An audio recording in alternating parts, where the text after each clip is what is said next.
Chapter 785, The Cursemancer That Shouldn't Be Provoked.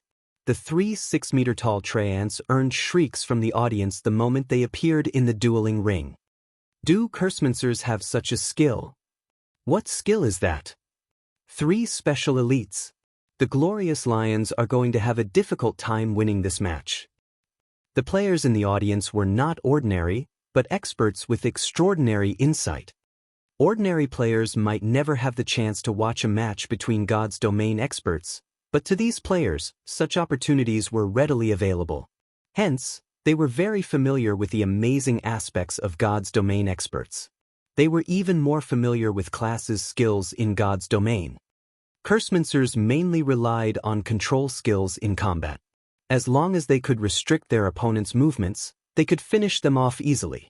However, Cursemancers were somewhat weaker than elementalists and summoners when it came to survivability and damage output. However, if they had a meat shield to pin down the opponent, a Cursemancer's threat level would rise exponentially. After all, Cursemancer's tiers and levels were still low, and many of their powerful skills had relatively long cast times. The class was not suited for expert battles. In a battle between experts, the outcome could be determined at any moment. It would be suicidal to use a spell with a cast time of more than 1 second. Hence, very few Cursemancers were found in the Dark Arena's battle teams. Generally, the battle team's casters were elementalists and summoners. However, now that 3 special elites had appeared to assist the Cursemancer, these monsters would easily make up for her deficiencies. I've really underestimated the Azura battle team. It's no wonder why they dared to send a Cursemancer into the fight. Sirius could not help but shift his gaze toward Ye Feng, who sat quietly on the other side of the dueling ring. Tell Thousand to stop holding back. We must win this match. Everlasting War nodded. He then left his seat and approached the side of the dueling ring, forming hand signals to inform Thousand Blades. Players inside the dueling ring could not receive any messages or hear anything from outside the dueling ring. However, they could see what was outside the dueling ring. Hence, the various battle teams in the Dark Arena had created their own hand gestures and code words to convey instructions. At this moment, Thousand Blades' continuous retreat was exhausting him. Not only were the 3 forest sprites' defenses very high, but their movement speed was also relatively high. Avoiding the 3 treants took a lot out of him. He also had to deal with the various control skills Aqua Rose sent at him. Hence, he had no choice but to focus on his defense. Yet, if he only defended without attacking, he would, inevitably, suffer defeat. Previously, he had accidentally allowed one of the forest sprites to graze his shoulder, and instantly, his HP had fallen by 2,318. His total HP was just slightly over 10,000. A few more hits would definitely finish him off. I can go all out? When Thousand Blades noticed Everlasting War's hand signals, his lips curled into a smile. He then retrieved 3 golden arrows from his quiver and fired them at the 3 forest sprites. Imprisonment arrows. The imprisonment arrow would prevent enemies within a certain range from leaving the area, and the only way to break free from the seal was to destroy the arrow itself. However, the imprisonment arrows would also reduce summoned creatures' damage by 80%. Even to Thousand Blades, these arrows were precious. After spending a large stock of precious materials, he had only managed to produce 5 imprisonment arrows. Now, however, to win this match he had no choice but to use them. 3 golden streaks of light struck the 3 forest sprites. Immediately, the treants were trapped inside golden cages. Meanwhile, each of the golden cages had 100,000 HP. Even though the forest sprites were special elites, after the 80% damage reduction, it would take them quite some time to free themselves from the cages. By the time they escaped from their imprisonment, the match would be over. After imprisoning the 3 forest sprites, Thousand Blades activated his berserk skill, Beastmaster's Soul. For 1 minute, his agility increased by 80%, strength by 60%, and movement speed and attack speed by 50%. The berserk skill also had a cooldown of 10 hours. After the ranger's strength and agility jumped, not only were his arrows faster, but they also contained far more power. In the next moment, a sonic boom echoed throughout the dueling ring. Numerous arrows arrived before Aqua Rose. However, as if she had expected this, Aqua Rose simply smiled as she waved her hand. Suddenly, 3 figures covered in blue flames appeared before her. When the powerful arrows struck these blue figures, they were forced to step back. Aqua Rose, however, remained unharmed. Thousand Blade's eyes nearly fell out of their sockets. How was she a Cursemancer? She was basically a summoner. He could accept the 3 forest sprites, but Aqua Rose could also summon 3 elite-ranked blue fire crows. Go! Aqua Rose immediately directed the 3 blue fire crows to charge towards Thousand Blades. Although the blue fire crows were not as powerful as the forest sprites, they were faster. Thousand Blades knew he could not afford to clash with the elite monsters head-on. Hence, he had no choice but to run about the dueling ring while finding opportunities to attack. If he dealt with the summoned creatures first, Aqua Rose would have enough time to activate an advanced spell. If that happened, the summoned creatures wouldn't be his only problem. He absolutely could not give Aqua Rose that kind of time.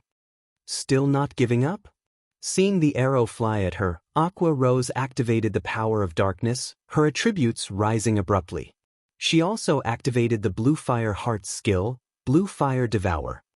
Although she would lose a significant portion of her mana and increase her mana consumption rate by 200%, her skill effects would increase by 200% for 30 seconds. Aside from Blue Fire Devour, Aqua Rose also activated Elemental Domain. Elemental Domain. All allies within a radius of 50 yards will have their magic damage increased by 15%, cast speed increased by 15%, and mana consumption decreased by 20% for 1 minute. Aqua Rose then fired a dark arrow. When the dark arrow clashed with Thousand Blades' scorpion arrow, the latter was thrown off course, whereas the former continued towards the ranger. Seeing this, Thousand Blades hurriedly fired another arrow, successfully diverting Aqua Rose's dark arrow. Why is it so powerful? Thousand Blades was stunned. The arrow he fired after activating his Berserk skill was even weaker than before. Thousand Blades had no clue that the staff Aqua Rose wielded was the epic-ranked staff, the Song of Beatrice. Aqua Rose already had higher basic attributes than Thousand Blades. Now, not only had Aqua Rose activated her Berserk skill, but she also had a support skill empowering her attacks. Hence, it was only natural that her dark arrows were far stronger. However, Aqua Rose did not give Thousand Blades too much time to think about it. She sent one dark arrow after another. At the same time, Dark Weakening's ominous fog began to appear around Thousand Blades.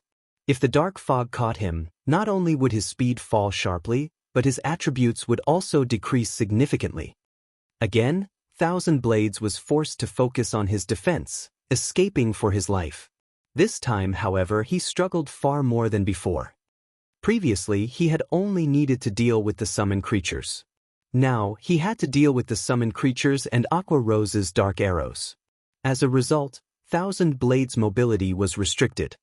Meanwhile, this situation gave Aqua Rose sufficient time to cast the Tier 1 spell, Soul Cloud.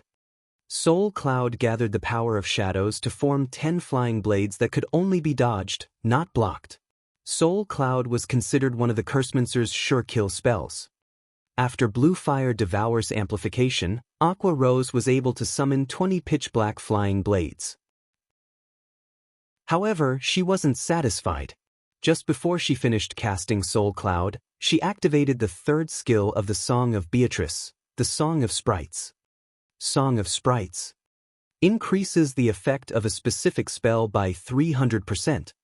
Meanwhile, Aqua Rose chose to amplify none other than Soul Cloud.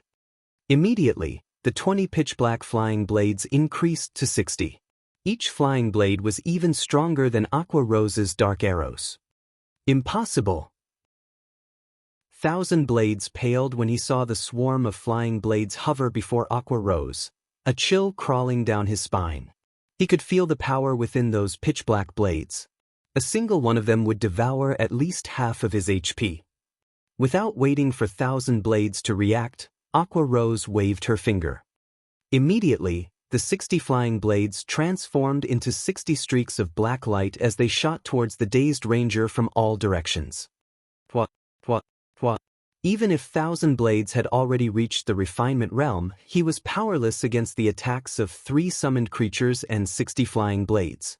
In the end, the streams of black light consumed him, and he died tragically.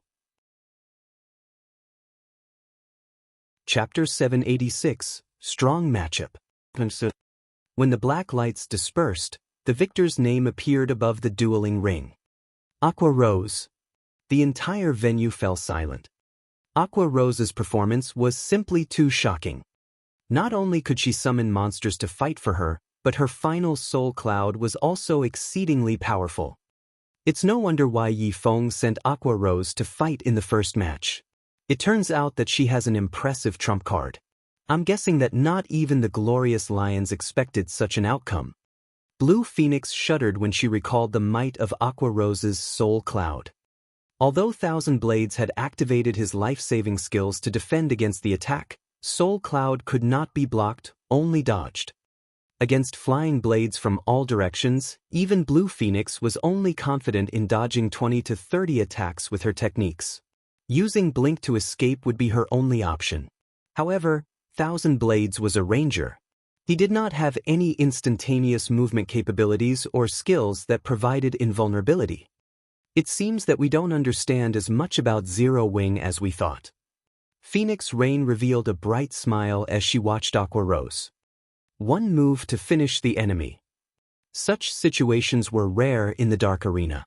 Furthermore, Aqua Rose had yet to even set foot into the refinement realm. Since she had not secured victory with her techniques, then the only possibility was the Cursemancer's weapon and equipment.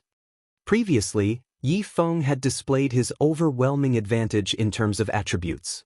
Now, they realized that Aqua Rose had the same advantage. The Glorious Lions had the support of the Super Guild Battle Wolves. Very few could compete with the Glorious Lions' equipment and weapons. Hence, it was inconceivable that Zero Wing's Aqua Rose had better equipment than 1,000 Blades. Phoenix Rain's curiosity of the guild named Zero Wing grew. However, the following matches were the true hurdles the Azura Battle team had to overcome. A team had to win 3 out of 5 matches to win the competition. However, the Glorious Lions had a monster-like expert. One could say that the battle team had at least 1 match in the bag. If the Azura Battle team could not win 2 out of the 3 remaining matches, then it would lose. However, through this first match, everyone finally understood the Azura Battle team's strength. They also understood just how powerful Aqua Rose was. Victory with 1 move. In the future, anyone who challenged Aqua Rose would have to consider today's fight. For a time, the various major powers focused their attention on Aqua Rose. They began to investigate her past. She used to be an honorary elder of Twilight Echo? The upper echelons of Twilight Echo really are interesting. They chased such a talent out of the guild. Twilight Echo sure is rich. While others are frantically trying to recruit top-tier experts, Twilight Echo is chasing them away. The guild must have too many geniuses. It's no wonder why Twilight Echo has not been performing well in recent years. So this is their problem. Now that Aqua Rose has joined a small guild like Zero Wing, we might have a chance to poach her. The various major powers in the venue could not help but ridicule Twilight Echo. The expressions of Twilight Echo's upper echelons, who had come to watch the battle, twisted in response. Although they had known that Aqua Rose was a talented fighter and an experienced manager, they had never thought she would become this strong. Meanwhile, in the Glorious Lions battle team's resting area, the team members remained indifferent about the battle's outcome. They acted as if it were none of their business that they had lost the first match. This Azura Battle team is fairly interesting. They are slightly stronger than I expected. It is no wonder why that Aqua Rose is Zero Wing's vice leader. 1,000 Blades really lucked out this time, the swordsman Blood Sun commented disappointingly. He paid no attention whatsoever to 1,000 Blades' defeat. After all, there was no way their battle team could lose this competition. On the Glorious Lions battle team, 1,000 Blades' strength only ranked in the middle. None of their strongest combatants had taken part in the competition yet. On the other hand, the Azura battle team had already dispatched its strongest fighter. The competition's outcome was already self-evident. Let's see what the Azura battle team plans to do next. Though, it doesn't really matter what kind of tricks they try to pull, the assassin Long Rainbow said, yawning. In the first match, the Glorious Lions battle team had been the first to send a combatant into the ring. For the second match, it was the Azura battle team's turn to send a representative. Ye Feng had no wish to prolong this competition. Hence, for the next 2-on-2 match, he sent Fire Dance and Violet Cloud. What's going on? They're actually sending a cleric. Is the Azura battle team giving up this match entirely? Wait, that Fire Dance seems to be the commander of Zero Wing's main force. The Azura battle team's representatives for the second match confused the crowd. Although clerics were not entirely useless, one would not normally send a cleric into a 2-on-2 match. After all, if the enemy focused on the cleric, the battle would quickly devolve into a 2-on-1 situation. To make things worse, the assassin class could not pin down players like the Guardian Knight and Shield Warrior classes could. Just what is going through that man's mind? Is he trying to forfeit the match? Phoenix Rain could not help her frown. She was aware of the three great experts of Zero Wing. They were Aqua Rose, Fire Dance, and Violet Cloud, respectively. Although sending two of the three great experts seemed like a good move, in the off chance that they were both defeated, the Azura battle team would lose all chances of winning this competition.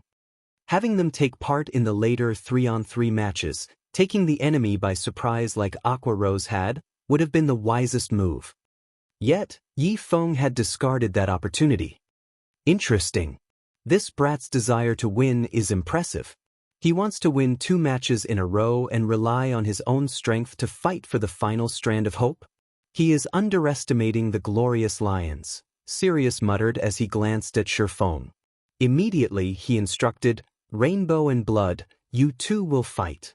Show the Azura battle team's leader the Glorious Lion's strength. Blood Sun and Long Rainbow's combat prowess was only weaker than his among the Glorious Lions battle team. It was especially true for Blood Sunday. To increase their chances of becoming the Dark Arena's organizer, the Battle Wolves had even given Blood Sun an epic weapon. With Blood Sun's skills and the epic weapon, the swordsman's combat power was only beneath his own. Hence, winning this match would be child's play for Blood Sun and Long Rainbow. In fact, Blood Sun alone was more than enough to defeat the Azura battle team's 2 representatives. Leader, rest assured, Long Rainbow confidently reassured the team's commander as he stood abruptly. Rainbow, wait a minute. Fighting one player is too boring. Let me handle the both of them by myself, Blood Sun said as he stopped Long Rainbow. After the competition, I'll give you a bottle of life wine. How about it? The life wine was a Fire Dragon Empire specialty. It was known as a mortal world delicacy. Although the recipe was easy to obtain, the materials it required were extraordinarily rare. One could only obtain these materials if they were lucky. Aside from the drink's delicious taste, the life wine also had a certain probability of strengthening a player's physique. It was even more precious than dark gold equipment. Really? Long Rainbow was certainly tempted when he heard the words, life wine. This item was Blood Sun's treasure. Even their team leader had only managed to obtain 1 bottle from the swordsman after a lot of trouble. Normally, Blood Sun would not even share a cup. Of course, Blood Sun assured. He wanted to test his new sword properly, and he did not want Long Rainbow to interrupt his fun. Fine, I agree. However, if it seems like you are going to lose, for the sake of winning the competition, I'll have to join the fight. Of course, you'll still have to give me the life wine, Long Rainbow said after giving it some thought. Sure. Blood Sun grinned. Chapter 787, Phantom Sword. In the wide and spacious dueling ring, the assassin Long Rainbow stood in the corner while the swordsman Blood Sun took his place in the ring center. The spectators were surprised. Normally, in a 2-on-2 match, teammates wouldn't stand so far from each other. They usually stood relatively close so that they could better coordinate their attacks and defense. Furthermore, they were both melee players, which was all the more reason not to stand 50 yards apart. With a distance of 50 yards, even a ranger, the class with the longest range, would not be able to assist a companion in battle. What are you guys trying to do? Fire Dance glanced at the distant long rainbow before shifting her gaze back to Blood Sunday. Carefreely, Blood Sun said, "One-on-one battles are too boring, so I intend to take you both on by myself. Don't worry about it. The fight will be over very quickly." The audience could hear the players in the ring quite clearly. When they heard Blood Sun's words, an uproar shook the venue. They never thought that the Glorious Lions member would make such a bold statement. Nothing like this had ever happened in the Dark Arena before. Everybody wanted to win the competition, so why would anyone hold back their strength? If Blood Sun wasn't a fool, then he must be absolutely confident of his own power. "So, you want a one-on-two battle?" Rage flared in Fire Dance's eyes as she glared at Blood Sun's arrogant expression. Suppressing her anger, she said coldly, "It seems the Glorious Lions really underestimates us." "Ha! Don't put it like that. This is a good opportunity for you to win the competition." Blood Sun laughed. He did not pay any particular attention to Fire Dance's cold-killing intent. The loss of the first match had wounded the Glorious Lions battle team's reputation quite severely.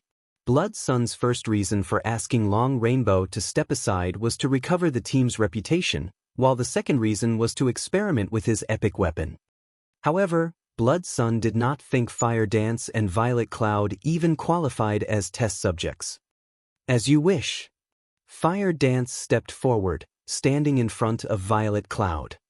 Understanding Fire Dance's intentions, Violet Cloud retreated. Interesting. Blood Sun did not mind the women's actions as he unsheathed the silver sword encrusted with 7 resplendent gemstones.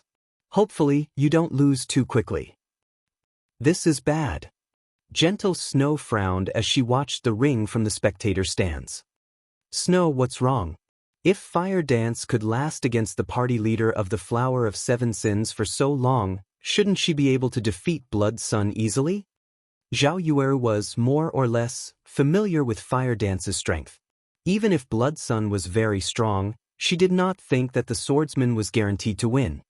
"You don't know this, but Blood Sun's swordsmanship is very odd. Even a shield warrior like War Wolf couldn't defend against his attacks," Gentle Snow explained as she shook her head. She had watched the video of the battle between War Wolf and Blood Sunday. She already had a general understanding of Blood Sun's strength. Although there was not much of a difference in terms of combat power between Blood Sun and a party leader from the Flower of 7 Sins, in terms of attack techniques, the former was definitely stronger. Now that Blood Sun wanted to face his opponents alone, it was the perfect opportunity for the Azura battle team to get rid of the swordsman. Immediately, Gentle Snow contacted Shi Feng. "Guild Leader Snow, what's the matter?" Shi Feng asked after accepting the call. "Ye Feng, Blood Sun has strange attack methods. It is best for Fire Dance and Violet Cloud to finish him off together. If you allow Fire Dance to fight him by herself, she won't be able to defend against Blood Sun's attacks," Gentle Snow hurriedly warned the man. The match had not begun yet. There was still time for Fire Dance and Violet Cloud to coordinate their attacks and deal with Blood Sunday. Once the match officially began, it would probably be too late even if the two women banded together. "Thank you for your warning, Guild Leader Snow," Shi Feng said, laughing. He had never expected Gentle Snow to call him in such a rush just to warn him. Seeing Shi Feng's calm reaction, Gentle Snow's anxiety grew. It was obvious that Shi Feng was not taking her words seriously. Blood Sun is very strong. He even defeated War Wolf and Soaring Snake while they were working together. War Wolf's shield couldn't get close to Blood Sun's sword before he suffered defeat. "I believe you are aware of War Wolf's strength. If he couldn't even deflect Blood Sun's attacks, it will be very difficult for Fire Dance hold the man off," Gentle Snow explained in detail. In Star Moon Kingdom, War Wolf's strength was absolute. He could rank within the top 3 MTs of the kingdom. Defeating War Wolf was already impressive, Yet the powerful shield warrior had not been able to withstand Blood Sun's attacks. Ah, I understand. If guild leader Snow doesn't have anything else, I'll disconnect the call now. The match is starting soon. Ye Feng nodded. He then disconnected the call. Hello? Gentle Snow was speechless as she stared at the already dark screen. Ye Feng is so infuriating. Even though you offered a warning with good intentions, he treated your words like they were nothing. It'll be his fault when his team loses. Zhao Yueru grumbled. Leader, will it really be all right to let Fire Dance deal with that man by herself? Aqua Rose asked sternly. She had been sitting beside Ye Feng, so she had overheard the conversation with Gentle Snow. Warwolf strength definitely ranked at the top of Star Moon Kingdom. If not for her equipment advantage, even she would not be a match for the man. Don't worry about it. We just need to sit tight and enjoy the show. Ye Feng waved his hand. Aside from Sirius, he had very detailed information on the glorious Lion's combatants. Ye Feng understood Blood Sun's capabilities far better than Gentle Snow. In the past, Blood Sun had been quite famous in the Dark Arena. He had been known as Blood Sun the Phantom Sword. Although Blood Sun had only reached the Flowing Water Realm standard, the swordsmanship he used made it impossible to grasp his attack trajectories and rhythm. If one had not reached the Void Realm, it would be exceedingly difficult to defend against his strikes. If the Fire Dance of a few days ago were fighting, he would definitely instruct her coordinate with Violet Cloud. They could easily defeat Blood Sun with the Astromancer's strange attacks. Moreover, the assassin Long Rainbow was similarly extraordinary. In the past, he had earned the title Ghost Hand in the Dark Arena. When the two worked together, even a Void Realm expert would fall. However, Fire Dance was not the assassin she had been in the past. Even Ye Feng was unsure how much her strength had improved. This was the perfect opportunity to test her strength. Above the dueling ring, the countdown timer finally reached 0. You're not entering stealth? Blood Sun asked, unable to help his curiosity, as he watched Fire Dance, who remained motionless 30 yards away from him. As an assassin, Fire Dance could only display her true power while hiding in the shadows. Generally, assassins would enter stealth as soon as the battle began and look for an opportunity to deal a fatal blow. That won't be necessary. Fire Dance sounded calm as she unsheathed 1,000 transformations and petrified thorn from her waist. Step by step, she slowly advanced on the swordsman before her. Good. Very good. I want to see just how long you can hold that arrogance. When Blood Sun heard her challenge, rage flared in his chest. This was the first time someone had looked down him. Taking a step forward, he used Wind Blade and dashed towards Fire Dance.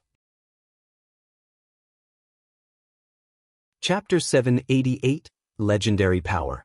Has she lost her mind? Gentle Snow was flabbergasted as she watched Fire Dance approach Blood Sun slowly. Zero Wings Guild leader was insane enough. She had never imagined that Fire Dance would follow in that man's footsteps. An assassin's abilities in a frontal confrontation were significantly weaker than a swordsman's. It would be very easy to defeat an assassin in a head-on clash. Blood Sun was not an ordinary expert, yet Fire Dance had forfeited the greatest advantage an assassin possessed. As soon as Blood Sun arrived before Fire Dance, the silver sword in his hand vanished. Following which, over a dozen streaks of silver light appeared around Fire Dance, surrounding her. Tier 1 skill, Wind Flurry. In the next moment, the dozen or so silver lights sliced through Fire Dance's body. An afterimage? Before Blood Sun could celebrate his attack, he noticed something odd. Abruptly, he leaped forward. Shio! A streak of silver light then cut across where Blood Sun had just stood. Seeing her shadow steps fail, Fire Dance followed up with an absolute strike. Instantly, she transformed into a shadow as she plunged towards the swordsman. Dang! As soon as the shadow Fire Dance had transformed into arrived before Blood Sun, the swordsman parried the incoming attack with his silver sword, negating all damage. It's no wonder why you dared to fight me head-on. Your strength is so high despite being an assassin. Blood Sun was slightly surprised as the impact forced him to retreat 3 steps. He smiled and asked, "However, how will you react to this move?" Blood Sun charged at Fire Dance. Suddenly his 2 swords transformed into dozens of afterimages. Every one of these images slashed at Fire Dance simultaneously. The sudden appearance of so many blades would have bewildered any opponent. However, this was not the most impressive aspect of Blood Sun's attacks. The speed of these sword images varied. Some moved faster than others. Moreover, the blade speeds constantly changed.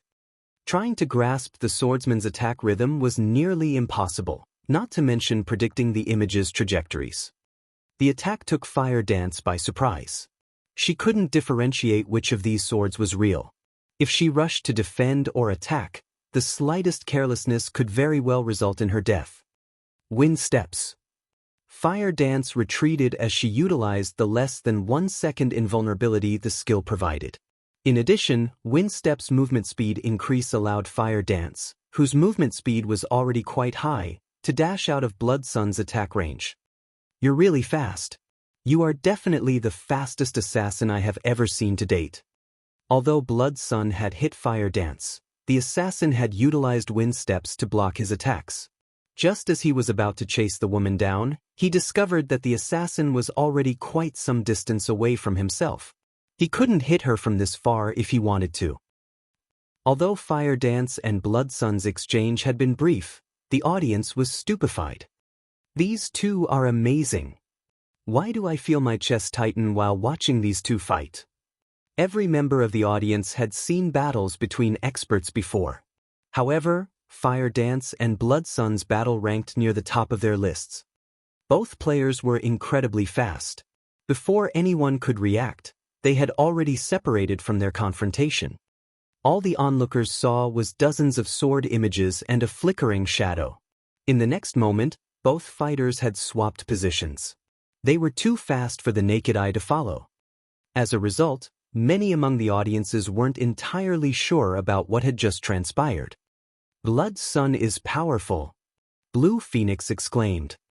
Although most of the audience did not know what had happened, Blue Phoenix was a Void Realm expert. She had seen the exchange very clearly. Blood Sun should be the famed Battle Wolves' Phantom Sword. I had never thought that the Battle Wolves would be so desperate to host the Dark Arena. Phoenix Rain smiled bitterly. Phantom Sword. Although Blue Phoenix had never heard this name before, even she had been unable to differentiate which sword images had been real and which had been fake. After all, she was too far away from the dueling ring. She could only rely on her sight, not her other senses. MHM. He is one of the great experts that the Battle Wolves have nurtured. I've also heard that Phantom Sword managed to defeat one of the Battle Wolves Guild elders, Phoenix Rain explained. It seems the Azura Battle team won't be able to win this match. Why do you say that? Although Fire Dance is at a disadvantage, both her movement and reactions are very fast. She still has a possibility of winning this match, Blue Phoenix asked curiously. You underestimate the Battle Wolves. I've told you before that the Battle Wolves do not care about their reputation. The guild has even loaned the epic-ranked one-handed sword they obtained from a boss they stole to Blood Sunday. Knowing this, do you still think Fire Dance has any hope of winning? Personally, Phoenix Rain wanted the Azura Battle team to emerge victorious. However, based on the information she had obtained, the gem-encrusted, silver sword in Blood Sun's hand should be the epic-ranked one-handed sword the Battle Wolves had plundered some time ago. A dark gold weapon could never compare to an epic weapon. The benefits of an epic weapon were simply too great. Moreover, Blood Sun had just been testing out his new weapon. Without utilizing his actual strength, he had backed Fire Dance into a corner. If he began to take the match seriously, he would only need an instant to defeat Fire Dance. An epic weapon is quite amazing. Just after equipping an epic weapon, Blood Sun can produce far more sword images. I wonder how long this young lady will last against him? Sirius revealed a faint smile after watching Blood Sun's performance. The Phantom Sword was no stranger to experts. His swordsmanship utilized the shift in swinging speed to generate afterimages. Ordinary experts would be hard-pressed to generate 3 perfect afterimages, but Blood Sun was a genius in this aspect. Using 2 swords, he could generate dozens of perfect afterimages. However, this was not Blood Sun's most frightening aspect. Blood Sun's physical control also surpassed ordinary players by leaps and bounds. Even an expert would struggle to launch attacks with the exact same trajectory at full speed. However, Blood Sun could do just that. Moreover, he could perform the feat without error. Blood Sun's attack, which had just been an afterimage, could very well be a real sword in the next second. This ability made it nearly impossible to avoid or block his attacks. Without reaching the Void Realm, it was impossible to differentiate which of his attacks were real and which were fake. In the dueling ring, Blood Sun launched a barrage of attacks at Fire Dance. However, Fire Dance maintained a subtle distance from him. She only needed 1 step to escape his attack range. This made it possible to dodge or block his attacks easily. Let's end the game here, then. Blood Sun had mostly familiarized himself with Daybreak. Meanwhile, the duration of Fire Dance's wind steps was nearly over. Immediately, he activated Windwalk, increasing his speed as he charged towards the assassin. His swords then transformed into dozens of phantoms, blocking all of Fire Dance's paths of retreat. Just as the silver lights were about to devour Fire Dance, she tightened her grip around 1,000 transformations and swung the weapon in front of her. With just a light swing, suddenly, countless sword lights appeared before Fire Dance. The sword lights shone like stars in the night sky. These sword lights clashed with Daybreak's phantoms. Ping! The sound of metal clashing reverberated throughout the dueling ring. Blood Sun felt his hands go numb instantly. He was also forced back 4 steps before he managed to stabilize his body. How did you do that? Blood Sun's eyes widened. He couldn't believe what had just happened. Even though Fire Dance had simply swung her sword, countless, shining sword lights filled the space between them. These sword lights were incredibly realistic, making it impossible to determine Fire Dance's true attack trajectory. When he came into contact with a random sword light, it had repelled him. Chapter 789, Realistic Illusionary Attacks. What happened? Everyone was confused when they saw Blood Sun pushed back. All they had seen was Blood Sun accelerate towards Fire Dance, and in the next moment, a silver light flashed. Blood Sun was forced to retreat by several steps before he stabilized himself. They could even see the swordsman's hands tremble. Originally, the battle had been in Blood Sun's favor. Now, however, the situation had changed completely. Nobody understood what had just happened. Who is that Fire Dance? Everlasting War's mouth gaped in shock. He had understood Aqua Rose's victory. After all, she was a famous newcomer in the virtual gaming world. She had also been nurtured by a super guild. However, no one had ever heard of Fire Dance, yet she was actually able to repel Blood Sun while he went all out. Everlasting War could not believe this to be real.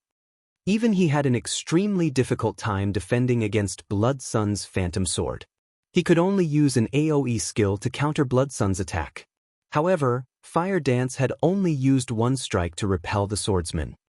With just a single swing of her sword, she filled the entire space between them with her sword's afterimages. It was practically impossible to defend against such an attack. Blood Sun's Phantom Sword was meaningless in the face of such an attack. One could say that Blood Sun was simply showing off his slight skill before a master. Compared to Fire Dance's attack, Blood Sun's Phantom Sword was a joke. Everlasting War was confused. He could not figure out how Fire Dance had managed to accomplish such a feat. Who could defend against an attack like that?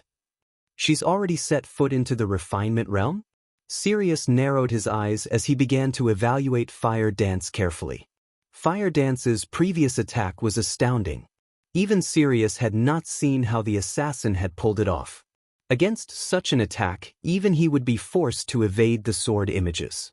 However, Fire Dance's performance showed that she did not use any excess movements when drawing her sword. She had not executed any special techniques at all. She had just swung her sword. Yet, this ordinary attack had created countless afterimages that filled the area before her. Unfortunately, he sat too far away from the battle. He had not been able to see the details of what had happened. Snow, look. Fire dance repelled Blood Sun. What do you think just happened? Zhao Yueru turned to Gentle Snow, her mouth hanging open. Shaking her head, Gentle Snow responded with a surprised expression, saying, I don't know what happened either. This was simply too shocking. Only now did Gentle Snow understand why Ye Feng was so confident in letting Fire Dance take on Blood Sun alone. It turned out that Fire Dance had hidden her strength all this time. Compared to the audience's shock, Zero Wings members were utterly stupefied. When did Big Sis Fire learn such a peerless technique? That attack was so powerful. We'll definitely win this time. With a single swing of her blade, Fire Dance created countless, deadly stars. Her powerful attack made it impossible to approach her or defend against her attacks. One could only cope with this vicious barrier if they attacked from a range or to use an AoE skill. In the dueling ring, Blood Sun's face twisted into a grave expression.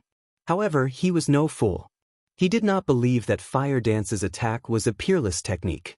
He suspected that she had used a skill. Hence, he strode forward and attacked the assassin using Phantom Sword once again. Although that move is quite powerful, all skills have a cooldown. I don't believe you can use it limitlessly. Blood Sun sneered.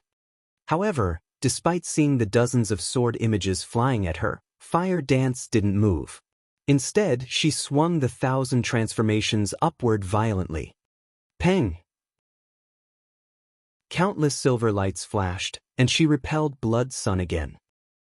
Ye Feng laughed silently when he saw the dumbfounded look on Blood Sun's face. In terms of basic attributes, even an epic weapon was no match for a fragmented legendary weapon. However, this was not the largest benefit of wielding a fragmented legendary weapon. A fragmented legendary weapon would also grow stronger with the improvement of the player's combat techniques. Previously, Fire Dance had never utilized her full strength in battle. She had used plenty of excess movements when she swung her sword. In her last attack, however, there were none. Hence, she had displayed 1,000 transformations' true power. Realistic illusions. Although she had only swung 1,000 transformations once, every afterimage that appeared was real. Regardless of which afterimage the enemy encountered, that afterimage would become a true attack the moment they made contact. Fire Dance didn't need to think about how she should defend herself against Blood Sun's Phantom Sword. She only needed to swing her own blade. A simple swing could transform into an attack that incorporated both attack and defense. Countless people dreamed of achieving this level of swordsmanship. However, Fire Dance had achieved it easily with the 1,000 transformations. This was also why so many people desperately chased after legendary weapons. If a fragmented legendary weapon already possessed such power, a true legendary weapon would be terrifying. In the dueling ring, Fire Dance charged at Blood Sun and brandished her 1,000 transformations. Numerous sword lights flashed before Blood Sun's eyes. However, Blood Sun could not find the real weapon among the illusions. It seemed as if every afterimage was the real deal. He was already inferior to Fire Dance in terms of speed. The assassin's unavoidable attack only made things worse. Now, all he could do was attempt to block the attack with his swords, yet the instant his weapons clashed with Fire Dance's afterimages, the attack forced him back, both of his hands going numb as a damage of over -200 points appeared above his head. However, Fire Dance showed no signs of stopping as she assaulted the swordsman before her. As a result, Blood Sun's HP continued to decrease. This turn of events stunned the audience members. Nobody had imagined that an assassin could be so frightening. Fire Dance's slashes was a combination of violence and beauty.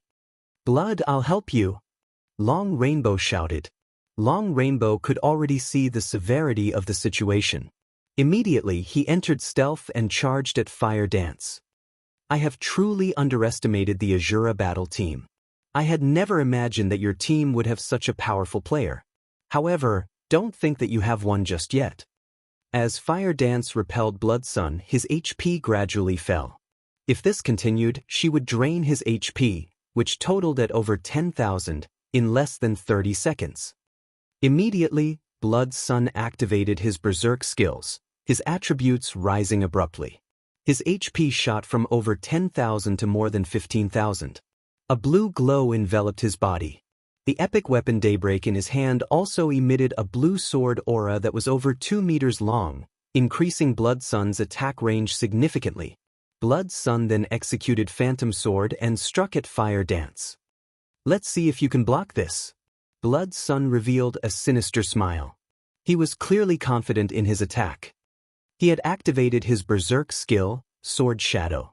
When activated, the skill increased all of his attributes by 50% and his attack speed by 80%. The skill also increased his attack range. At the same time, Blood Sun had activated one of Daybreak's skills, Consecutive Shadow Strikes. For 10 seconds, his attacks could neither be blocked nor parried. Fire Dance was only an assassin. Her attack range was shorter than a swordsman's. Now, he had increased his attack range further. Moreover, even if Fire Dance's short sword clashed with Daybreak, the epic weapon would ignore the blade and strike Fire Dance's body. Immediately, a sword light phased through Fire Dance's 1,000 transformations, colliding with the assassin. However, Fire Dance suddenly split into 6 copies of herself. When Daybreak hit Fire Dance's body, it simply passed through her unhindered. He had not felt the sensation of his weapon cutting into flesh at all. An illusion? Blood Sun's complexion paled. He had not expected Fire Dance to have a move like this. "It's my turn now." Fire Dance smiled. Suddenly, all 6 female assassins charged at Blood Sun from different directions. Blood Sun brandished his 2 swords, attempting to defend himself. However, when his attack struck the Fire Dances, not a single one of them received any damage. All of them are fakes? Just as Blood Sun wondered about the skill. The 6 Fire Dances arrived before Blood Sun, surrounding the swordsman. All 6 assassins raised their weapons and swung downward. Blood Sun had intended to ignore Fire Dance's doppelgangers and rush out of the encirclement, but a silver short sword suddenly slid into his back, dealing minus 3,481 damage. "You're real." Blood Sun reacted quickly, swinging his sword at the real Fire Dance behind him. However, when Daybreak cut across Fire Dance, it did not cause any damage. "Unfortunately, you've guessed wrong." The Fire Dance who stood to Blood Sun's left grinned as she swung her sword at the swordsman. Once more, Blood Sun lost a large chunk of his HP. In the blink of an eye, he lost over 7,000 HP. His HP was now dangerously close to 0. It would only take one more hit to end his life. However, Blood Sun suddenly smiled. "No, you're bait." Fire Dance suddenly felt a bone-chilling killing intent from behind her. Immediately, a streak of black light pierced through her back.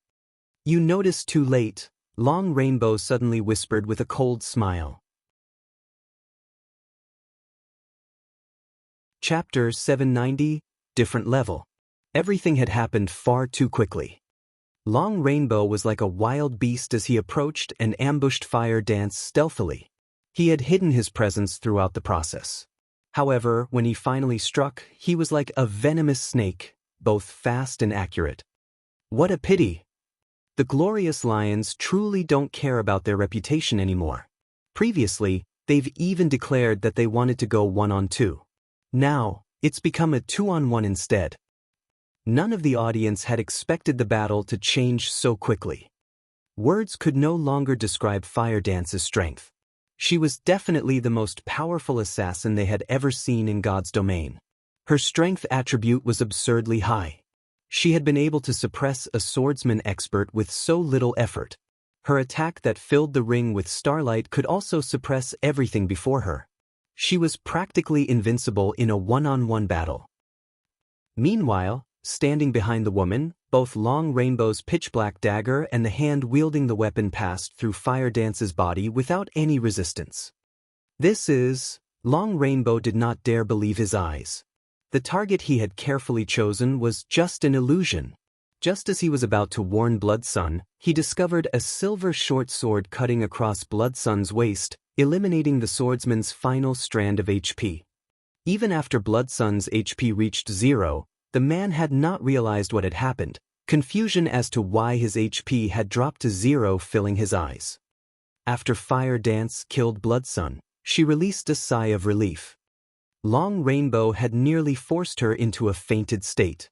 With both Long Rainbow and Blood Sun having activated their berserk skills, she would most likely die before Violet Cloud could lend her support. Fortunately, the 1000 Transformations Phantom skill was no ordinary skill. It allowed her to swap positions with her doppelgangers without any telltale signs.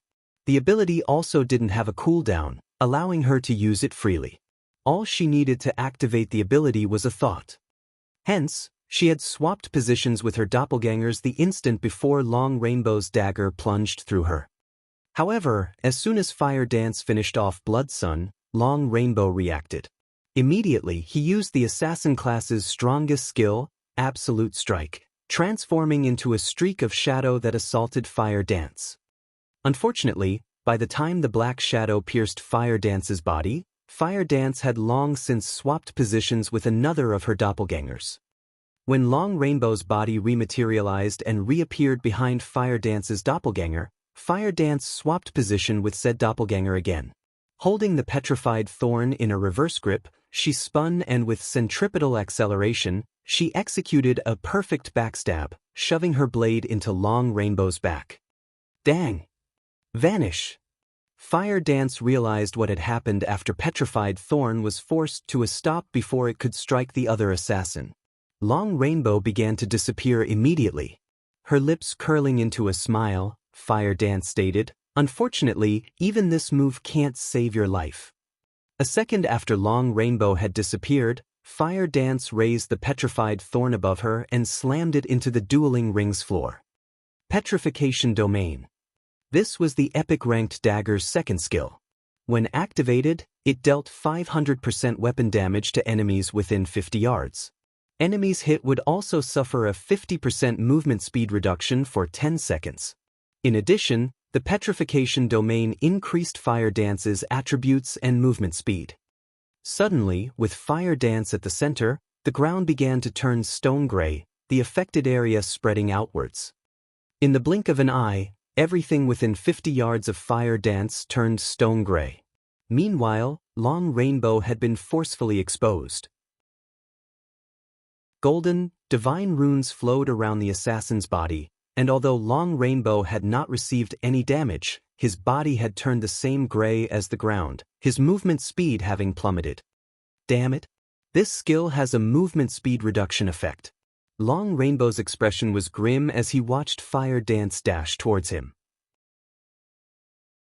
Although he had activated magic immunity and his berserk skill, his basic attributes higher than Fire Dance's by a large margin, he was not confident of defeating Fire Dance in a direct confrontation. After all, even Blood Sun, who was the stronger of the two, had died while facing the female assassin head-on. His chances of victory were even lower. The only way he could win this match now was to eliminate the cleric Violet Cloud first. Once his skills cooldowns had completed, he could look for an opportunity to slay Fire Dance. However, that was no longer an option. Just as the 6 Fire Dances were about to reach Long Rainbow, the latter activated a skill that freed him from all control effects. Following which, he struck at the leading Fire Dance. Fire Dance did not bother resisting the attack, allowing Long Rainbow to strike as much as he wished.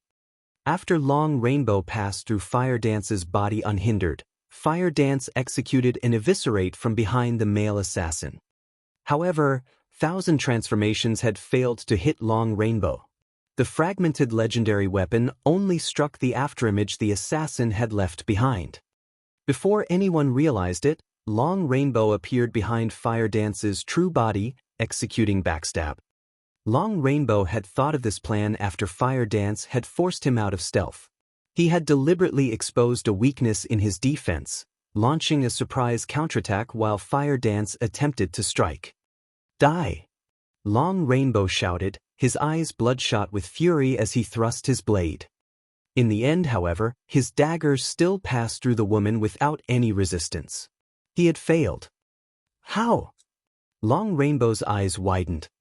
Meanwhile, as soon as Long Rainbow's black dagger left Fire Dance's body, the doppelganger spun and slashed at the assassin. The two were too close. Even if Long Rainbow had predicted the attack, the Fire Dance's attack speed was simply too high. Furthermore, he had not yet recovered his stance after his full-powered attack. He could not defend himself.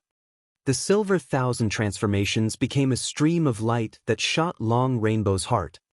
Immediately, a damage of minus 10,648 points appeared above Long Rainbow's head, devouring more than 2/3 of the assassin's HP. Ignoring the pain, Long Rainbow abandoned his defense as he tightened his grip on his dagger and stabbed at Fire Dance.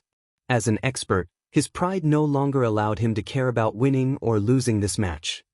Only one thought went through Long Rainbow's mind: he needed to damage Fire Dance at least once. Although his attacks had only struck illusions, the pain 1,000 transformations caused him was absolutely real. Hence, Long Rainbow was certain that the Fire Dance before him was the real deal. Yet, just as his dagger was about to strike Fire Dance, Long Rainbow felt another sting in his back. "You." As Long Rainbow's HP dropped like a stone, he turned his head to take a look, discovering that the real Fire Dance had appeared behind him without his notice. Following which, Long Rainbow fell to the ground, bitterness filling his eyes. Despite his berserk skill, even until his death, he had not managed to touch the real Fire Dance. This was the first time since he had joined God's domain that anyone had toyed with him to such a degree, and he had been completely powerless against it. Silence dominated the spectator stands. Compared to this battle, the previous battles had been a joke. The battle had only lasted several seconds, yet before anyone realized what was going on, the two great experts of the Glorious Lions battle team were dead. Although none of the audience members understood what had just happened, they had learned one thing from watching Fire Dance's battle. All attacks against Fire Dance were ineffective, while every one of her attacks was vicious. This fight had felt like a dream. Two great experts had died without offering the slightest resistance. Aside from their confusion, everyone among the audience admired and feared Fire Dance. The Glorious Lions' two great experts were undoubtedly extraordinary individuals. Even in the Dark Arena, their strength ranked at the top. Yet, even after these two great experts had activated their berserk skills, Fire Dance had defeated them without any berserk skill whatsoever. Berserk skills generally improved a player's combat power significantly. It should have been impossible for a player without a berserk skill to contend with a player with one active. Today, however, every player in the room had been given a living example to the contrary. This was no longer an issue of attributes. Both sides were simply on entirely different levels. Just who is this Fire Dance? The major powers in the audience grew quite curious about Fire Dance's identity. Chapter 791, Old Monster. Above the wide, spacious dueling ring, the system displayed Fire Dance and Violet Cloud's names as this match's victors. When the audience saw this announcement, an extraordinarily heavy atmosphere overtook the venue. With a mysterious combat technique, Fire Dance alone had defeated two great experts from the Glorious Lions battle team. At this moment, Fire Dance's name etched itself deeply on everyone's hearts. Amazing! I had never thought that Zero Wing would have hidden so much of its strength. It's no wonder why Black Flame could afford to excuse himself from such an important event. When Phoenix Rain looked at Fire Dance, she felt as if a whole new world had opened up to her. Although Fire Dance's combat realm was mediocre at best, the assassin's bewildering combat method was a first for her. Even Blue Phoenix, a Void Realm expert, would not have any defense against Fire Dance, much less Long Rainbow and Blood Sunday. The only method to deal with the assassin's mysterious combat method was to use large-scale destruction spells or manipulate several dozens of flying blades like Aqua Rose had and attack from a distance. Even having significantly higher attributes than Fire Dance would be of little use against the assassin. However, both large-scale destruction spells and the Tier 1 spell, Soul Cloud, had a long casting time. During this period, with Fire Dance's speed, she could kill her opponent several times over. If even magical classes would have such a difficult time against Fire Dance, physical classes would have even more trouble taking her down. Even Hua Qiushui, who watched from the spectator stands, was stunned by the match's outcome for quite some time. The Azura Battle Team, a team new to the Dark Arena, possessed such a strong framework. It was simply inconceivable. Whether it was Thousand Blades, who had fought in the first match, or Blood Sun and Long Rainbow, who had just been defeated, all three were experts that she had handpicked herself. She was very familiar with their strengths. Yet all three had failed. She had never expected this outcome. Where did this Azura Battle Team come from? Hua Qiushui wore a gloomy expression. She was in a very bad mood. To avoid the unexpected, she had been as careful as possible, yet after dispatching the members of Team 2, they had still lost 2 matches in a row.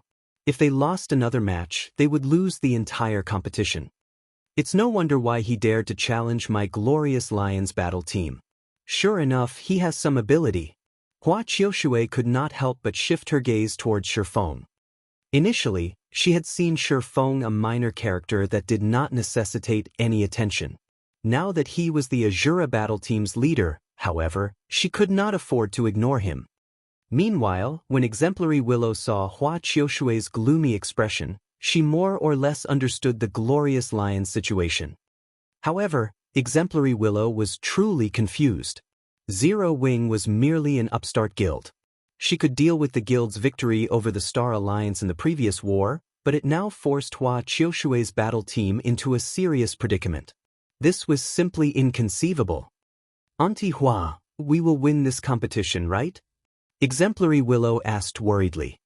Before the competition had begun, she had wagered all of the rare materials and equipment she had obtained after many difficulties on the glorious lion's victory. She had obtained the materials and equipment from Twilight Echo to use as bets. As a precaution, she had bet her funds on the glorious lions. On the off chance that the battle team lost, Twilight Echo's development would most likely stagnate. Rest assured, although the Azura Battle Team's performances were shocking, such powerful skills and equipment are not that easily obtainable. The fact that the Azura Battle Team had 2 or 3 such items is impressive. However, it is unlikely that they will show off any more in the following matches, Hua Qiushui responded confidently. Her confidence stemmed from the fact that the third match was a one-on-one. The Glorious Lions had sent their strongest fighter, Sirius, into this match. Hua Qiushui had also investigated Zero Wing during the small break after the last match. The guild only had so many experts.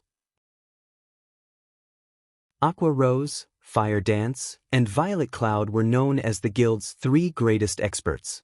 After including Ye Feng, a hidden expert of the guild, Zero Wing only had 4. The other experts within the guild were mediocre at best. They had no reason to fear them.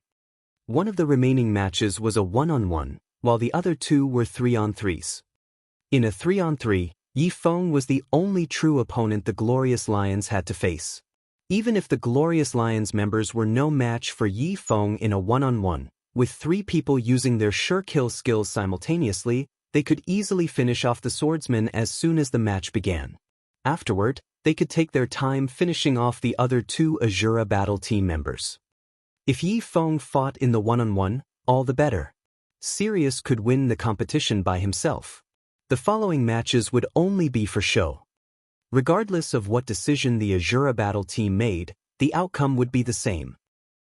It seems the Glorious Lions can't endure this any longer. Phoenix Rain's lips curled up slightly when she saw Sirius walk onto the dueling ring. The Glorious Lions lineup was gorgeous. After all, the Super Guild Battle Wolves supported the battle team. Zero Wing was merely an upstart guild. The fact that it had forced the Glorious Lions into a corner was considered a miracle in the Dark Arena. Big Sis Rain, who do you think the Azura Battle Team will send for this match? Blue Phoenix could clearly feel the terrifying aura Sirius radiated. The instant Sirius entered the ring, her instincts warned of extreme danger. This was the first time she had experienced such a feeling. Although she had never fought Sirius, she could already see her defeat. The gap between them was simply too wide. He was someone she could currently defeat. Phoenix Rain only shook her head in response to Blue Phoenix's question. Even she didn't know what was going through Shifeng's mind. After all, the man's performance until now had surpassed her expectations. Hopefully Ye Feng won't try to be a fool. As long as he doesn't fight Sirius, there is more than a 50% chance that Zero Wing will win the competition. Blue Phoenix nodded, agreeing with Phoenix Rain's words completely. In the Dragon Phoenix Pavilion, although Martial Dragon was strong, he was not so strong that she could not see the difference between them. On the other hand, Blue Phoenix could not even begin to guess how wide the gap was between her and Sirius. However, after giving it some thought, Blue Phoenix thought that this situation was reasonable. After all, Martial Dragon had only recently awakened his domain. Sirius, on the other hand, was already an old man in his 50s. In front of an old monster like Sirius, Martial Dragon was no more than a newborn. Martial Dragon only had the potential to contend with Sirius in the future. Although Shifeng was also very powerful, he was not yet qualified to face Sirius. Please, don't be a fool. Blue Phoenix suddenly worried for Shifeng. Experts were prideful beings. When they encountered stronger experts, they had the urge to challenge them. Furthermore, opportunities to fight against old monsters like Sirius were extremely rare. If Shifeng acted rashly and tried to fight Sirius himself, this competition would truly be over for the Azura battle team. Brat, what are you waiting for? Sirius, who waited in the dueling ring, chuckled softly as he said, "Or are you a coward?" This old bastard. Shifeng rolled his eyes at Sirius's provocation. Leader, are you really going to face him? Aqua Rose, who sat beside Shifeng, asked. After feeling the killing intent Sirius radiated, she had paled to a ghostly white. This was the first time she had felt such a cold and tangible killing intent. Just bathing in it stole her breath. The difference in their combat experience was like the difference between heaven and earth. They were on entirely different levels. Of course, I'm going to face him. Opportunities to fight such old monsters don't come by very often, Shifeng said as he contained the excitement in his heart. Slowly, he approached the dueling ring. Chapter 792, The Ye Feng That Cannot Be Underestimated. Seeing Shifeng approach the dueling ring, Phoenix Rain frowned. Ye Feng is still too young and aggressive. Although Phoenix Rain could understand Shifeng's desire to challenge powerful experts, he should also consider the time and place. Sirius was an old monster that Shifeng had no chance against as he was right now. Even if he wanted to challenge Sirius, at the very least, he needed to awaken his domain first. Otherwise, the only outcome would be a miserable defeat. When Blue Phoenix saw this, however, she somewhat envied Shifeng. Old monsters like Sirius stood at the true peak of God's domain. Hence, many gaming experts' ultimate goal was to challenge monsters like Sirius and emerge victorious to prove themselves worthy of standing at the peak as well. Blue Phoenix had yet to qualify to challenge such old monsters. However, Shifeng did. Why wouldn't she be envious? Although Sirius had intended to provoke Shifeng, this showed that he acknowledged the swordsman's strength.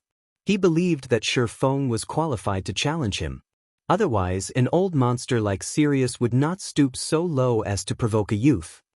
If she were in Shifeng's shoes, she, too, would accept this challenge to see what kind of heights she could reach.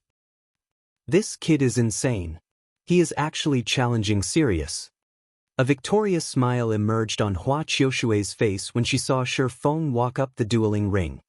In order to recruit Sirius for the Glorious Lions battle team, she had made a powerful promise to the Battle Wolves. Had she not, the Battle Wolves would not have allowed Sirius to join the team. Even Hua Qiushui wasn't sure of Sirius's true strength. However, she was certain of one thing. When she had first met Sirius, she had wanted to test the man's skills. Hence, she had hired over a dozen top-class professional bodyguards to fight the old man. The outcome of that fight had far surpassed her expectations. Every one of the bodyguards she had hired was a top expert, yet, not one of these bodyguards had even laid a finger on Sirius. Before she realized what had happened, all of her bodyguards were lying on the floor. She had not dared to move a single muscle. She had felt as if chains had bound her. At that time, she had finally realized how greatly she had underestimated the experts of the virtual gaming world. After all, Sirius had even defeated her most trusted bodyguard, Everlasting War, with a single move. Hua Qiushui had seen such situations before. However, that had been when she had hired ordinary people as bodyguards. In front of Sirius, even experts were no different than ants. Moreover, this had happened in the real world. Meanwhile, when Ye Feng and Sirius stood in the dueling ring, staring at each other, the stage's atmosphere seemed frozen. Not bad. Sirius nodded slightly as he watched Ye Feng. You have reached such a standard at such a young age. You can even endure my mental suppression. It's been a long while since I've seen such a promising brat. You also agreed to fight me. Before the match begins, what would you say to placing a bet? A bet? Ye Feng could not help but laugh when he heard this. What do you want to wager? The girl named Fire Dance on your team is very promising. It would be a waste for her to remain on your team. She could have an even brighter future, so I'd like to accept her as my apprentice. I can help her advance on her path. In the future, she will grow to surpass me. Hence, if your Azura battle team loses, I want Fire Dance to become my apprentice. Of course, if our Glorious Lions battle team loses, I'll tell you how to advance your combat standards. What do you think? How to improve my combat standard? Ye Feng had to admit that he was tempted. After reaching his level, it was extremely difficult to improve further. Awakening a domain was not a simple matter. Countless geniuses were stuck at this bottleneck and were unable to enter that realm. Even he had yet to discover any clues about awakening his domain. Yet, Sirius declared that he had such a method. In Ye Feng's opinion, however, such a possibility should exist. In the past, he had merely been the guild leader of a second-rate guild. He had very little information regarding the top powers of the virtual gaming world. These top powers had existed for decades. They all had their own methods to nurture experts. Hence, it was not entirely impossible for them to discover a method to awaken a domain. Unfortunately, this method was an absolute secret. Otherwise, how could the various super guilds nurture so many refinement realm experts? This was the difference between ordinary guilds and super guilds. A small guild was lucky if they even had a few top-tier experts. A large guild was considerably powerful if it had several refinement realm expert leaders. However, super guilds could easily nurture their own refinement realm experts. An expert nurturing system would be a powerful asset to Zero Wing. Ye Feng inwardly sighed. What do you think? Sirius asked seriously. This is not something I can decide. Fire Dance has her own plans. However, what if I offer something else as a wager? Ye Feng was sorely tempted by Sirius's proposal. If he could obtain a reliable method to improve his abilities, rather than search for the method himself, it would save him a lot of time. He could also use that method to nurture others. Something else? I'm not trying to look down on you, but there is nothing in the virtual gaming world that can tempt me. Sirius had not expected Ye Feng to propose a counteroffer. He could not help but laugh as he said, neither coins nor epic items are out of my reach. I just need to invest a little time to obtain them. If you are trying to tempt me with such things, don't bother. What about the stable design? Ye Feng smiled faintly. What did you say? Sirius was taken aback. You have the stable design. A super guild like Battle Wolves had no issue obtaining epic items. They needed little time to amass a collection. In fact, the Battle Wolves already had several epic items. Hence, epic items weren't tempting in the least to Sirius. The stable design was a different story. The various large guilds in God's domain were currently going crazy over mounts. They were frantically gathering the required materials to construct a stable. However, although many guilds throughout God's domain had obtained the needed materials, until now, none had obtained the precious stable design. Acquiring this design was simply too difficult. If the battle wolves could obtain the stable design and begin nurturing their guild mount ahead of the other guilds, the guild would surpass its competition by a large margin. They would have a greater advantage when competing for dominance over God's domain. What do you say? Ye Feng understood just how important the stable design was to a guild. It was an important item that could raise the guild's overall strength. The stable design was far more valuable than several epic items. Even super guilds were trying desperately to obtain the stable design. After all, sheer strength was not enough to obtain the item. One also needed to be lucky. Regarding Ye Feng's ownership of the stable design, he no longer had a reason to hide the information. In any case, the moment he began constructing the stable, the secret would be out. I have to say, I am touched by your sincerity. When Sirius looked at Ye Feng once more, he suddenly felt that the young man before him was not as simple as he had thought. The fact that Ye Feng had the stable design, which even super guilds had failed to obtain, was proof enough of the young man's abilities. After both sides agreed to the wager, the countdown came to an end. Sirius immediately revealed a smile as he unsheathed the flame-red greatsword from his back. He then swung the weapon violently at Ye Feng, who was 20 yards away.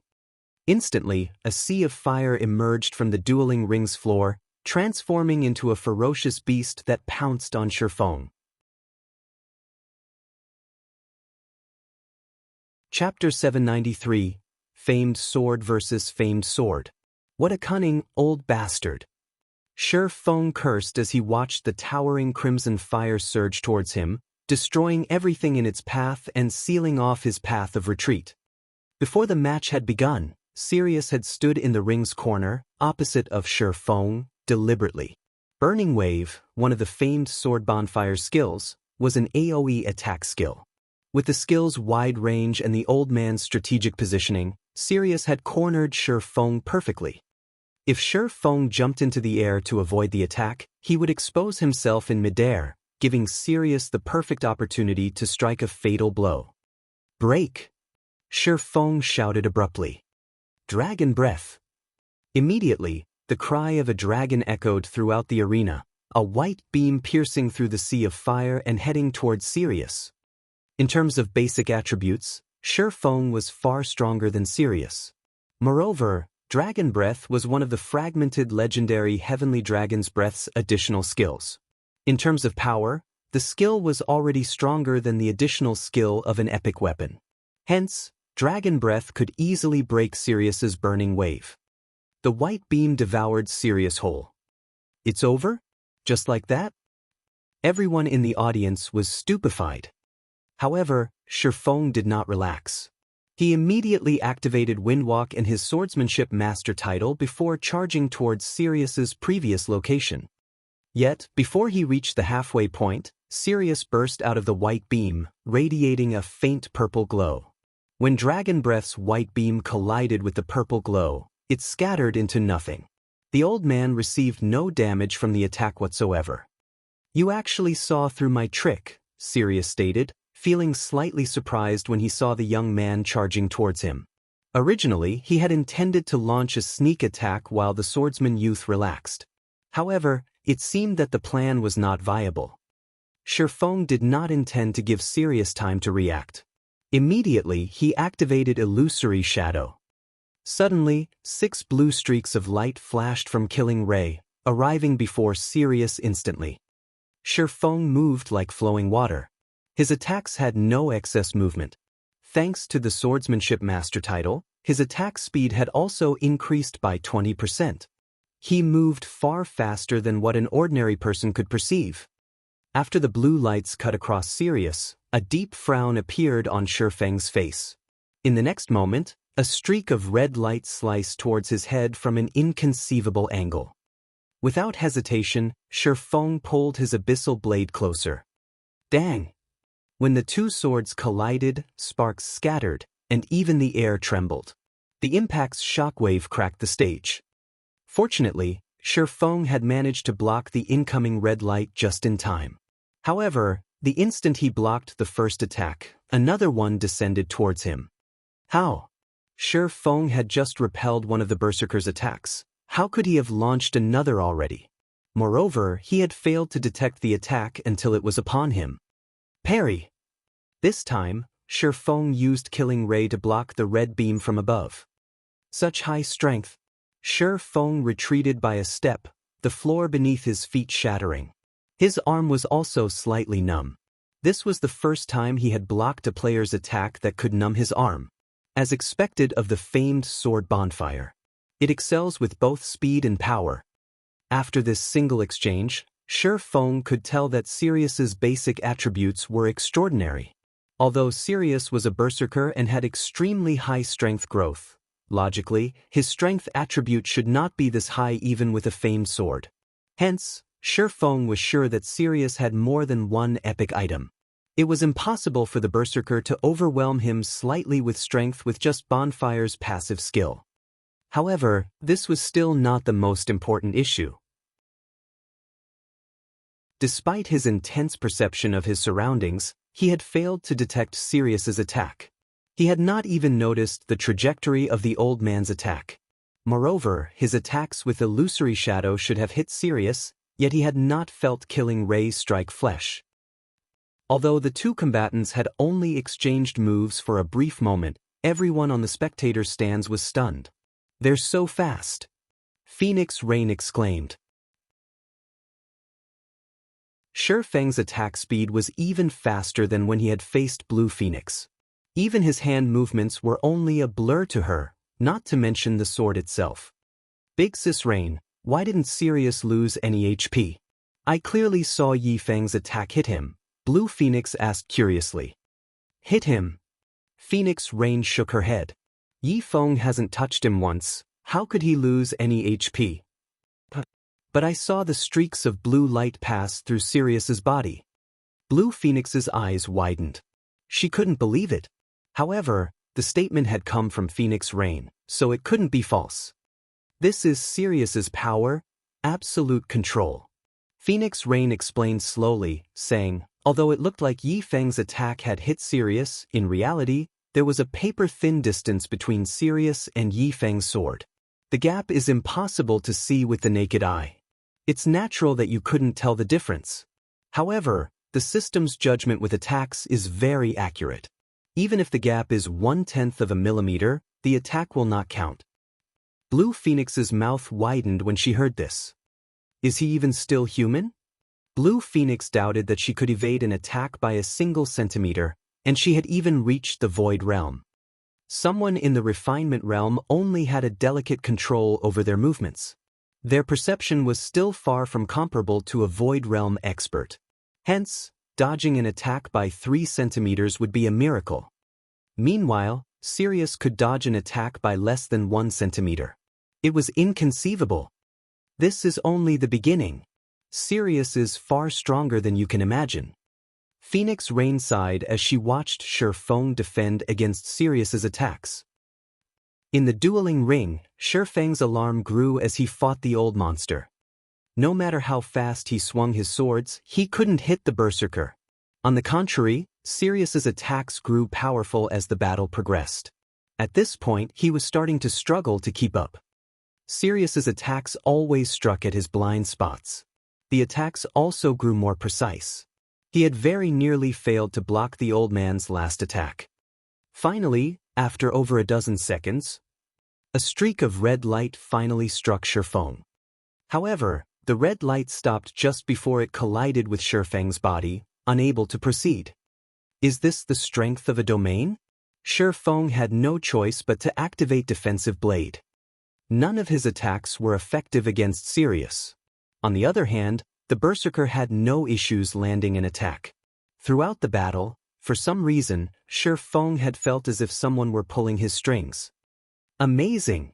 You have lasted this long without using a life-saving skill. Sirius smiled calmly as he looked at the miserable youth before him. Now, rather than gripping his greatsword in one hand, he transferred it into a two-handed grip. Since you are so strong, I will show you my true power. Sirius raised his crimson greatsword high before swinging it down towards Ye Feng. Suddenly, time stopped. Only Sirius's sword moved, descending. So fast. Although Ye Feng could see the sword light approaching, he knew that neither of his swords could make it in time to block the attack. No, I'm the one who has slowed down. Immediately, Ye Feng recalled another of Bonfire's skills, Flame Dragon's Flash. When activated, it reduced attack speed and movement speed of all enemies within attack range by 60% and tripled the user's strength when attacking. This move was famous for being unblockable. A strength increase of 300% was far more powerful than a damage increase of the same amount. With strength, one could shatter the opponent's defense, causing the opponent to expose a weakness. One could then strike a fatal blow. Ye Feng knew that it was too late to block the attack. Moreover, defensive blade's block counts had already been exhausted.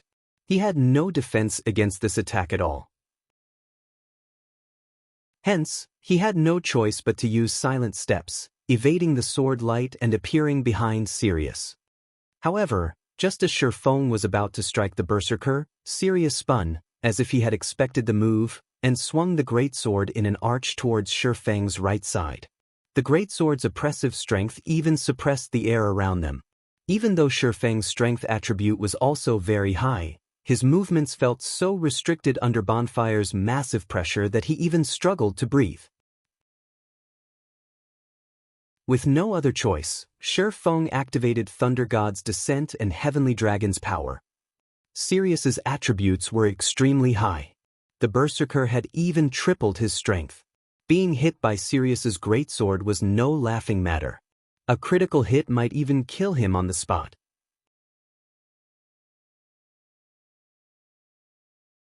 Chapter 794, Contest of Strength. The instant the aquamarine killing ray and the crimson bonfire collided, a boom shook the dueling ring. With the two swords at the center, the stage's stone floor shattered, dust clouds filling the air. As soon as the shockwave passed, a figure flew through the dust clouds, slamming into the ground. As soon as that figure landed, however, it stood. "I made it," Ye Feng muttered as he got to his feet.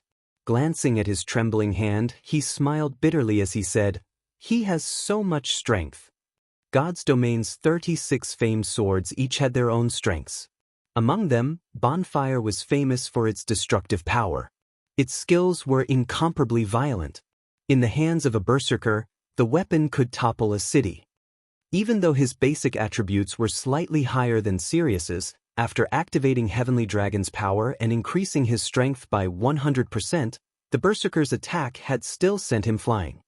Fortunately, however, Heavenly Dragon's power had increased both his HP and defense by 300%. Thunder God's Descent also had a damage reduction effect. Hence, even after receiving the attack, he had only lost a little over 200 HP. Fortunately, with Heavenly Dragon's power, Ye Feng's maximum HP reached more than 48,000. Even without the Thunder God's Descent, Sirius's attack could barely scratch Ye Feng. Ye Feng is strong. Even after Leader used Flame Dragon's Flash, he took so little damage. Blood Sun was almost speechless after seeing Ye Feng mostly unharmed. Everlasting War was similarly dumbfounded. His memory of Sirius's Flame Dragon's Flash was still fresh in his mind. While Sirius had offered him guidance, the berserker had used a single hit to finish him off, yet Ye Feng had only lost slightly over 200 HP. It was astonishing. Moreover, Ye Feng had lasted so long against Sirius. Ye Feng was the first person he had ever seen capable of such a feat. Not one member of the Glorious Lions battle team could last 10 seconds against Sirius. Activating their berserk skills had not changed that. Sirius could still end their lives in 10 seconds without relying on a berserk skill himself. The difference in combat techniques between Sirius and his subordinates was like the difference between heaven and earth. I had never realized that Ye Feng had held back so much of his strength. He can actually contend with an old monster. It feels as if he is even stronger than Martial Dragon. A light shone in Blue Phoenix's eyes. She couldn't help but admire Ye Feng's strength. If she had been the one to fight Sirius, the match would have ended by now. Indeed, Ye Feng is stronger than Martial Dragon. However, this is only in terms of skills and attributes. It really is a wonder how Zero Wing has obtained so many epic weapons and equipment. Phoenix Rain fell into deep thought as she watched Ye Feng, who stood proudly in the dueling ring. After watching this match, she finally had a relative understanding of Ye Feng. Sirius's strength spoke volumes for itself. Yet, despite facing a monster like Sirius, Ye Feng could rely on his basic attributes to compensate for his shortcomings. One could just imagine how powerful his basic attributes were. One could not rely on dark gold equipment to gain attributes like this. Epic items were the only explanation. However, how precious were epic items? Even now, the Dragon Phoenix Pavilion only had a few. Yet, among the Azura battle team, more than one member wore or wielded their own epic item. By her estimations, Aqua Rose and Fire Dance should both possess at least one epic item. As for Violet Cloud, the cleric had yet to fight, so she did not know. However, this insight was frightening enough. After all, Phoenix knew very well that these epic items originated from Zero Wing. After Ye Feng activated his Berserk skill, he would not waste time. Immediately he charged at Sirius, going in for the kill. With his HP and defense, he didn't need to worry about Sirius's attacks. He could afford to trade blow for blow. As Ye Feng was about to arrive before Sirius, he jumped into the air. He then raised Killing Ray, the power of fire and lightning gathering around the blade. Thunder Flame Explosion. Immediately, the attack suppressed the space around Sirius. The spatial suppression would reduce all enemies' movement speeds. With the skill's wide range, Sirius had nowhere to dodge. Sure enough, Sirius showed no intentions of avoiding the attack. Instead, he crossed Bonfire in front of his body, fully intent on receiving the descending elements. Boom! Fire and lightning devoured the Berserker whole. However, the instant the elements came into contact with Bonfire, the famed sword absorbed them as if it were a black hole. This skill sure packs a punch. Sirius revealed an excited smile after Bonfire finished absorbing the flames and lightning. More cracks had appeared beneath his feet. However, thanks to you, I finally have a chance to use this skill to its limits. The Berserk skill he had learned was somewhat unique. The skill's name was Baptism of Fire. To display the skill's might, he needed to absorb a certain amount of damage from a single attack. Furthermore, he could exert more of the Berserk skill's strength depending on the damage he received from the one attack. In the past, he had been lucky if his opponents allowed him to display 50% of the skill's might. However, Ye Feng's attack allowed him to exert 100% of the skill's effects. Currently, Baptism of Fire's strength bonus reached 120%. His attack speed increased by 100%, and his HP jumped by 200%. 6 blades of fire also appeared around his body. Meanwhile, Baptism of Fire lasted 1 full minute, which was more than enough time to end the match. Ye Feng had a bad feeling as he heard Sirius's words. However, before Ye Feng could react, the 6 flaming swords shot towards him. So fast. Seeing the rapidly approaching swords of fire, Ye Feng instinctively brandished Killing Ray and the Abyssal Blade. Ping. 6 brilliant fires scattered around him as he repelled the fiery weapons. However, the attack had also sent Ye Feng flying across 10 yards, 3 damages of over -300 points appearing above his head. How is this be possible? Every member of the Azura battle team was shocked when they saw Ye Feng fly through the air. They knew full well how strong Ye Feng's basic attributes were. This was the first time they had seen anyone or anything throw Ye Feng after he activated Heavenly Dragon's power. Heavenly Dragon's power increased Ye Feng's strength by 100%. With Ye Feng's current strength attribute, a 100% increase even allowed him to face down a High Lord, yet Sirius had sent him flying. How could they not be shocked? After landing, Ye Feng stared at Sirius with fear in his eyes. Is this the true strength of these old monsters? Ye Feng glanced at his trembling arms, excitement flaring in his eyes.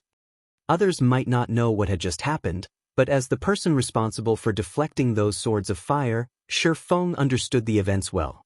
Regarding strength, Ye Feng's was definitely higher than that of the fiery blades. However, Sirius could control the 6 swords of fire to their limits.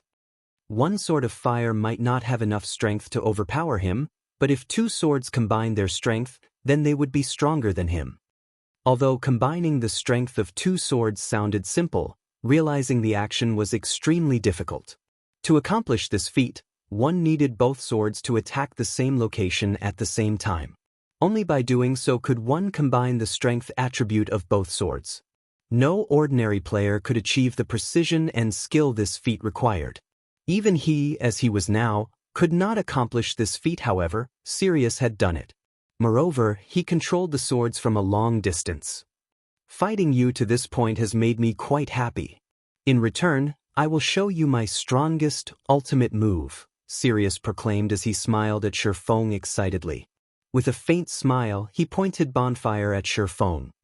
Immediately, the 6 swords of fire shot towards Ye Feng, all 6 combining into one flaming weapon.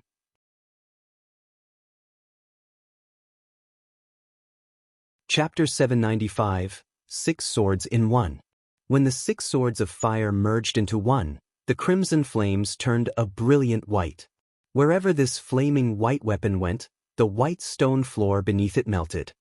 Seeing the white sword of fire fly towards him, Ye Feng's expression turned grim. Just how strong is he? Merging 2 swords of fire together was already an incredibly difficult task.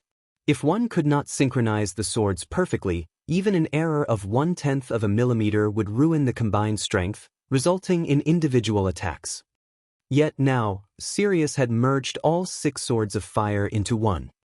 The compounded strength was no laughing matter. The burning white weapon possessed 3 times the strength of the previous combination. Alright, it's time we put an end to this battle. Sirius narrowed his eyes. Shio! A sonic boom resounded throughout the dueling ring as the fiery white sword covered a dozen yards in an instant, arriving before Ye Feng's heart. Although Ye Feng wanted to dodge the sword, Sirius had already locked onto him. If he moved in the slightest, Sirius would immediately adjust the sword's trajectory. Defending himself while moving was also far more difficult. His only option was to allow the flaming blade to come within critical range before dodging it. The instant the sword was within range, Ye Feng sidestepped. It's useless. I've already predicted your actions. Sirius shook his head as he commanded the white sword of fire with a thought. The sword suddenly changed its trajectory, stabbing towards Ye Feng's heart once more. However, Ye Feng had prepared for this moment. Suddenly, Killing Ray released a dazzling white glow. Flame burst. The white light caused the dueling ring's temperature to soar instantly. Killing Ray then transformed into a streak of white light that collided with the sword of fire. Boom! Everyone in the spectator stands felt their hearts shake and eardrums rupture. In the next moment, a small crater with a radius of over 2 yards appeared at the epicenter of the collision. The crater had been scorched black as if created by a meteorite. Meanwhile, like a cannonball, Ye Feng flew over 20 yards away. His HP instantly fell by more than 1,500 points. When he landed, the stone flooring beneath his feet cracked, the fissures extending over 5 yards from him. As the deafening boom passed, silence overtook the audience. Everyone was stupefied. Is this really a battle between humans? This thought continuously echoed through everyone's minds. The 2 fighters in the dueling ring felt more like Lord-ranked monsters, rather than players. Not only were they both astonishingly fast, but their strengths and reaction speeds were also incredible. They had used the system's slow-motion function to watch the 2 fighters clash. Otherwise, they would not have had a single clue about what had happened. Snow, do you know anything about that sort of fire? Is it a skill? Zhao Yueru asked, excitement flashing in her eyes. Even after watching the fight for a long time, she could not figure out why that burning weapon was so immensely powerful. Previously, it had only dealt Ye Feng around -300 damage. Now, not only had it dealt over -1,500 damage, but the strength it contained had also increased tremendously. However, she had only seen the 6 crimson swords of fire merge into one. If she could similarly combine her spells, just how devastatingly powerful could her spells become? Gentle Snow simply shook her head in response to Zhao Yueru's question. This was the first time she had ever seen something like this. The thought of combining attacks to improve the strength of a skill had never crossed her mind before. She had never imagined that the combined strength would yield such overwhelming effects. Although she could tell what her friend was thinking, she did not think that Sirius's attack was just as simple as merging the 6 swords of fire to attack simultaneously. After all, when they fought dungeon bosses, there were often instances where several spells struck the boss simultaneously. However, none of those instances had ever yielded such combination effects. Moreover, if the 6 swords of fire had combined to attack simultaneously, 6 damages should have appeared above Ye Feng's head. However, only one had appeared. Hence, Sirius's attack was not as simple as it seemed. Otherwise, with Ye Feng's current combat standard, there was no reason why he could not use such a technique as well. Since Ye Feng was not using this technique, that could only mean one thing: he was not capable of using it. Thinking up to this point, Gentle Snow trembled involuntarily. The combat techniques Ye Feng had displayed had long since surpassed her imagination, yet even a powerful expert like Ye Feng couldn't use this combination technique. One could just imagine how powerful Sirius was. Moreover, at this point, it was obvious that Ye Feng had already activated his Berserk skill. Even so, he was at a disadvantage. In contrast, Sirius had yet to suffer a single point of damage. While everyone focused on the battle, Sirius had launched another attack. He had no intentions of allowing Ye Feng to catch his breath. Again and again, the Sword of White Fire attacked. Although Ye Feng managed to block them, the attacks sent him flying repeatedly. Very quickly, his HP dropped below the 50% threshold. Is that old man really human? Blue Phoenix was speechless as she watched the battle unfold. Others might not grasp how complex and elaborate Sirius's combination attack was, but she could. Moreover, she had even attempted the technique before. Currently, she could barely merge 2 attacks into one. Adding even one attack to the combination would increase the technique's difficulty exponentially.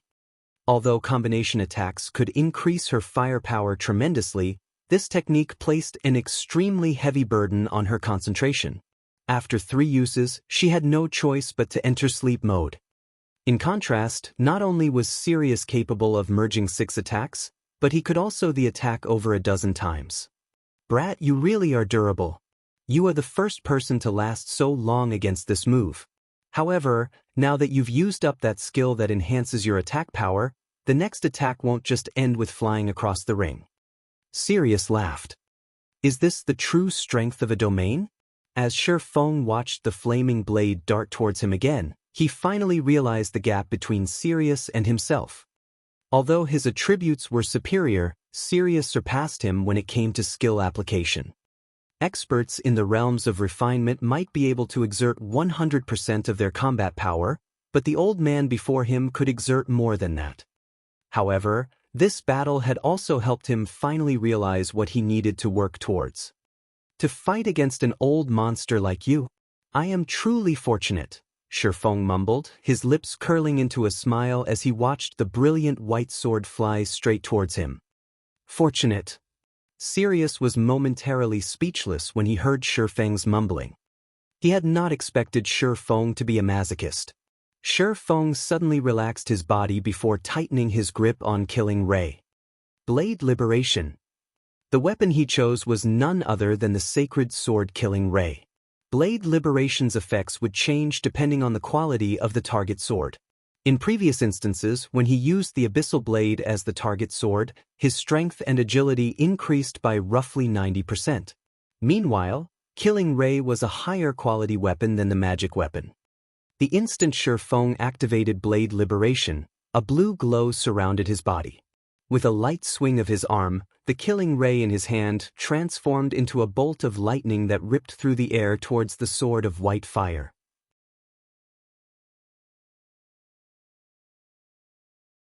Chapter 796, Godly Power. When lightning and fire clashed, the flash momentarily blinded everyone watching. With a boom that echoed throughout the venue, Ye Feng was forced to retreat by 3 steps before he could steady himself, following which, a damage of over -100 points appeared above his head. As for the white sword of fire, the attack had thrown it to the side. When the audience saw this, they were flabbergasted. Just how strong is Ye Feng? Who is Ye Feng? Can current players really achieve this level? Before, the audience members had somewhat admired Ye Feng's strength. Now, however, that admiration had become shock. It was especially true for those who knew Sirius. This should have been a one-sided battle. Nobody could have ever imagined that Ye Feng still had such a trump card.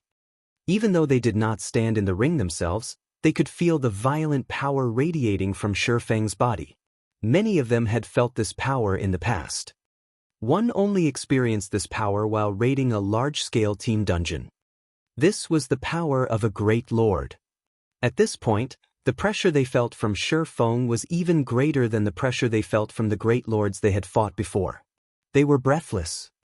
Big Sis Rain, just who is Ye Feng? For a time, Blue Phoenix was at a loss for words as she stared at the glowing Ye Feng. After her own match against him, she had seen the gap between the swordsman and herself quite clearly. His strength had not been out of her reach. Now, however, it would seem that the strength Ye Feng had used against her had just been the tip of the iceberg. If she fought this kind of violent power, she would most likely die in an instant. Not responding to Blue Phoenix's question, Phoenix Rain remained silent as she continued to watch the man named Ye Feng. It seems I've truly underestimated Zero Wing. It's no wonder why they dared to pick a fight with Exemplary Willow. So, the guild had still hidden such an expert. Joy flooded Phoenix Rain. She had not initially had much hope for the Azura battle team.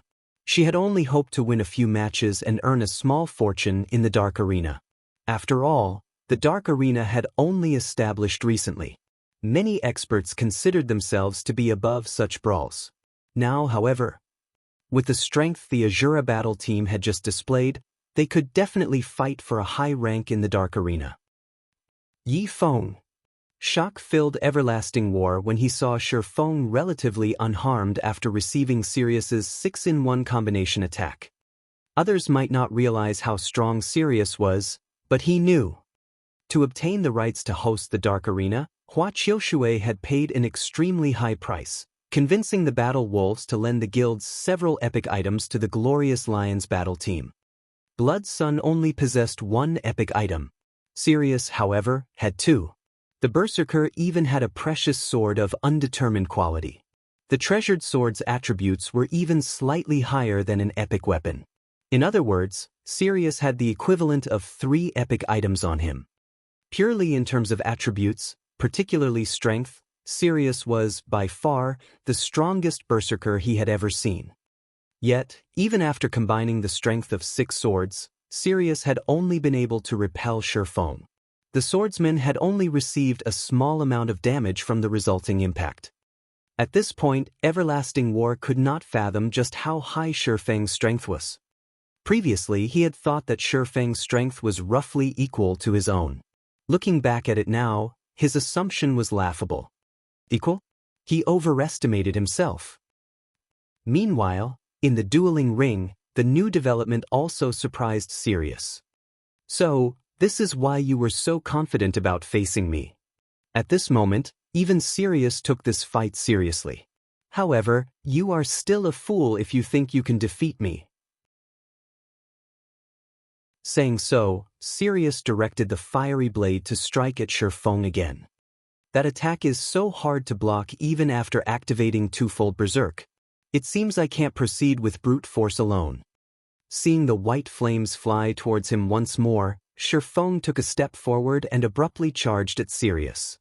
From an outsider's point of view, he had only lost around 100 HP. He currently had 48,000 HP, so 100 points of damage were negligible. However, only those who had experienced Sirius's 6-in-1 combination attack knew how powerful the attack was. If not for the 300% increase to his defense, as well as the damage reduction effect from Thunder God's Descent, he would have lost far more HP. Meanwhile, Blade Liberation did not only improve his strength. The skill also increased his agility. Hence, he had received a massive boost to his movement speed, attack speed, and flexibility. Although Sirius's combination attack could multiply the strength behind his attack, it could not increase his attack speed. Now that Ye Feng's speed had increased once more, evading the sword of white fire had become much easier. In the next moment, Ye Feng easily avoided the fiery weapon, which he had not been able to dodge before. Ye Feng then approached Sirius with flying speed. The swords of fire were quite strong. However, to control this strength, one needed to invest much of their concentration, even more so after combining the strength of 6 swords. Hence, Sirius had been forced to stand in place while directing the burning blades. As Sirius had focused his concentration into controlling the 6 swords of fire, the man had no combat power at the moment. However, there was still a distance of over 20 yards between Ye Feng and Sirius. Although Ye Feng was fast, the white flaming sword hindered his path. This should be close enough. After avoiding the flaming weapon once more, Ye Feng tightened his grip on Killing Ray and swung the sacred sword. Thundering Flash. 4 arcs of blue lightning snaked their way towards Sirius. As if he had predicted this attack, Sirius directed the sword of fire to appear before him a step ahead of the lightning strikes. The flames slashed at each arc of lightning. The instant the sword collided with the lightning, the latter shattered. The sword of fire then advanced towards Ye Feng's heart. Take this. Ye Feng was not surprised by Sirius's defensive maneuver. Instead, he revealed the blazing meteor and threw it. A red streak of light smashed into the sword of fire, causing the white sword to pause before continuing towards Ye Feng, having lost momentum. At this time, Ye Feng hacked at the weakened white flames, the impact forcing him back a step. This time, however, he only received slightly over -50 damage. Trying to go for a battle of attrition? Sirius frowned slightly. Not on my watch. The 6-in-1 combination attack placed a huge burden on the user's concentration. Even he could not support the technique for too long. If his fight with the young swordsman dragged on, he would collapse from overextending his concentration, losing the match as a result. Following which, one sword of fire split away from the white flames. Although a 5-in-1 combination attack was slightly weaker, it was still enough to suppress Ye Feng. Meanwhile, the other sword could find an opportunity to deal damage. Immediately, the brilliant sword of white fire charged towards Ye Feng, whereas the crimson sword attacked the swordsman from behind. As long as the white flames repelled Ye Feng, he would reveal gaps in his defense. This would make it far easier to land a direct hit. Ping! Sure enough, Ye Feng was forced back by a step after colliding with the 5-in-1 combination attack. However, just as the other sword of fire was about to stab the swordsman, a figure suddenly appeared to block the attack. Phantom Kill. After he upgraded the Abyssal Blade by a rank, Ye Feng's doppelganger had gained 80% of his attributes. With his twofold berserk state, it was child's play for the doppelganger to block a single flaming sword. After blocking the attack, Ye Feng's doppelganger activated Windwalk and Wind Blade before charging towards the enemy berserker. Although Sirius wanted to use the white sword of fire to defend himself, Ye Feng had the weapon pinned down. It couldn't approach the doppelganger. When Ye Feng's doppelganger arrived before Sirius, the berserker finally gave up his control over the white sword of fire. He swung bonfire to defend against the doppelganger's chop. Just as the doppelganger's sword was about to strike, the berserker evaded the attack. Immediately after, bonfire bit into the doppelganger's body. However, even after the doppelganger received the damage, it did not retreat. Instead of the doppelganger, it was Ye Feng who stood before Sirius. After swapping positions with his doppelganger, Ye Feng swung his sword at Sirius. A streak of blue light flashed. Surprised by the unconventional attack method, Sirius had failed to react and received Ye Feng's attack in full. The massive impact forced Sirius into a retreat. Taking the opportunity, Ye Feng followed up with a series of over a dozen slashes.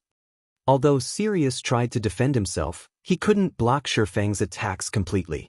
As a result, he received several more strikes.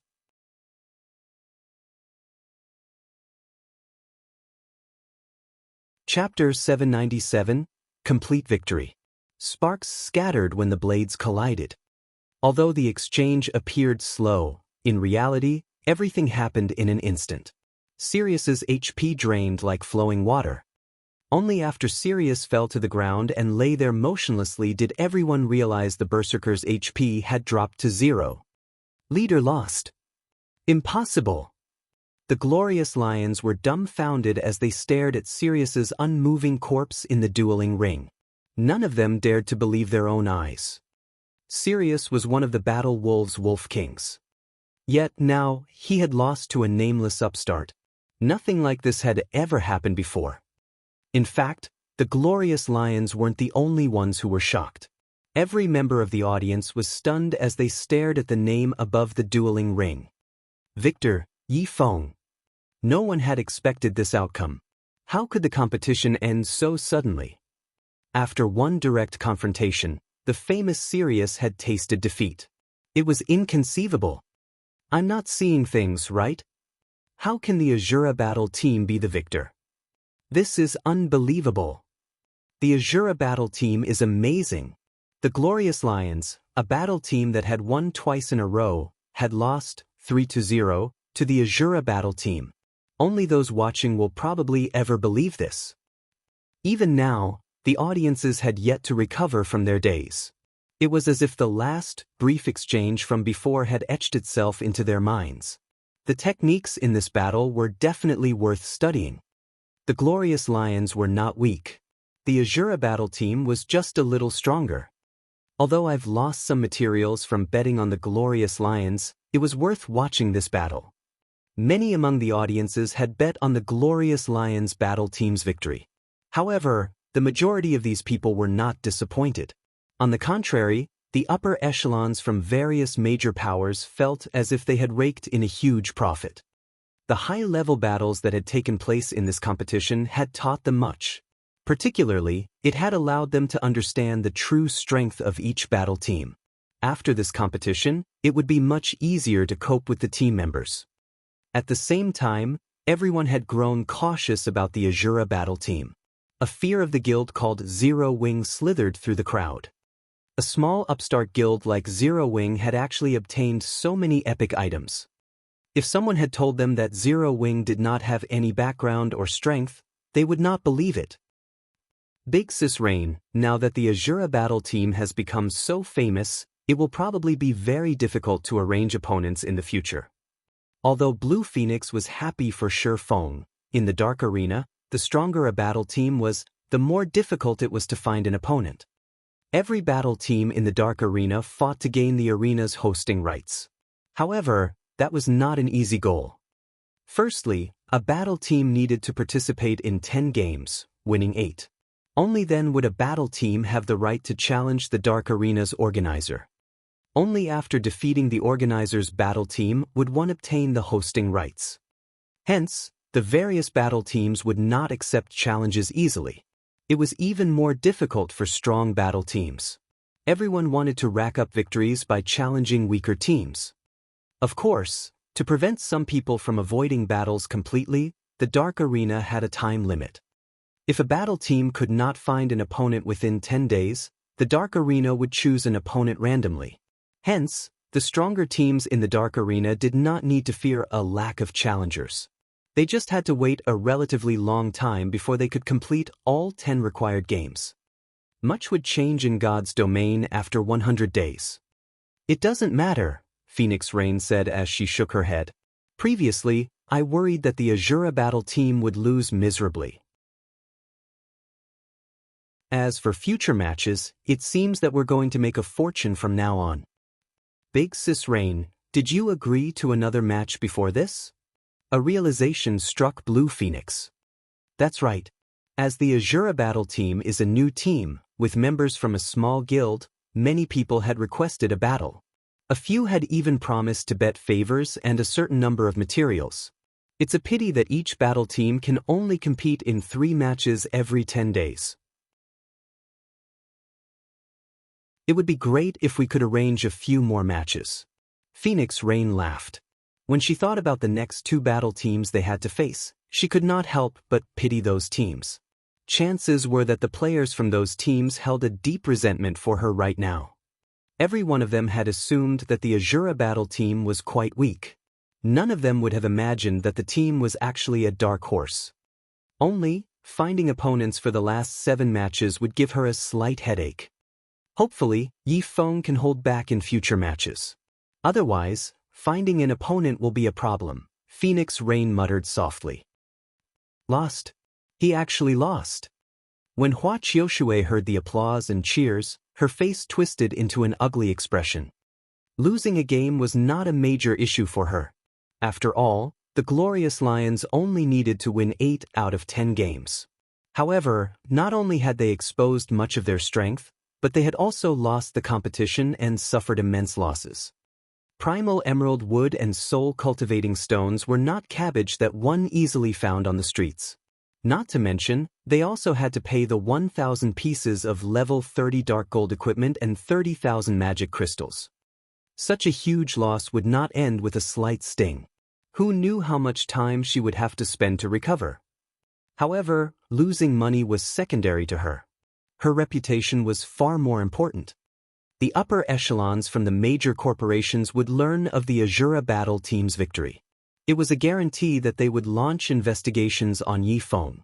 If they discovered that she had chased Ye Feng away from the Glorious Lions, she would probably be branded with the title Blind Fool. Her superiors might even begin to question her abilities as a manager. Zero Wing. Sooner or later, I will get my revenge. Exemplary Willow raged as she stomped her feet. She shot a glare at Ye Feng before turning to leave. Below the dueling ring, Zero Wing's members celebrated and rejoiced. Leader, are you all right? Fire Dance asked as she approached Ye Feng. Ye Feng looked worn. His complexion was pale and waxy. He looked nothing like a winner. It's nothing. I just expended too much of my concentration, Ye Feng replied as he shook his head. This battle had been truly dangerous. He had gone all out from the very beginning of the battle, pushing his 5 senses to their limits. He had remained on full alert throughout the match, fearing that a moment of carelessness would lose him the fight. Sirius's combat standard was simply too high. If this match had taken place 2 or 3 weeks from now, he definitely would have lost. Although Sirius's equipment was already impressive, the old man even possessing several epic items, at the end of the day, he did not have a fragmented legendary item. He also had not learned any super skills. These 2 aspects could improve a player's combat power by leaps and bounds. Even Sirius would have a hard time trying to bridge the gap by relying on techniques alone. In front of absolute strength, all manner of trickery was useless. This was the cruel reality of games. Hence, regardless if they were experts or ordinary players, all players prioritized improving their weapons, equipment, and skills. While Ye Feng rested, Sirius revived below the dueling ring and marched straight over to Ye Feng. Kid, you sure know how to hide your strength. However, you might be able to beat me now, but it will be a different story in the future, Sirius said, a warm smile appearing on his stern face. Alright, I've said enough. As per our agreement, I'll give you this. With this information, you should be able to improve yourself further and reach my level a little sooner. However, whether or not you obtain the item will depend on your own abilities. Saying so, Sirius sent Ye Feng a private message. He then turned and left. As he walked away, he could not help but glance at Fire Dance, shaking his head and sighing. His reaction creeped Fire Dance out. Seeing Fire Dance's reaction, Ye Feng chuckled. The two had discussed their bet through private chat. Nobody knew about their conversation. If Fire Dance knew that Sirius had wanted her as his disciple, she would probably feel quite awkward. However, although Ye Feng admitted that Sirius's guidance would open many doors for Fire Dance in the future, he did not think that she would have any fewer achievements if she remained by his side. He also would never allow the Battle Wolves to poach one of his experts. Following which, Ye Feng opened the file Sirius had sent him, intending to glance through the information he had won from the old man. Just what kind of information could actually give him the possibility of advancement?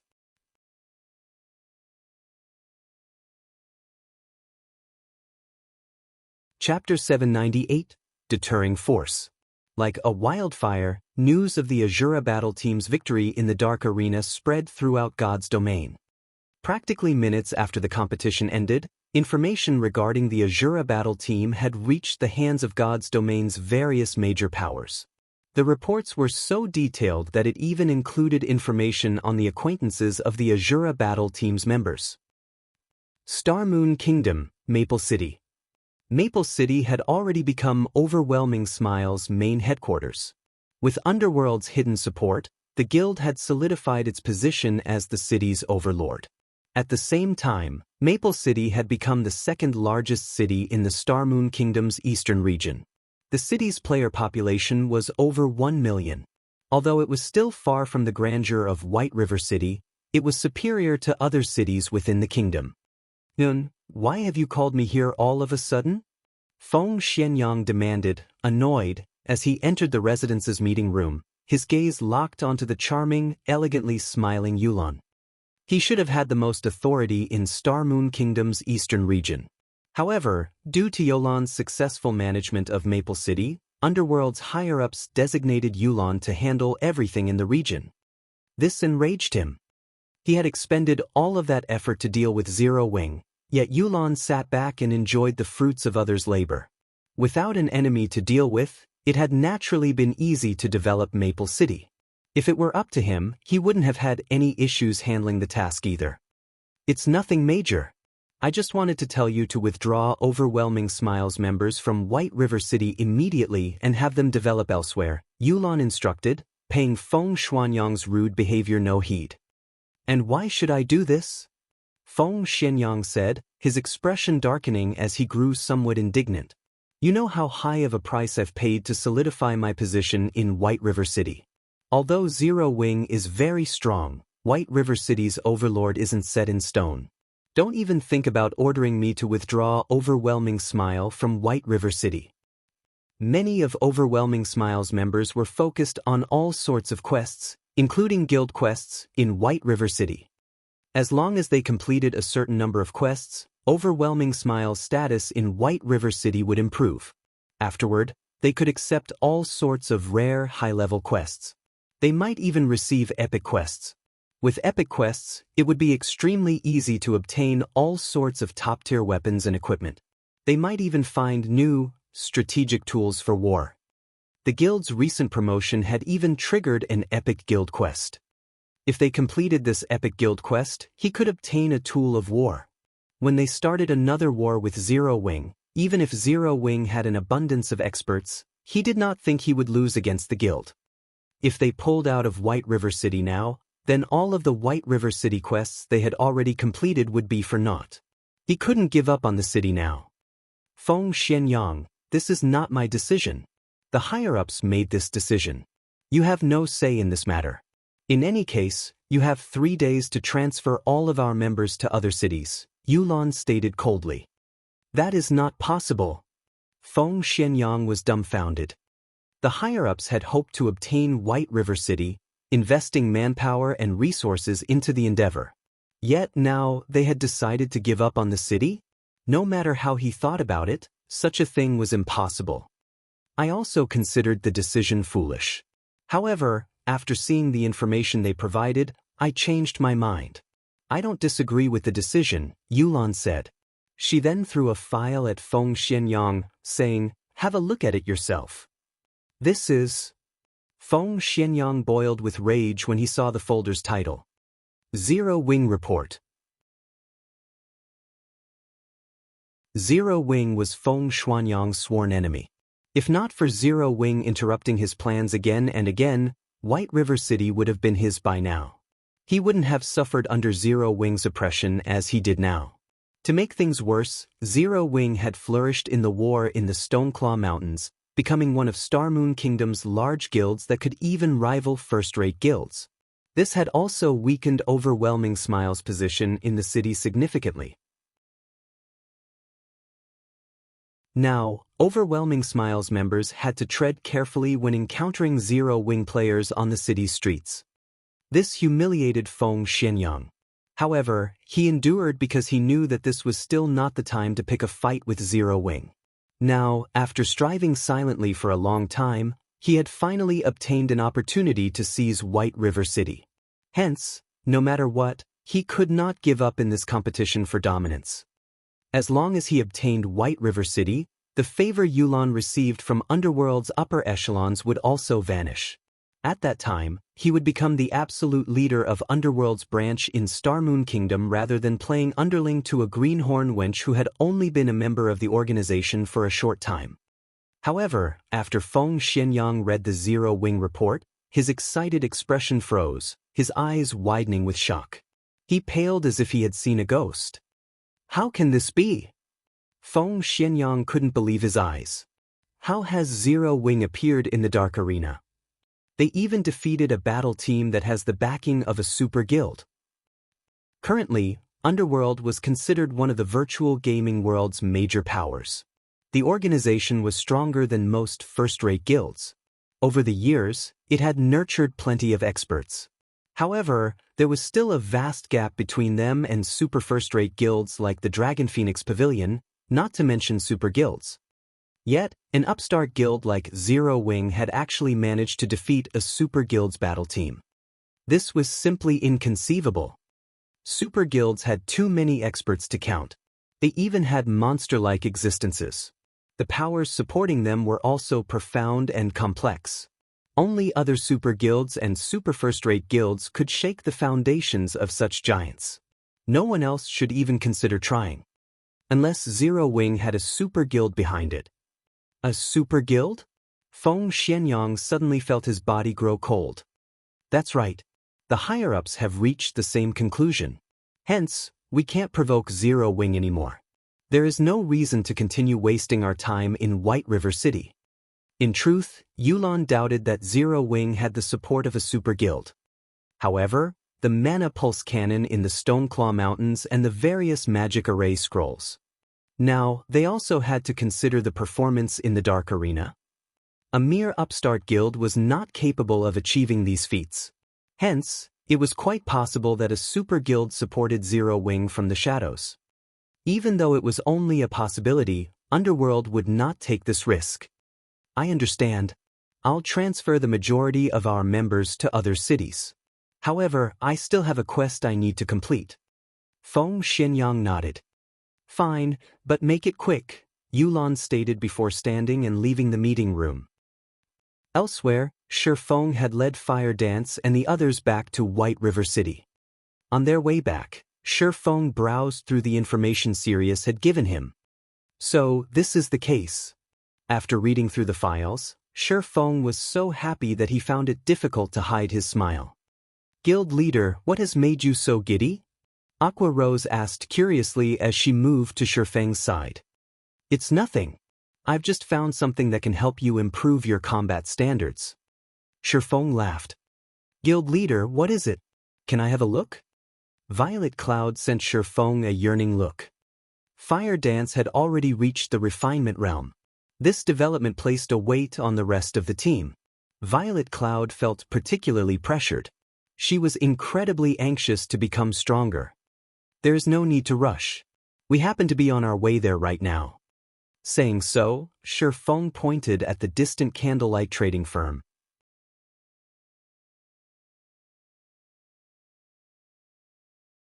Chapter 799, Secrets of God's Domain. The Candlelight Trading Firm, Special Forging Room. Guild Leader, here are the items you requested. After Melancholic Smile entered the room, she stacked materials onto the stone table, creating a large mound of items. If the upper echelons of other large guilds saw this, they would be shocked. Every material was extremely valuable. Some were even used to construct a stable. However, among these materials, there was one item that was particularly eye-catching, a fragment of a silver stone tablet. This fragment was clearly not a raw material. Ye Feng picked up the stone tablet while transferring the materials into his bag. Including the materials he had won in the Dark Arena, he had enough to begin the guild stable's construction. Currently, the various large guilds were occupied with raiding dungeons to collect the stable design and required materials to construct the building. However, no one would have imagined that a small guild like Zero Wing had both. The only thing left to do was to construct the stable itself. Ye Feng could not contain his excitement. In the past, Shadow had invested a lot of time to construct its stable. By the time the guild stable was complete, God's Domain's mainstream players had surpassed level 50. Many ordinary players even had their own mounts. On the other hand, this timeline's mainstream players had only reached level 30. Yet, Zero Wing could begin constructing its own stable. Zero Wing would be the first guild in God's Domain to reveal its guild mount to the public. Ordinary mounts cost 40 gold. However, guild mounts only cost 25 gold. Although the difference was only 15 gold, no ordinary player could afford that, even if they sold everything they owned. Even guild elite players would have to save for a long time to accumulate so much. Due to this 15 gold gap, guild players could obtain their mounts ahead of ordinary players. The only problem guild players faced was that they needed to a certain amount of guild contribution points before they could purchase a guild mount. GCPs were automatically rewarded after one completed a guild quest. The amount of GCP varied depending on the quest's difficulty, with higher-leveled quests awarding more points, and ordinary and daily quests awarding very few. In fact, one could say that the GCP requirement wasn't a major issue. Money was the only thing guild players truly needed to purchase their guild mounts. Guild Leader, is this stone tablet related to your earlier, mysterious actions? Fire Dance knew of their plans for the guild stable. However, she was more concerned with Ye Feng's previous statement. After reaching her combat standard, it was extremely difficult to advance further. If there really was an item that could improve a player's combat standards, it must be heaven-defying. That's right. This stone tablet is the item that can help everyone grow stronger. Ye Feng nodded. The information he received from Sirius stated that there were all sorts of skills in God's Domain. There were ordinary skills, general skills, taboo skills, and an extremely rare type of skill known as a secret technique. Secret techniques were unique in God's Domain. Moreover, learning a secret technique was different from learning ordinary skills, whereby players could learn a skill with a click of a button.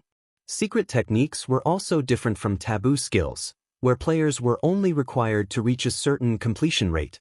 To learn a secret technique, players had to comprehend it. One's comprehension depended on the player. As to how one used the secret technique, that also depended on the player. Unlike the usual skills, a secret technique would not appear in a player's skill menu even after learning it. Secret techniques also lacked a cooldown. Players could use the secret technique whenever and however they desired. The only resource consumed when using a secret technique was concentration. Ye Feng had learned a secret technique before. In truth, a secret technique was just a unique method of utilizing combat techniques. Void Steps was considered a footwork-type secret technique. Moreover, Sirius had revealed that his 6-in-1 combination attack was a byproduct of his secret technique. Although he had known how to use such a technique for quite a while, he had not been able to use the 6-in-1 combination attack. However, learning the secret technique had allowed his combat standard to reach a whole new level, allowing him to execute a 6-in-1 combination attack. Without the secret technique, even with his domain, such a complex technique would have been beyond him. Meanwhile, when speaking of secret techniques, Ye Feng immediately thought of the secret sword technique he had obtained during his promotion to Blade Saint. At the time, he had not realized what this item's purpose was. The stone tablet's introduction simply stated that it held some kind of divine power and that he needed to collect all the stone tablet fragments to restore the engraved pattern. Hence, he had not bothered with the secret sword technique. After all, obtaining this single fragment had nearly cost him his life. How difficult would it be to collect all 6 pieces? Of course, the secret technique stone tablet the Battle Wolves had obtained was also incomplete. Even so, players could still learn from the fragment. However, they needed to meet a specific requirement to learn the secret technique it hid. The requirement was magic crystals. One needed to inject a significant amount of magic power into the stone tablet to activate the secret technique once. Moreover, this secret technique was not complete. If one wanted to learn the complete secret technique, they had to collect all the necessary fragments. Although Sirius had kindly told him how to activate the secret technique stone tablet, the old man had not told him where to find one. This was also the first time Ye Feng had ever heard of secret techniques. This was the tragedy middle and low-class players faced. Unless one was extraordinarily lucky, many of God's domain's secrets were beyond people like him. Secret sword technique? Violet Cloud blinked as she looked at the stone tablet in Ye Feng's hands. Guild leader, can't only melee classes learn this? No. Any class can learn a secret technique. However, some are more suitable for certain classes. Fortunately, there is no limit to how many players can learn it. Take Void Steps and Sirius's 6-in-1 combination attack for example. These combat techniques are not necessarily suitable for our classes. However, if utilized properly, they are still significantly effective, Ye Feng explained, smiling. In reality, the secret technique Sirius had learned was more suited to magical classes, while Void Steps was more suitable for assassins rather than swordsmen. When used, however, they could still improve a player's combat power significantly.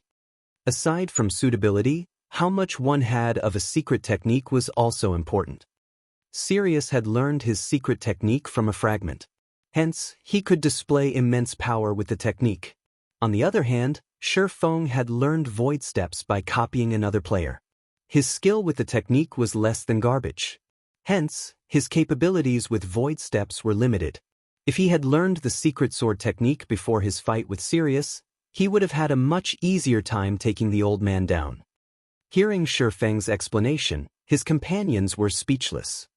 They had all seen Sirius's 6-in-1 combination attack. They had never imagined that the stone tablet before them was actually something so amazing.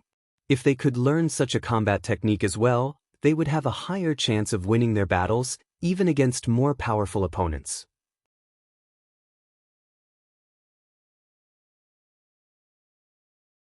Chapter 800 Restrictions. Ye Feng could not help his smile when he saw the yearning and desperation in everyone's eyes. He could relate. Although the secret technique stone tablet is an excellent item, there are many restrictions. There are even restrictions while one is learning the secret technique itself. This is not an easy endeavor, Ye Feng explained. The secret technique stone tablet helps players learn how to better utilize their combat techniques. While learning these methods, they might even discover a breakthrough and advance their combat standards. This was why Sirius was so confident of his declaration that Ye Feng could grow stronger if he possessed a secret technique stone tablet. If every member in a guild could learn the secret technique, their strength could defy heaven.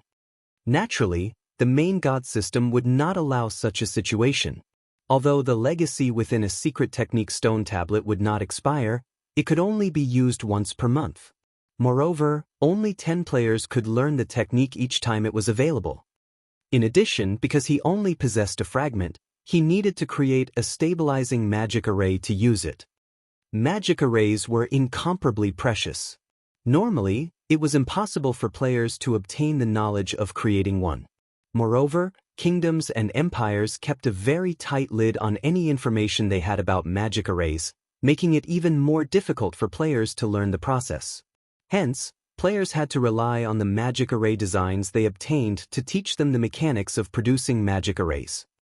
Currently, no player throughout God's domain knew how to produce stabilizing magic arrays. They could only obtain them from NPCs. Although God's domain had countless NPCs, not all NPCs knew how to produce magic arrays. Even powerful magical class NPCs rarely knew how to produce more profound arrays. The stabilizing magic array just happened to be a particularly profound, twofold magic array. Even Tier 3 magical class NPCs would find it extremely difficult to produce an array of such caliber. This wasn't the only issue they faced. These magic arrays also required something of each player. To learn a secret technique from a stone tablet, players also needed to know how to produce magic arrays. Of course, they didn't need a complete understanding of the topic, but they did need the ability to produce a simple intermediate magic array. This was why Ye Feng had led his team to the special forging room. The simulation device in the candlelight trading firm's special forging rooms had already recorded all of the information Zero Wing possessed about magic arrays. Even the designs for the 9-star polar domain and teleportation magic array had been recorded. Players could easily rehearse the production process without needing to waste precious materials. They only needed to spend some magic crystals. When Ye Feng thought about how the Battle Wolves lacked a special forging room of its own, he imagined how many materials they Super Guild had spent to allow 10 players to learn to produce an intermediate magic array. The thought was staggering. However, the Battle Wolves was capable of such a feat precisely because it was a Super Guild. A first-rate guild could never afford to learn a secret technique without a special forging room. If you wish to learn the secret technique, you'll have to learn to produce intermediate magic arrays. All of the necessary information can be found inside the simulation device. Learn the technique as quickly as possible. Once you can produce intermediate magic arrays, you can learn the secret technique, Ye Feng explained as he pointed towards the flowing ball of water inside the forging room. Learn to produce intermediate magic arrays? Aqua Rose repeated with a frown. This task would be very difficult. As a Cursemancer, she relied on incantations and runes to cast her spells, so she had little understanding of the subject. In reality, when magical class players cast a spell, they drew runes or chanted incantations to guide the surrounding elemental mana to form a magic array. Of course, higher-tiered spells required more runes and incantations. As she understood it, a Tier 1 spell's magic array was the equivalent of a basic magic array, while a Tier 2 spells array was the equivalent of an intermediate magic array. Moreover, when constructing a magic array, the system would not offer any assistance or guidance. Players had to draw the runes or chant the incantations themselves. Hence, the requirement was quite strict. In other words, without any assistance from the system, she needed to complete a relatively complex Tier 2 spell in a set period of time. Furthermore, the magic array she needed to craft would be far more complex than any of her spells. It would be very difficult for her to produce an intermediate magic array. If a magical class player already had such troubles, this would be a nightmare for physical class players. This is mandatory. Even I can't do anything about it. You have to rely on yourselves for this task, Ye Feng said as he spread his hands in a helpless gesture. He could not help them.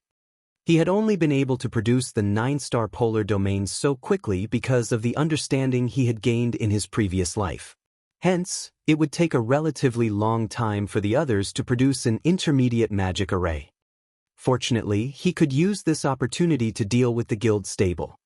Following which, Ye Feng left the candlelight trading firm and headed towards the Adventurers Association. Meanwhile, Fire Dance and the other physical class players began to learn all they could about magic arrays. As for Aqua Rose and the other magical classes, they began to experiment with the process of producing basic magic arrays. As the number of guild residences in the city rapidly increased, the number of players who visited the Adventurers Association in search of their daily guild quests increased as well. Currently, the association enjoyed a constant stream of players entering and leaving the building. When the players inside the building saw the 6-winged guild emblem on Ye Feng's chest, their gazes turned green with envy. Many of the female players acted like ravenous wolves when their eyes landed on Ye Feng. They shot him flirtatious glances and dreamed of pouncing on the young man, devouring him whole. Ye Feng was speechless. He inwardly celebrated the fact that he had not come as Black Flame, and that he had chosen to wear his black cloak. Otherwise, these players might have truly devoured him. However, when he saw the players lined up to accept their daily quests, he could not help but feel nostalgia. In the past, he, too, had often come here to receive his daily guild quests. Guild quests fell into two main categories. The first category consisted of the daily guild quests that players could accept at the Adventurers Association, while the second consisted of the NPC commission quests that were sent to guild residences. Any guild member could accept a daily guild quest. However, the rewards were mediocre at best. Very little EXP was awarded as well. Meanwhile, NPC commissioned quests were different. Even the most ordinary commissioned quest provided decent remuneration and EXP reward. Some even rewarded relatively good weapons and equipment. Unfortunately, guild residences did not receive enough NPC commissioned quests to supply every member within a guild. These quests were also directly related to a guild's popularity. The higher a guild's popularity was, the more well-known it was among NPCs. After reaching a certain level of popularity, even NPCs from other cities and towns would commission a quest. Currently, Zero Wing had the highest popularity among all of the guilds in White River City. Every day, Zero Wing's guild residents received more than 1,000 commission quests. Among them, there were over 100 high-level quests. Aside from its high popularity, Zero Wing received so many quests because of its residence's smithy. Every day, the smithy would provide a certain number of quests. Hence, Zero Wing received far more commission quests than other guilds. Large guilds like Overwhelming Smile only received several hundred commission quests each day, with only several dozen high-level quests. Zero Wing walked the path of the elite, so it had far fewer members than its competitors. As a result, the percentage of players within the guild that could accept commissioned quests each day was relatively high. On the other hand, due to having too many members, other guilds' ordinary members even found it difficult to receive an ordinary commission quest, not to mention high-level commission quests. In the second-floor reception hall. "Sir, how may I be of service to you today?" a beautiful female receptionist asked Ye Feng, smiling. "I wish to construct a stable. Please compile the necessary quotes for me," Ye Feng said, handing over the stable design.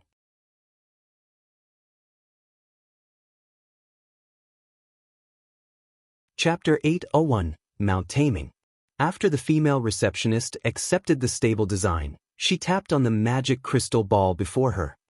Immediately, a miniature, half-transparent building appeared before Ye Feng. This was the construction model for the stable. It allowed players to select and modify the building.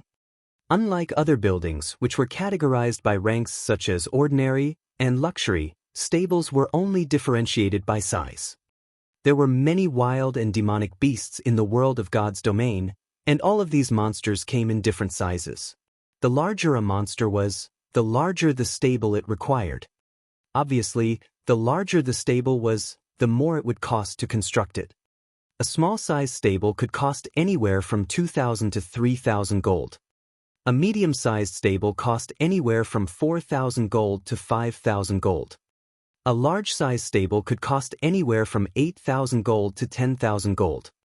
A super large-sized stable could cost anywhere from 40,000 gold to 50,000 gold. For a high-ranking rare mount like the Thunder Wolf, Ye Feng needed at least a medium-sized stable. Of course, the benefit of a larger-sized stable wasn't limited to additional space. A larger stable would allow a guild to tame mounts faster. Guild players would also have an easier time growing their mounts. Most importantly, one could invite a powerful tamer with a larger stable. In God's domain, mount taming was considered a field of knowledge. Tamers played an important role in harnessing the power of a mount. Half of a guild mount's growth depended on the tamer. Hence, hiring a powerful tamer was essential to a guild. I want this large-sized stable. Ye Feng chose a stable with style and clicked confirm. Sir, you have chosen stable number 059. The total cost will be 9,450 gold. In addition, you also have to provide the core materials required to construct the stable. The female receptionist smiled as she produced a bill of materials. The list stated all the necessary expenditures to construct the stable. Here are the materials and money. Ye Feng paid everything off without hesitation. He had made a huge fortune in the Dark Arena. Aside from the profits he had made from his bet with the Glorious Lions battle team, as the winning battle team of the competition, the Azura battle team also earned a small portion from the audience's winning bets. Moreover, due to the audience underestimating the strength of the Azura battle team, many people had gambled on the Glorious Lions. As a result, even after splitting half of the profits with Phoenix Rain, he still walked away with a hefty income. The battle team's shares in the Dark Arena were different from the organizers. Only the winning battle team would get a share of the audience bets. The loser received nothing. Moreover, the winning battle team would earn 3% of the shares, 2% higher than the organizer. Only, as Ye Feng did not own the Azura battle team's participation rights, he needed to split the 3% with Phoenix Rain. Among the 1.5% of winnings that Ye Feng had obtained, he had sold the materials and equipment that he did not need. Although Ye Feng had only received 1.5%, his earnings had not been meager. Every member of the Dark Arena's audience was a wealthy big shot. Their bets made involved several hundred gold of materials at the very least. Since so many people had placed generous wagers on the Glorious Lions, Ye Feng's earnings had naturally been impressive. From this single competition, he had earned over 7,000 gold. He had also obtained the stable materials from the Glorious Lions. After obtaining what he had needed, he sold excess materials to Phoenix Rain, selling each primal emerald wood for 75 gold and each soul cultivating stone for 60 gold. Overall, he sold 20 logs of primal emerald wood and 12 soul cultivating stones, earning him another 2,220 gold. Including the money he had on hand before the competition, he now had over 11,000 gold on him. He could easily afford the large-sized stable. After Ye Feng finished paying the bill, the female receptionist passed him a stable certificate. In the future, if he wanted to modify the stable, upgrading it to a super large-sized stable, he could simply present this certificate to make the necessary modifications. He would not need to obtain another stable design. After Ye Feng confirmed the stable's construction, a group of NPC architects entered Zero Wings Guild residence in White River City and began building the stable. Suddenly, a large space within Zero Wings residence, which had been vacant, transformed into a construction site. Players were barred from the area. What's going on? We're constructing a new building. What is it going to be? Zero Wings members grew curious upon seeing groups of NPC architects enter the construction site. They had been ecstatic when the guild had constructed a smithy. Not only could they save money on repair fees, but they could also maintain their weapons with the weapon maintenance function, extending the amount of time they could spend out in the fields. Players from other guilds were particularly envious of this benefit. Now that their guild had begun constructing a new building, how could they contain their excitement? Elsewhere, Ye Feng hailed an advanced horse carriage in front of the Adventurers Association and headed towards the Commoners District. Based on Ye Feng's knowledge, there were a total of 3 master tamers in White River City. If he relied on a basic tamer or advanced tamer, it would take a very long time to finish taming a 5-star mount. As to how much time was needed, even Ye Feng had no idea. However, he did know how long it would take to tame a 3-star mount. A basic tamer required a month to finish taming a 3-star mount, while an advanced tamer needed 20 days. Master tamers only needed 10 days to complete the job. A master tamer was 3 times as efficient as a basic tamer. Moreover, basic tamers could not tame 5-star mounts. Only advanced tamers and above could do so. If even a master tamer needed 10 days to tame a 3-star mount, Shi Feng could not imagine how long it would take to tame a 5-star mount. He would be surprised if it only took double the time a 3-star mount required. If he left the task to an advanced tamer, the required wait time would be even more frightening. Hence, he needed to hire a master tamer to tame the Thunder Wolf. An hour later, Shi Feng arrived before a large courtyard in the commoner's district. Many beasts lounged on the courtyard's lawn. The lowest level beasts were at level 100, with the more powerful ones being level 150. Shi Feng could also see a level 150 High Lord. This beast was even stronger than an ordinary level 150 Tier 2 class. This is the residence of Master Owen. Master Owen does not wish to meet with outsiders, so please leave. As soon as Shi Feng arrived before the courtyard's entrance, 2 level 150 Tier 1 guards in silver heavy armor immediately blocked his path, barring him from the residence. Although tamers were not as reputable as forgers and alchemists, after becoming a master, their statuses were slightly higher than ordinary nobles. Hence, although Owen was only a commoner, he still had 2 level 150 Tier 1 guards protecting his home. Ordinary people did not qualify for his attention. Don't tell me that even I am refused entry? Shi Feng flashed his identity as White River City's count. Immediately, the 2 Tier 1 guards fell to one knee, kneeling before Shi Feng with respectful expressions. This scene dumbfounded passing players. Just who is that? Amazing! He can actually force Tier 1 NPCs to kneel before him. Normally, these Tier 1 guards thought very little of players, yet now, they knelt before one. How could they not be shocked? Ye Feng? Why are you here? Immediately after Shi Feng revealed his true appearance, a crisp voice sounded from beside him.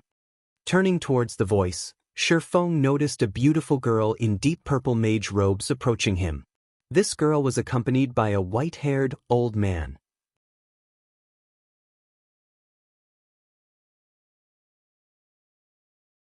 Chapter 802, Silver Legend.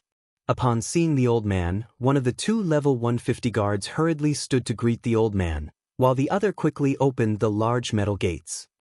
Master Owen, welcome back, the guard said respectfully.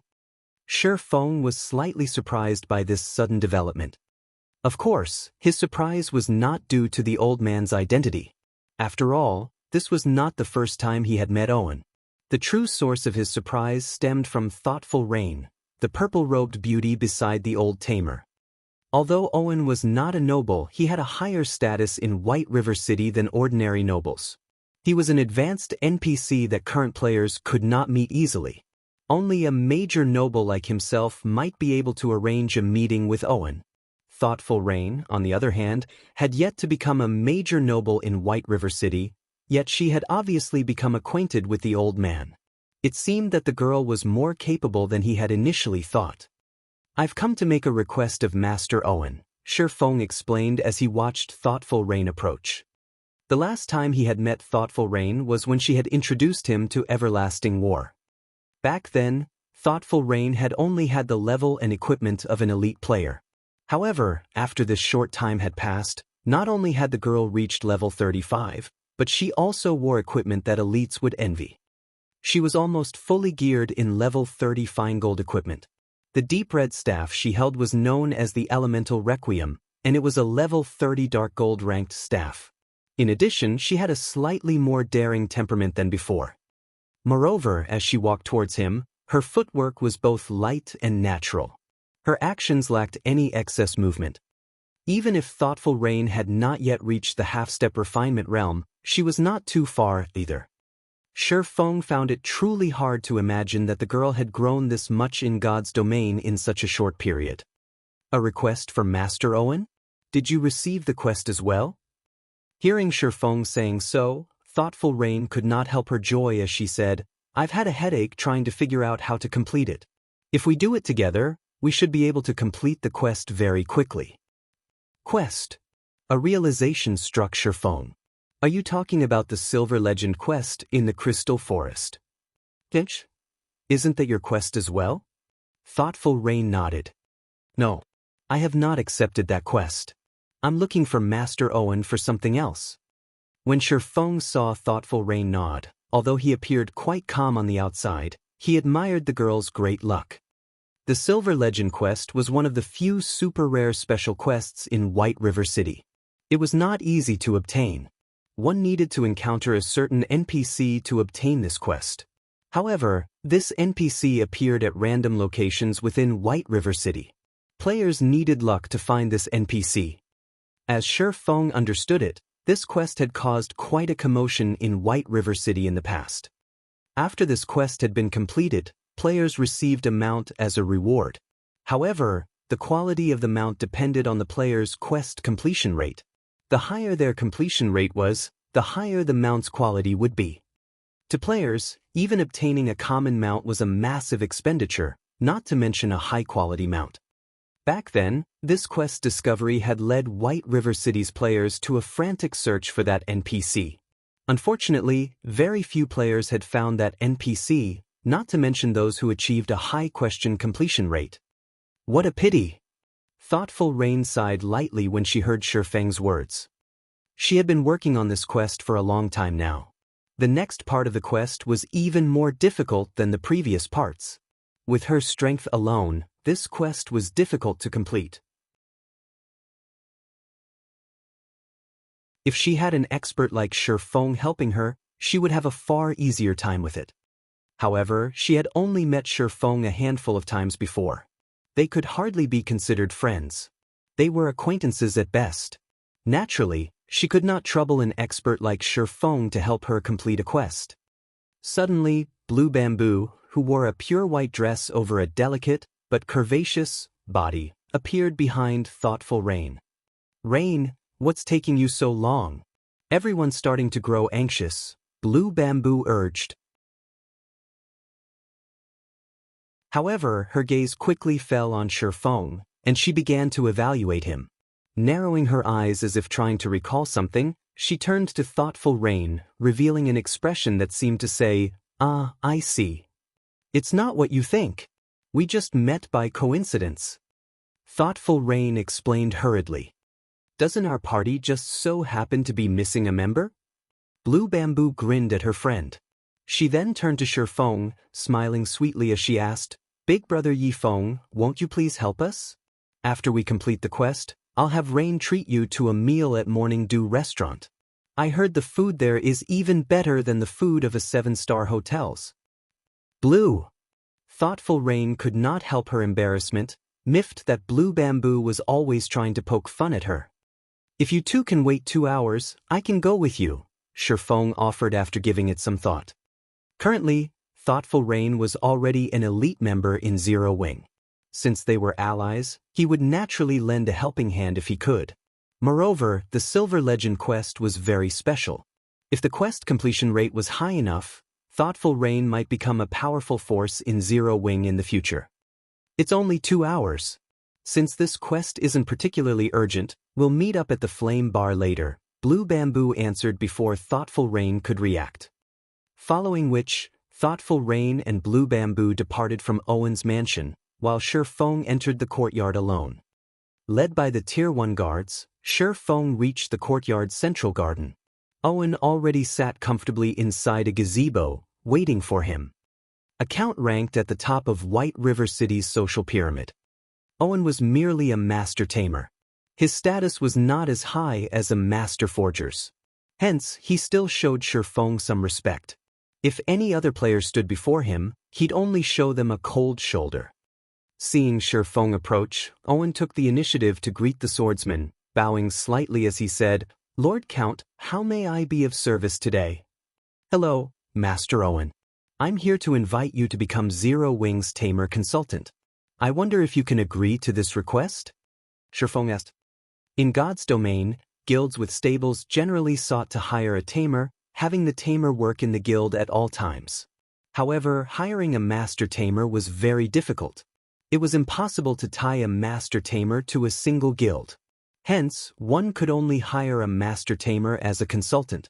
Moreover, there was still no guarantee that the master tamer would agree. Owen hesitated for a long moment, unsure of how to respond. "Take a look at this."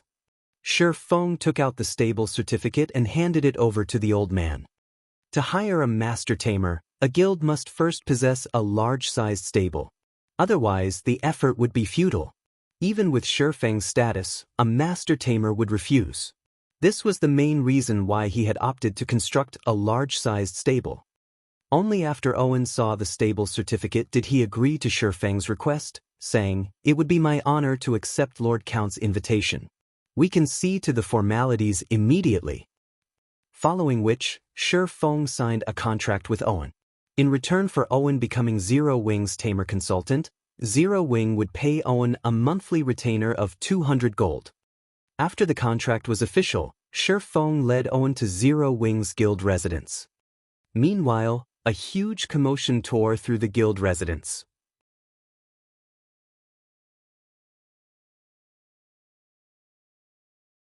Chapter 803, New Expansion Pack.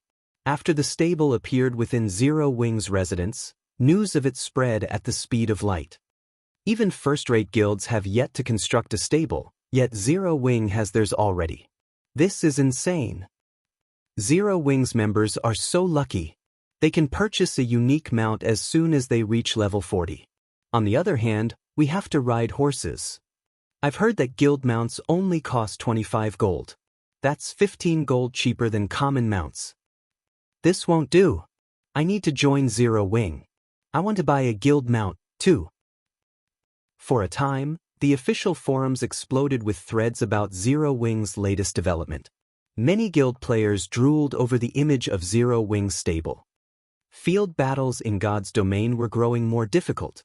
Not only had the monsters become far more of a challenge, but the burden these monsters placed on durability also added a hefty expenditure to their daily budgets. If they could purchase a guild mount, not only would they save 15 gold, but they could also obtain a growing mount. Once they managed to nurture their mounts to bronze rank, their mounts could assist them in battle. Field battles would become easier to take down. The consumption of equipment durability could also be decreased significantly. At the same time, the various large guilds throughout Star Moon Kingdom also felt an immense weight drop onto their shoulders. To obtain the stable design and the necessary materials to construct the stable, they had spared no effort. Yet, not only had they failed to obtain the stable design thus far, but they had also only collected a small stock of the materials. On the other hand, Zero Wing had already finished its own stable. How did Zero Wing construct a stable so quickly? When Feng Xianyang heard the news, jealousy overwhelmed him. At the same time, he was somewhat relieved. Now that Zero Wing had revealed this trump card, no other guild would have a chance of dominating White River City. This incident also confirmed for Feng Xianyang that a super guild did indeed back Zero Wing. Otherwise, how could the guild have possibly constructed a stable so quickly? Shortly after Zero Wing's stable was complete, a system announcement reached every player in God's domain. System announcement: God's domain's new expansion pack, Abyss Battlefield, has been activated.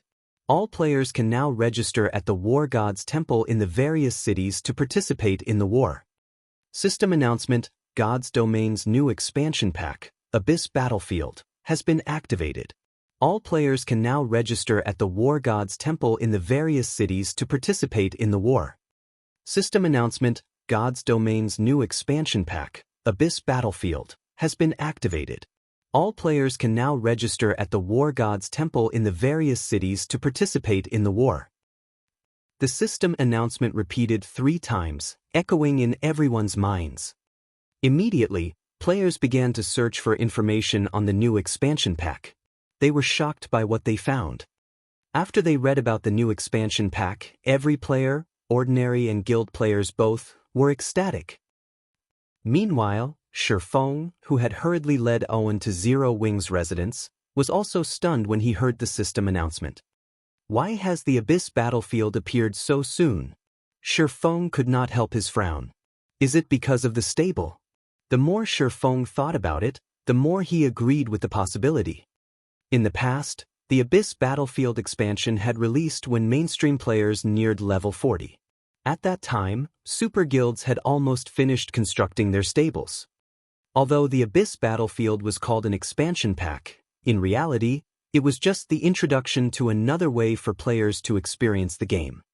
Ordinary players had almost no opportunities to experience a true battlefield. Guilds also tried to avoid massive wars involving hundreds of thousands of players. Hence, to give ordinary players the experience of a true battlefield, the system had introduced the Abyss battlefield. Through the War God's Temple in the various cities, players had one chance to enter the Abyss battlefield each day. If they died, they would be returned to their respective cities. The Abyss battlefield was a massive map. Players transferring in from different cities would appear in different towns within the Abyss battlefield. Players were required to defend their respective towns, preventing the abyssal race's invasion. The system awarded players depending on their contributions. EXP and honor points were the usual rewards. These honor points could be exchanged for various rare potions and magic scrolls. Players could also trade the points for the double EXP buff. In the Abyss battlefield, players received EXP from the monsters they killed. These monsters' drops were also relatively good. Moreover, even if players died in the Abyss battlefield, they would not suffer the usual penalties. On the contrary, they would be rewarded depending on their performances. Hence, when the Abyss battlefield had been introduced during Ye Feng's previous life, players had flooded the area. Ye Feng could only manage a bitter smile. Although constructing the guild stable had provided massive advantages, it had also hastened God's domain's evolution. Following which, Ye Feng led Owen to the underground warehouse of Zero Wing's residence. Heavens! Are my eyes playing a trick on me? Owen's face lit up when he saw the Thunder Wolf inside the massive cage. I never thought I would actually meet a 5-star beast in my lifetime. Master Owen, may I know how long it will take for you to tame it? Ye Feng asked.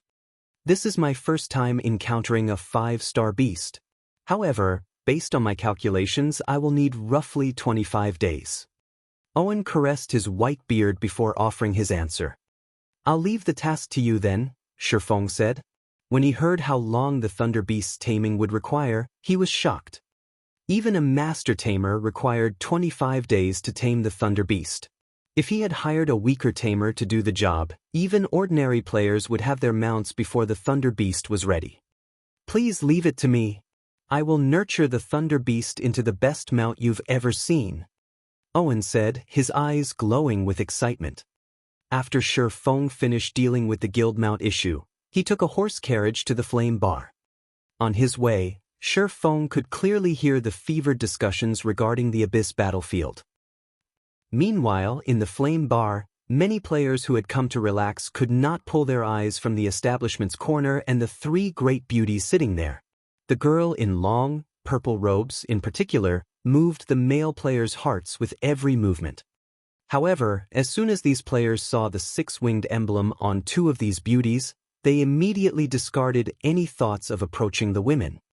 Zero Wing's guild emblem was a taboo in White River City. No player dared to provoke Zero Wing's members inside White River City. Even the domineering members of Overwhelming Smile proceeded with caution. Blue, is this person really that strong? A female berserker in deep blue heavy armor could not help but ask. This female berserker had a graceful body and pearly white teeth. Of course. He is one of our guild's experts. Blue Bamboo said pridefully. An expert. The female berserker smiled. Even the 2 men beside her smiled. Ordinary layers might think of guild players as experts, but to them, guild experts were a joke. They had killed well over 100 guild experts in the fields by now. He's here, Blue Bamboo said as she pointed towards Ye Feng after he entered the building.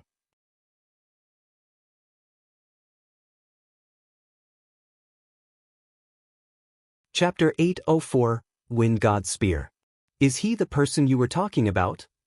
The female berserker and her 2 male companions shifted their gazes towards Ye Feng. The young man wore a black cloak and silver armor. From his waist hung 2 exquisite longswords, one white and one black. Every one of his movements felt natural and graceful.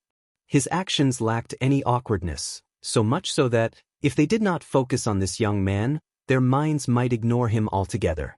Moreover, the young man did not give off the familiar pressure they usually felt from experts. On the contrary, he felt safe and relatable. As Ye Feng made his way through the bar, players seemed to move out of his way as if trying to avoid him intentionally. It was as if they couldn't sense Ye Feng's existence. It did not take long for Ye Feng to move through the crowd and reach the party. "Big brother Ye Feng, you finally arrived. We were just talking about you," Blue Bamboo said, giggling. "Let me introduce you. This great beauty is Autumn Goose, this gentleman with the beard is called Death Wind, and this handsome man is Gunfire. They are members of Wind God Spear." "Hello," Ye Feng said, smiling as he looked at the three people. Inwardly, however, he was surprised. He was familiar with the name Wind God Spear. The name belonged to an independent organization similar to the famous Midnight Tea Party, and it based its operations in the Dark Knight Empire. Independent players that disliked the restriction of guilds and preferred adventure would usually form independent organizations to conquer certain quests that could not be completed alone. Among the independent organizations in the past, Wind God Spear had been relatively famous. This organization had once completed several legendary quests. Legendary quests were difficult enough to give even super guilds pause, not accepting one unless they were extremely confident in succeeding. However, the Wind God Spear contained countless players who would not hesitate to take up the challenge. To put it simply, they were a bunch of lunatics with no fear of death. When everyone had believed that the organization would fail, the Wind God Spear shattered these naysayers' beliefs, completing one legendary quest after another. Aside from those who loved to challenge deadly quests, the Wind God Spear also contained players with a furious love of battle. Every member within the organization was a battle maniac. They had often challenged God's domain's experts in the past. These players would even hunt down the older monsters from super guilds for a duel. Unfortunately, Ye Feng was not privy to the outcome of those fights. However, seeing as the Wind God Spear had still been around after a decade and had even become a legend in the eyes of many independent players. As for the three people before him right now, Ye Feng had heard of two of them before, the Shield Warrior Death Wind and the Berserker Gunfire. Both of them had taken part in a legendary quest in the past. Even an apex expert of God's domain would not have more than a 20% success rate against a legendary quest. Meanwhile, these two had completed a legendary quest before. Their abilities were unquestionable. They were extremely powerful. Ye Feng had thought that Thoughtful Rain would, at most, have a few ordinary elite players accompanying her. He had never imagined she knew such experts. If an elite party tried to complete the Silver Legend quest, even if they succeeded, their completion rate would not be high. However, with this group, achieving a high completion rate would be a piece of cake. Just who is this girl? Curiosity overwhelmed Ye Feng as he shifted his gaze towards the quiet, Thoughtful Rain. The first time they met, Ye Feng felt as if he had seen Thoughtful Rain before, but he couldn't recall meeting her elsewhere. She felt both familiar and unfamiliar to him, yet he couldn't remember an expert named Thoughtful Rain in God's domain during his previous life. Meanwhile, now that he met Thoughtful Rain again, both her aura and strength had undergone a heaven-defying change. If she continued to develop at this pace, she would definitely become more than an ordinary expert. Moreover, with the fact that she knew members of the Wind God Spear, it was even less possible that she had been an unknown entity in God's domain in the past. "Hello," Autumn Goose and the others returned Ye Feng's greeting. It seems that Blue hadn't been exaggerating. If we can have an expert like you with us, we should be able to complete this quest with ease. They had not expected that Zero Wing also had someone like this in its ranks. To ordinary players, Ye Feng was an ordinary young man. However, they were neither ordinary players nor ordinary experts. After hundreds of life-and-death battles and overcoming their limits, again and again, not only had they cultivated a beast-like intuition, but they had also gained the ability to distinguish the strong. True experts would only reveal their domineering auras when displaying their strength. Normally, their auras would remain hidden. Their auras would appear to be as calm as the great ocean, unperturbed regardless of what was thrown at them. Others would find it hard to generate hostility against someone with such an aura. Without a doubt, they noticed this about Ye Feng. Ye Feng was a true expert. He was far beyond the ordinary experts they usually encountered. Big Brother Wind, who is this guy? Why haven't I heard of someone named Ye Feng in Zero Wing before? Autumn Goose could not help but ask the shield warrior through a private chat as she evaluated Ye Feng. I'm not sure, but based on our information on Zero Wing, aside from Black Flame, the guild's experts are subpar at best. However, I expect no less from the upstart guild that defeated the Star Alliance. The guild has even constructed a stable.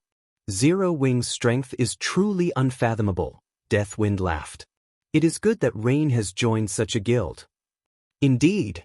While we still have a headache over our mounts, both Rain and Blue can obtain a guild mount of their own as soon as they reach level 40, Autumn Goose responded enviously. What's so great about guilds? The Berserker Gunfire snorted. How can they compare to the freedom we enjoy? We can move about God's domain unrestricted. We also don't have to work under anyone.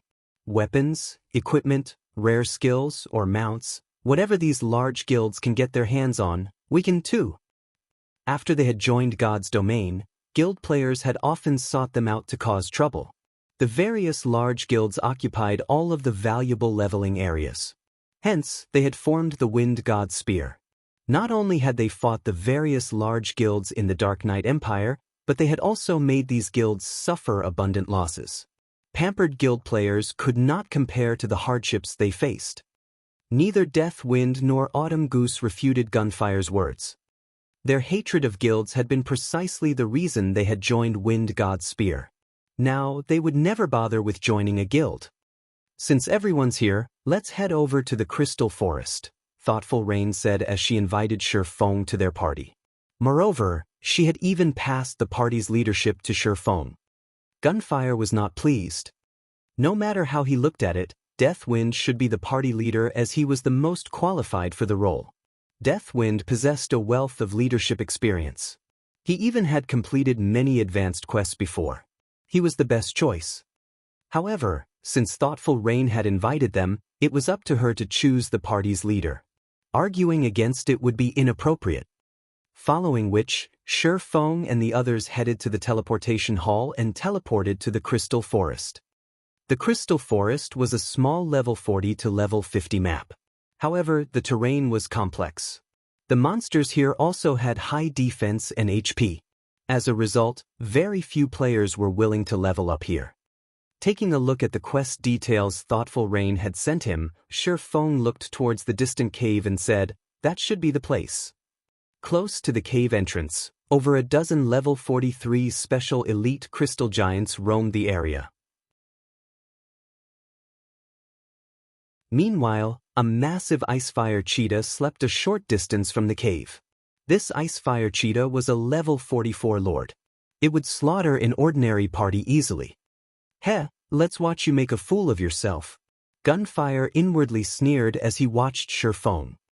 The Silver Legend quest was extremely difficult. Even with Deathwind leading them, their party would be hard-pressed to complete the quest. Hence, it was impossible for a pampered young master like Ye Feng, who had only completed a few high-difficulty quests, to succeed here.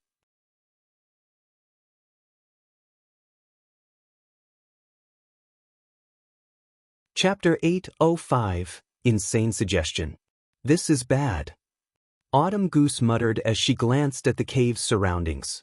Aside from the crystal giants and Icefire cheetah guarding the cave, she also spotted a group of crystal wolves patrolling the area. As long as they fought within the cave's vicinity, they would attract the attention of the crystal wolves. The monsters would inadvertently catch them in a pincer attack. The crystal wolves were roughly 2 meters long, and their bodies were made of light blue crystal. Unfortunately, several hundred crystal wolves patrolled the forest. Crystal Giant, Elemental Being, Special Elite. Level 43. HP 510, 000/510, 000.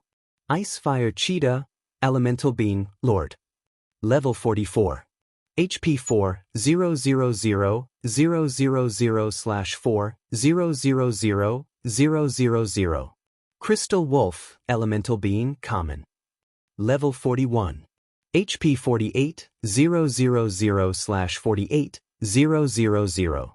If they took on so many monsters at once, it would be extremely difficult for them to make it to the cave. Furthermore, there were large level gaps between them and the cave's guardians. They were only level 35, yet they had to face a level 44 Lord and over a dozen level 43 special elites simultaneously. This would not be an easy endeavor. As a monster's level increased, not only would its HP increase, but its attributes also increased. A level 44 Lord dealt no less damage than a level 30 High Lord. The level 44 Lord might even be slightly stronger. Facing down a level 30 Field High Lord would be suicide. Not to mention, they would also have to fight so many Crystal Giants and Crystal Wolves. Every one of these monsters had high HP and defense. Without a team of at least 50 level 40 elite players, defeating these monsters would be incredibly difficult. Thoughtful Rain frowned at this situation. Why don't we clear away those Crystal Wolves first? Thoughtful Rain suggested after a moment of thought. Mitchum, I think it would be wiser to take out the Crystal Wolves first as well. If we trigger a battle while trying to enter the cave, with a speed-type boss like the Ice-Fire Cheetah chasing us, we won't be able to avoid a pincer attack. Deathwind nodded in agreement. After we get rid of those Crystal Wolves, I'll hold back the boss while you guys enter the cave. With the Ice-Fire Cheetah's size, it should not be able to get in. Even if he were strong, with only one healer in the party, he could not tank a level 44 Lord for very long. After all, there was a vast difference between his attributes and the boss's. Moreover, the Ice-Fire Cheetah was a speed-type boss, the bane of MTs. It was extremely difficult to avoid the attacks of a speed-type boss. The level gap only made the situation worse. Leader, what do you suggest? Gunfire asked as he turned to the silent Ye Feng, grinning. The members of the various large guilds were accustomed to using Zerg tactics to solve their problems. Regardless of what kind of problems they faced during a quest, they just needed to send a large group of players to deal with it. Now, however, they only had the strength of a party. Moreover, this quest was located in such a high-level map. Unlike Deathwind, who had long since grown accustomed to high-level monsters and could remain cool-headed in such a situation, Ye Feng would have no idea what to do here. However, their quest was quite difficult. Normally, they would challenge monsters that were, at most, 5 levels higher than them. Even then, the fight would be risky. Now, they had to face a level 44 Lord. The slightest mistake could cause a party wipe. Me. Ye Feng glanced at the Crystal Wolves before shifting his gaze back towards the Ice-Fire Cheetah. I suggest that we charge for the cave. There is no need to waste time on the Crystal Wolves. Once we enter the cave, the Ice-Fire Cheetah won't be able to follow us. Afterward, we just need to deal with the Crystal Giants and Crystal Wolves. Moreover, the cave is cramped inside, so the Crystal Wolves won't be able to use their wolf pack tactics. It should be fairly easy to annihilate them. In truth, Ye Feng wasn't overly worried about the Ice-Fire Cheetah or the Crystal Giants. His biggest worry was the Crystal Wolves. Thoughtful Rain and the others had no idea just how scary those Crystal Wolves were. Wolves love to hunt in groups. Naturally, this was the case for the Crystal Wolves in the Crystal Forest. Although they could only see a few hundred in the area, once the battle began, these Crystal Wolves would call for reinforcements. If they could not finish the Crystal Wolves off quickly enough and allowed the monsters to use their summon skill, they would have to fight far more than just a few hundred Crystal Wolves. If the Crystal Wolves summoned the Crystal Wolf King, tragedy would befall them. The Crystal Wolf King was the Crystal Forest's ruler. It was also a level 50 Great Lord. In Ye Feng's previous life, countless players, who had ventured to the Crystal Forest in search of ores, had died under the Wolf King's paws. Hence, after the general populace learned of this beast, many players had tried to avoid provoking the Crystal Wolves. If their party attacked the Crystal Wolves, they would find death waiting for them. Charge for the cave? Autumn Goose was dumbstruck. How are we supposed to shake off the crystal giants and enter the cave? Although Deathwind could pin down the Icefire Cheetah for a short time, if the others wanted to enter the cave, they had to deal with the crystal giants. The crystal giants were level 43 special elites, not common monsters that even noobs could defeat. They were not easy opponents. The crystal giants would flatten them under their fists if they made the slightest mistake. Meanwhile, the crystal wolves would have enough time to join the fray while they had their hands full with the special elites. In the end, they would be caught a pincer attack with no path of retreat. Leave the Icefire Cheetah to me. Deathwind will attract those crystal giants. Blue, you just need to focus on healing Deathwind. Rain, you'll assist Deathwind by restricting the crystal giants from afar. Everyone else, head straight towards the cave, Ye Feng explained slowly. Deathwind was a shield warrior and had the crowd mock skill. He would have the easiest time holding the giants aggro. Without the crystal giants in their way, the crystal wolves wouldn't have time to launch a pincer attack. Once they entered the cave, without the Lord's interference, it would be easier to deal with the special elites and common monsters. Even if the crystal wolves summoned the Crystal Wolf King, with how little space the cave provided, all the Crystal Wolf King could do was wait outside with the Icefire Cheetah. You'll tank it? Thoughtful Rain and the others turned to Ye Feng as one. Ye Feng was only a swordsman. Although he had hidden his level with the black cloak, even if he were the same level as the level 44 Icefire Cheetah, its claws would rend him to death with 2 or 3 attacks. Furthermore, he wouldn't have a healer on him. At most, he could hold off the Lord for a brief moment. That certainly wasn't enough time for them to make it into the cave. Rain, are you sure that there won't be any issues? Autumn Goose quietly asked thoughtful Rain. It was not that she did not believe in Ye Feng. However, this plan was simply too dangerous. The slightest mistake could compromise their lives. If they lost a level, it would become far more difficult to complete the quest. I trust him, thoughtful Rain said with confidence as she looked at the calm, composed swordsman. Although she, too, had her doubts, when she looked at Ye Feng's composure and confidence, she wanted to believe in the young man. She did not know why, but whenever she looked at Ye Feng's figure, she thought of Zero Wings Guild leader, Black Flame, whom she had met only a few times before. Black Flame always tried something that everyone else thought was impossible. In the end, however, he always proved everyone wrong. Black Flame had become a legend in Zero Wing. Many members in the guild admired him. Whatever. It's just one death, Autumn Goose sighed as she prepared herself to take a leap of faith. Even if the plan failed, she had a backup plan to help thoughtful Rain and the others escape.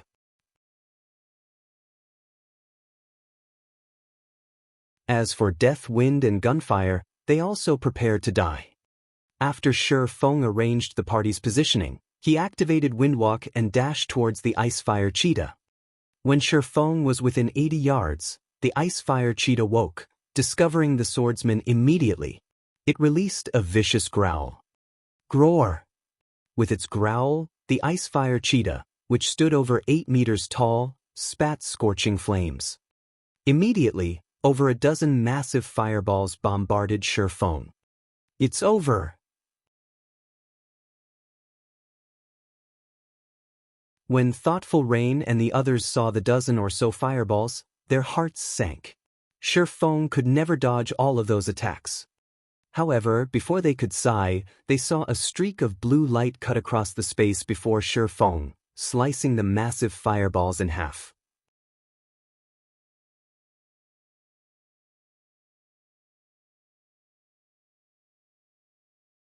Chapter 806, Difference in Weapons. This surprise flashed in everyone's eyes as they watched Ye Feng. The Lord-ranked monster's fireballs were extraordinary. Even from this distance, they could feel the power contained within those massive fireballs. If they encountered one of those fireballs, the blast from the impact would definitely send them flying. Yet, in front of Ye Feng, these massive fireballs were as fragile as glass. With one hit, Ye Feng sliced apart every fireball sent at him. The Icefire Cheetah's attack hadn't slowed Ye Feng in the slightest. In the blink of an eye, Ye Feng was only 30 yards away from the Icefire Cheetah. Grr! Seeing the impudent human approach, the Icefire Cheetah released an angry, deafening roar. Rather than attacking with its fire, its paws pushed off the ground. Instantly, the level 44 Lord transformed into an afterimage as it pounced on Ye Feng. A Lord-ranked monster's attributes were frightening enough. To add to the terror, the Icefire Cheetah was a speed-type boss. It would only take the Icefire Cheetah an instant to cross the 30 yards. The Icefire Cheetah loomed like a 3-story building as it appeared before Ye Feng. It swiped its razor-sharp claws at Ye Feng's head. Boom! The hard, rocky ground beneath the swordsman shattered and exploded, sending dust everywhere. Even Thoughtful Rain and the others, who stood roughly 100 yards away from Ye Feng, could feel the ground tremble. Such high strength! Autumn Goose was shocked when she saw the flying rocks. Is that a level 44 Lord-ranked monster? Deathwind's expression grew serious. Previously, he thought he could, more or less, cope with the Icefire Cheetah's attack. Now, however, even with a healer, he would only last a few hits. Moreover, not only was the Icefire Cheetah's strength absurd, but its speed also astonishing. He would have an extremely difficult time trying to dodge the Lord's attacks. Deathwind, hurry and attract the Crystal Giant's attention. Everyone else, head for the cave as quickly as possible. Ye Feng's voice suddenly burst into the team chat. The team was shocked to hear it. They had not expected Ye Feng to still be alive after taking the Icefire Cheetah's attack. How did he evade that attack? When the dust settled, Gunfire's eyes nearly fell out of their sockets. Ye Feng actually stood beside the Icefire Cheetah's claws, completely unharmed. The Lord's attack had only created a massive crater beneath its feet. The Icefire Cheetah was incredibly quick. Even Gunfire had failed to catch a clear look before the Lord's claws landed. If even his eyes had trouble keeping up with the monster, he would have no hope of evading its attacks. Yet, without a doubt, Ye Feng had done just that. At this moment, however, everyone shoved away their shock as they charged towards the cave. Deathwind immediately cast Crowd Mock on the Crystal Giants, attracting the dozen or so special elites aggro. The Crystal Giants were not speed-type monsters. Rather, they relied on their strength. Their movements were relatively slow. Although ordinary players would still find it difficult to evade the Crystal Giants' attacks, an expert like Deathwind could easily evade simultaneously the attacks of 2 or 3 Crystal Giants. Even if he could not dodge, he could block them with his shield. Meanwhile, Thoughtful Rain cast ice walls and ice spheres to limit the giants' movement, allowing the others to shake off the special elites and head into the cave. Such immense power! There were too many Crystal Giants. For a time, even Deathwind struggled to cope with the attacks he was receiving, and he was forced to defend with his shield.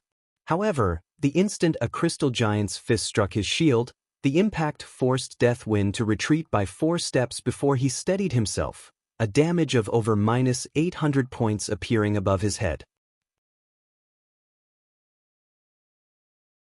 Why are these Crystal Giants so strong?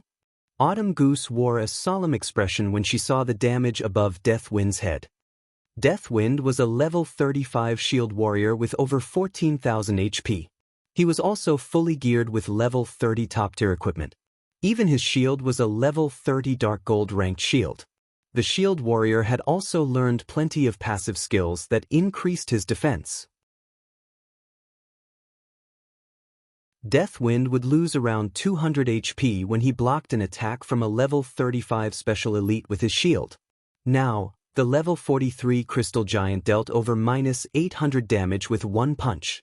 Its strength could rival a level 35 chieftain. If Deathwind failed to block or dodge the attack, the shield warrior would only last 3 or 4 hits. Autumn Goose's gaze shifted towards the distant Ye Feng once more. Currently, Ye Feng was tanking a level 44 lord. If even a level 43 special elite was so strong, just how horrific was the lord? However, even now, the Icefire Cheetah had yet to land a single hit on Ye Feng. If she or anyone else tried to tank the lord, the Icefire Cheetah would have long since claimed their lives. She never thought that there was such a massive gap between them. Autumn Goose and the others did not realize that Ye Feng was actually struggling. One could say that he was on thin ice with every move. Ye Feng's attributes were very high. However, he was only level 39. The Ice-Fire Cheetah, on the other hand, was level 44. Moreover, it was a Lord-ranked monster.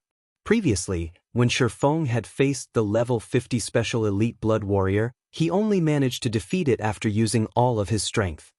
The Ice-Fire Cheetah was much stronger than the Blood Warrior. Not only did it possess higher strength, but it was also significantly faster. If not for his reaching the Void Realm and accurately predicting the cheetah's attack trajectories, the level 44 Lord would have already shredded Ye Feng to pieces. Of course, Ye Feng had the ability to suppress the Ice-Fire Cheetah. He just needed to activate his Berserk skill. Unfortunately, Berserk skill's cooldowns were too long. On the off chance that they encountered danger later on, without the trump card of a Berserk skill, they would be easy prey. Aside from Berserk skills, he could also summon a Tier 2 demon with the Bible of Darkness. With a Tier 2 demon acting as a meat shield, killing the Ice-Fire Cheetah would not be a problem. However, doing so would reveal the Bible of Darkness to outsiders. He could not use it casually. Moreover, as a veteran gamer who had adventured in God's domain for over a decade, he knew how important it was to maintain his peak state. Currently, his job was to hold the Ice-Fire Cheetah back, not to kill it. He had no reason to go all out. This should be enough. While dodging, Ye Feng glanced towards the other party members, noticing that they had almost reached the cave. He then began to move towards the cave as well. After everyone entered the cave, and Ye Feng shook off the Ice-Fire Cheetah, Death Wind blocked the Crystal Giants and the quickly approaching Crystal Wolves. The rest of the party members then launched their own attacks. The cave was cramped, so only 3 Crystal Giants could attack the Shield Warrior at a time. Even if Death Wind blocked the attacks with his shield, the Cleric Blue Bamboo could heal him in time and keep his HP full. So hard! Autumn Goose felt her hands numb as she hacked her great sword at a Crystal Giant. Meanwhile, the Crystal Giant she attacked only received around -1,300 damage. This defense could rival a Lord-ranked monster's. As for Gunfire, his damage was around the same as Autumn Goose's. His normal attacks only dealt around -1,200 damage. Only with his skills could he deal over -2,000 damage. Among the party members, Thoughtful Rain was the most awkward. As these monsters were elemental beings, their magic resistance was quite high. Despite her top-tier equipment, her spells dealt less than -1,000 damage. Only Tier 1 skills were slightly more effective. Ping!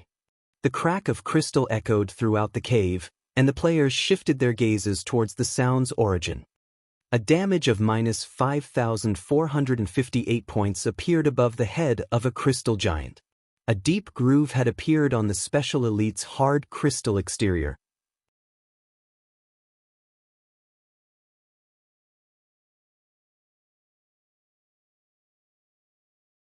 Chapter 807, War Spirit Possession. How can his attack power be so high? Autumn Goose and the others were momentarily stunned. Despite wearing top-tier equipment, their attacks barely scratched the Crystal Giants. These monsters' defense was so high that their weapons couldn't injure the Special Elites. Yet, not only had Ye Feng's attack dealt a frightening amount of damage, but it had also wounded the monster, decreasing its combat power. However, before Autumn Goose and the others could recover from their surprise, Ye Feng executed Chop on the Crystal Giant. 3 arcs of blue sword light converged to a single point and flew towards the Crystal Giant. The attack even sliced apart space, a black seam appearing along the sword light's trail. When the black seam encountered the Crystal Giant, the Special Elite's crystal exterior shattered. Ye Feng's sword passed through the Crystal Giant's body as if it were air. Without any resistance whatsoever, the weapon cleaved through one side of the monster's body. -9,462. This damage hadn't been the result of a critical hit. This damage was simply from Ye Feng's skill. Immediately, a large chunk of the Crystal Giant's HP vanished. Moreover, due to the injury from the attack, the crystal giant's movements became somewhat sluggish. After a brief fight, the crystal giant, which had 510,000 HP, fell to the ground, dropping a piece of equipment and several materials. Everyone in the party also received a bounty of EXP. Meanwhile, the crystal giant that Deathwind and the other party members fought still had over half of its HP. The difference between Ye Feng's damage and theirs was obvious with a glance. Is he even human? How is his damage so high? Autumn Goose exclaimed when she glanced at Crystal Giant. Ye Feng's damage was several times higher than theirs combined.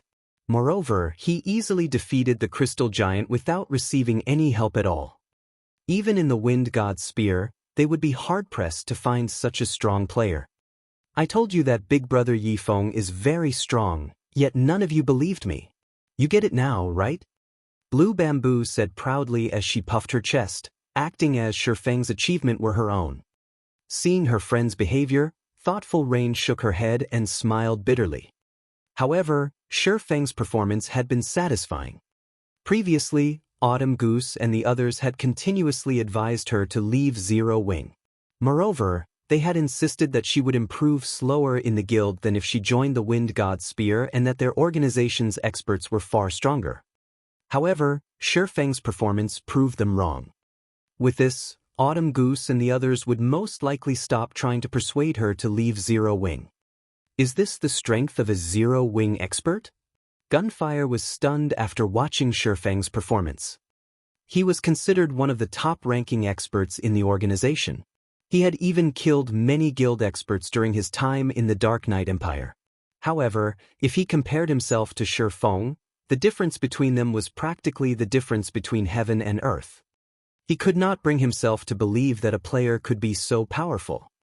First, Ye Feng had tanked a level 44 lord. Now, Ye Feng swiftly defeated a level 43 special elite by himself. Both the swordsman's combat techniques and his basic attributes were far more powerful than his own. With such a powerful DPS player like Ye Feng in the party, they could clear out the Crystal Giants and Crystal Wolves far faster. In less than half an hour, the giants and wolves inside the cave had died, leaving behind all sorts of weapons, equipment, and materials. We're leveling so fast. I will usually need to grind for 2 or 3 hours to earn this much EXP. If we continue grinding at this pace, I'll reach level 36 within a day. Autumn Goose's excitement grew as she looked at her own EXP bar. Players could use mounts once they reached level 40. At that time, she would not have to waste so much time running about. She could also explore new places, reducing her competition over resources. The other party members also received a huge boost to their EXP bars. Their leveling speed here was at least 2 or 3 times faster than their usual leveling speed. To Ye Feng, however, the EXP he obtained from killing the Crystal Giants and Crystal Wolves was not nearly enough. He was level 39 already. Moreover, he required double the normal EXP to level up. The EXP these special elites and common monsters provided barely moved his EXP bar. There's a skill book here, Deathwind stated when he noticed a thick, glowing golden book on the ground. Picking it up, he exclaimed, "A Berserk skill book. We've hit the jackpot." The main method to learn skills in God's domain was by visiting NPC instructors. Players also learned skills by purchasing them with legacy skill points or obtaining skill books. The skills that instructors offered were general. Their strength was also subpar at best. However, one could learn a large variety of skills with this method. Meanwhile, although the skills one purchased with legacy points were very powerful, it was extremely difficult to obtain legacy points. Normally, players only obtained them by leveling up. As for skills learned from skill books, they were generally quite powerful. Some were even stronger than legacy skills. In the current God's domain, a player's strength did not only depend on weapons and equipment. Skills were very important as well. It was especially true for Berserk skills. If an elite player learned a Berserk skill, they could contend with expert players. They might even be able to defeat them. If an expert player learned a Berserk skill, they could defeat top-tier experts who lacked their own berserk skill. They could also hold off a Lord-ranked monster of the same level for a short time. Hence, berserk skills were incredibly valuable in God's domain. Unfortunately, berserk skills were even rarer than top-tier dark gold equipment. On the market, a single berserk skill book could cost several hundred gold. This fascinated countless players. If they could obtain an extremely powerful berserk skill, they could easily sell it for hundreds of gold to a large guild. However, players were rarely willing to sell their berserk skills. Even now, the powerful Wind God's spear only had 2 players with berserk skills. Big Brother Wind, what kind of berserk skill is it? Blue Bamboo asked, her eyes practically glowing. Is it for magical classes? When the others heard this, they glanced at the golden skill book as well. They were all curious about the skill book. It's a melee class berserk skill called War Spirit Possession, Deathwind said. He then displayed the skill's introduction to the party chat. War Spirit Possession allows a heroic spirit to possess a melee class for a short period. When activated, decreases all skill cooldowns by 30%, increases damage by 20%, strength by 90%, agility by 50%, and endurance by 50% for 60 seconds. Cooldown, 8 hours. Cannot be stacked with other attribute increasing skills. Such a powerful berserk skill. Many in the party fell speechless after reading the skill's details. Generally, a berserk skill only increased one attribute. Berserk skills that covered multiple attributes were extremely rare. This skill book excited Autumn Goose, Deathwind, and Gunfire, who were all melee classes. On the other hand, Blue Bamboo and Thoughtful Rain were slightly disappointed. With this berserk skill, questing by themselves or fighting other players would become much easier. Don't just focus on the skill book. There's still a fine gold treasure chest here, Ye Feng informed the others as he pointed towards the large golden treasure chest that sat deep inside the cave.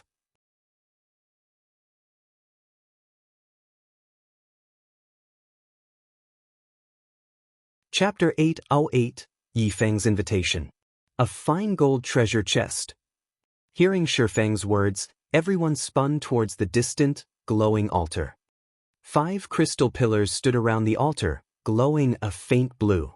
A golden treasure chest sat above the altar. Next to the treasure chest sat a massive, pitch-black egg.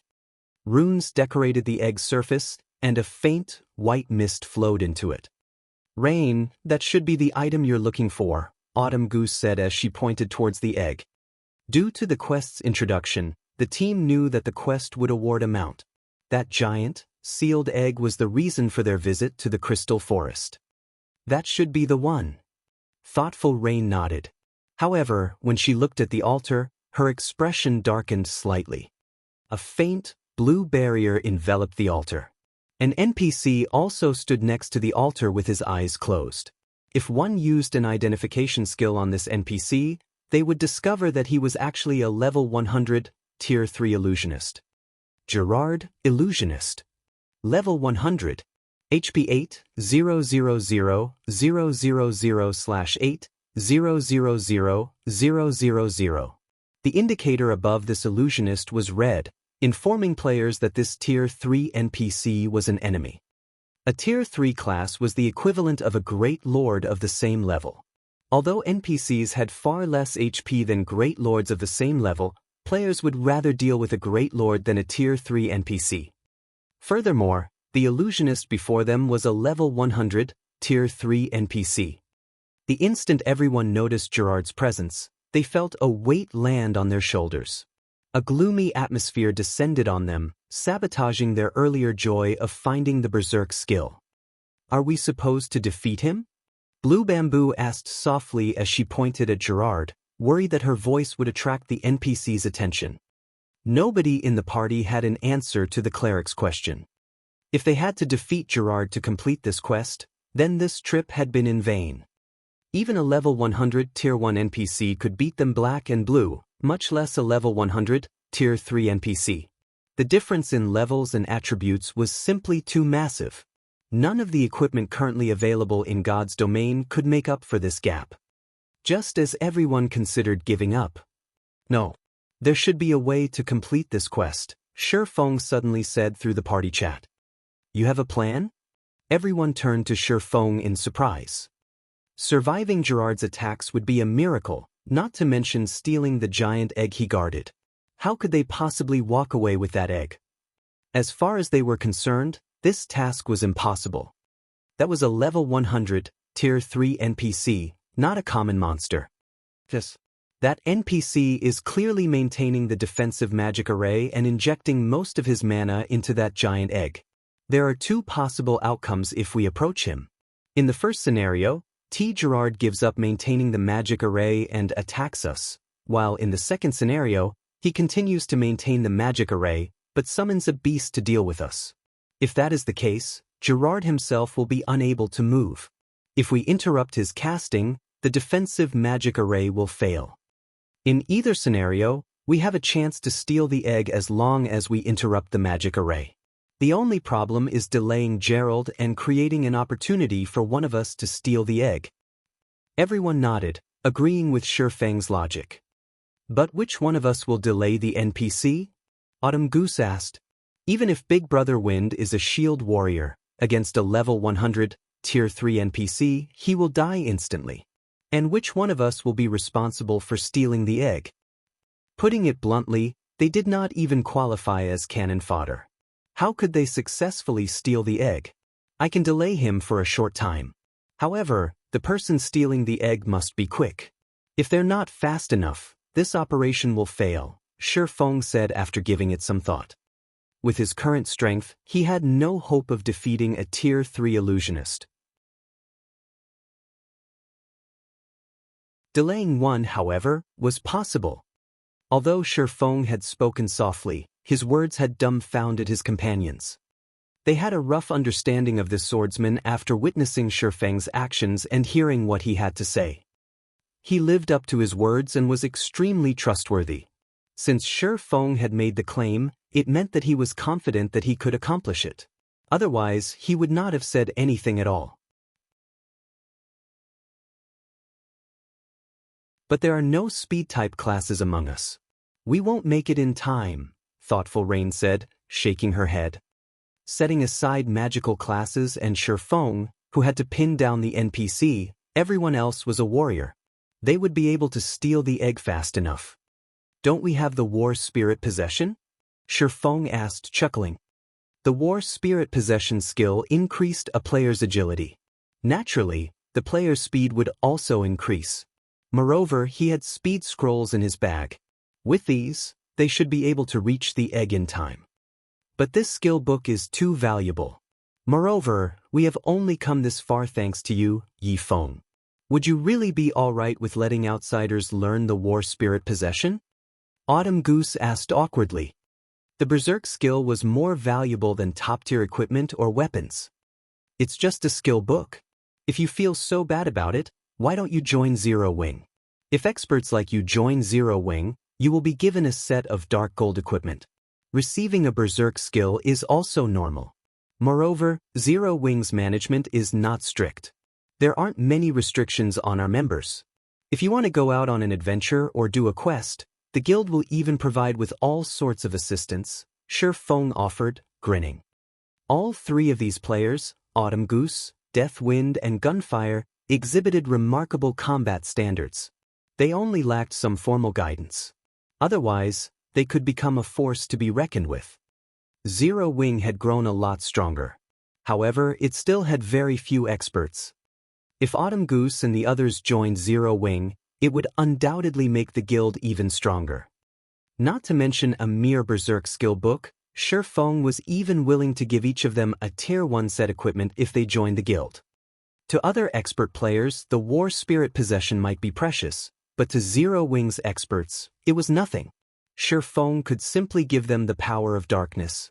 Although the Power of Darkness did not provide as much of a boost as the War Spirit Possession did, its duration was far longer. Overall, the Power of Darkness was stronger than the War Spirit Possession by a large margin. Moreover, compared to several Berserk skill books, Ye Feng was more interested in the fine gold treasure chest. That treasure chest was even rarer than a Berserk skill. After Shi Feng's blatant attempt to recruit them, Autumn Goose and the others pondered their options for some time. Previously, they had felt nothing more than disdain for guilds. However, after seeing Thoughtful Rain and Blue Bamboo's daily lifestyle in the game, in addition to the fact that Zero Wing was home to an expert like Shi Feng, their impressions of Zero Wing had changed significantly. Even an expert like Shi Feng was willing to help Thoughtful Rain with her quest. It was simply unthinkable in other guilds. Moreover, Thoughtful Rain adventured with their group often. She had never been restricted. On the contrary, every time Thoughtful Rain joined them on a quest, she offered an abundance of useful information that she had obtained from her guild. The information was usually out of their reach and had been incredibly convenient when they quested. In the end, after a serious discussion between the three, Autumn Goose walked up to Shi Feng with a solemn expression.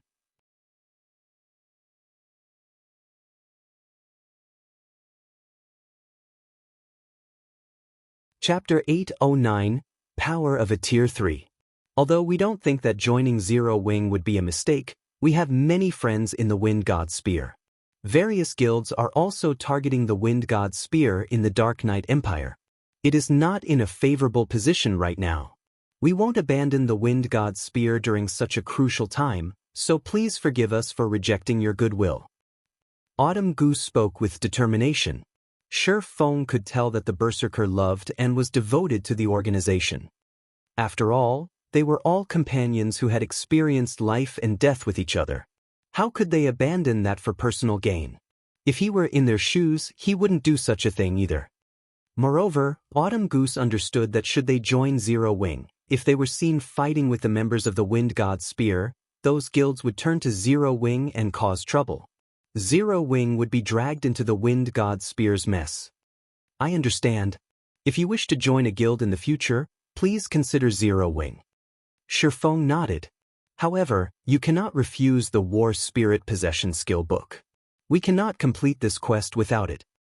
Shi Feng had understood that it would be very difficult to poach members from the Wind God Spear.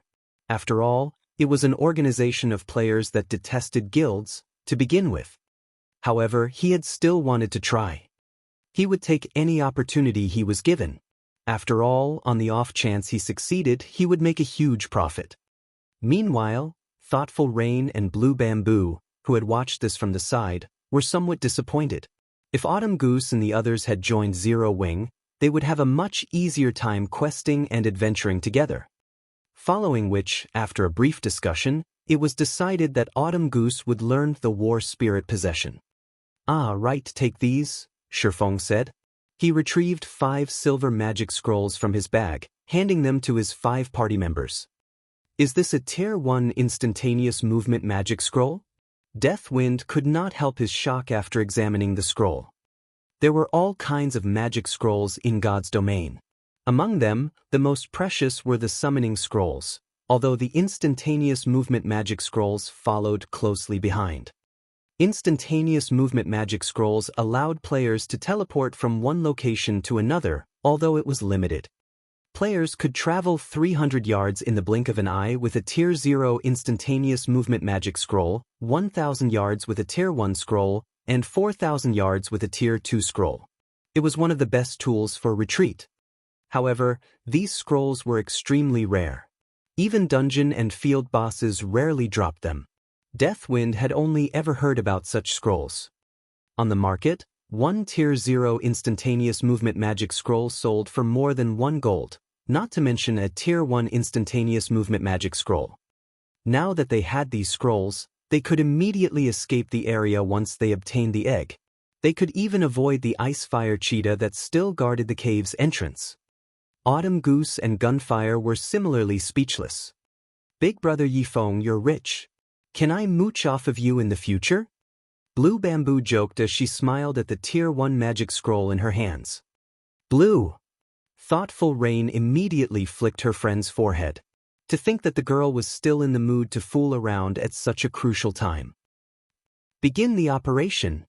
Upon seeing Autumn Goose in position, he charged towards Gerard the Illusionist. When he was 80 yards from the NPC, Gerard discovered Shi Feng's presence. Foolish fellows. You rushed to your deaths. I'll send all of you to hell. Gerard smiled disdainfully as he swung his staff. Immediately, a black magic array appeared beside Gerard. A two-headed hellhound launched itself from the magic array. Are you kidding me? A level 100 Lord-ranked monster. Isn't this cheating? Blue Bamboo's jaw dropped when she saw the Crimson Hellhound. A Tier 3 NPC was already enough trouble. Now, said NPC had summoned a level 100 Lord. This was absurd. Everyone else's expressions similarly darkened. Heh. Ye Feng, however, only revealed a faint smile. The Hellhound hadn't surprised him in the least. An illusionist was a Tier 3 class. It was not unusual for one to summon a Tier 2 Lord. Powerful illusionists were even capable of summoning Tier 3 Lords. A Tier 3 illusionist was even more effective in battle than a Tier 3 Great Mage. Of course, while illusionists were capable of summoning powerful monsters, they were very weak. After emerging from the magic array, the Hellhound opened its two mouths and spewed crimson flames. The fire engulfed over half of the cave, and any rock that these flames touched instantly turned into molten magma. At this time, Ye Feng activated Thunder God's Descent, increasing his movement speed and attack speed by 150%. He then transformed into a shadowy streak as he dodged the oncoming fire before continuing towards Gerard. By the time the Hellhound ceased its fiery attack, Ye Feng was less than 40 yards away from the illusionist.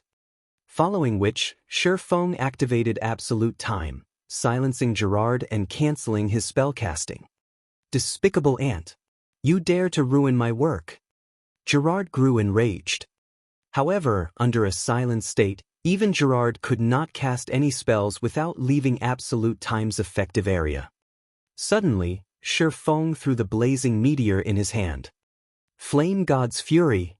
A streak of crimson light appeared before Gerard. Peng! What? The party members exclaimed when they saw what had happened. Gerard had actually caught Ye Feng's blazing meteor between his fingers. Sure enough, the difference between our attributes is simply too massive. Ye Feng smiled bitterly. However, he had already achieved his initial goal. Gerard focused solely on him. In the next moment, both Gerard and the Hellhound charged at Ye Feng. Both the Tier 3 illusionist and the Hellhound's attributes were far higher than Ye Feng's. Like a powerful gale, the two enemies closed the distance between themselves and Ye Feng. Not daring to be careless, Ye Feng immediately swapped the aura of time for the aura of wind and activated Wind Rider. His speed soaring once more, he made a mad dash for the cave's exit. Autumn Goose had also activated War Spirit Possession and dashed for the giant egg. However, Ye Feng's situation was precarious.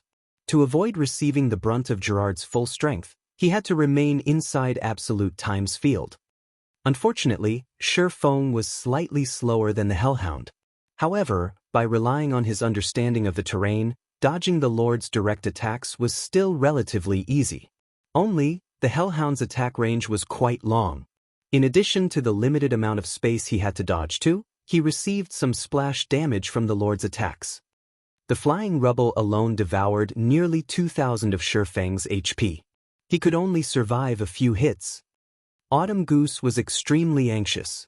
Upon arriving before the giant egg, she began to collect it.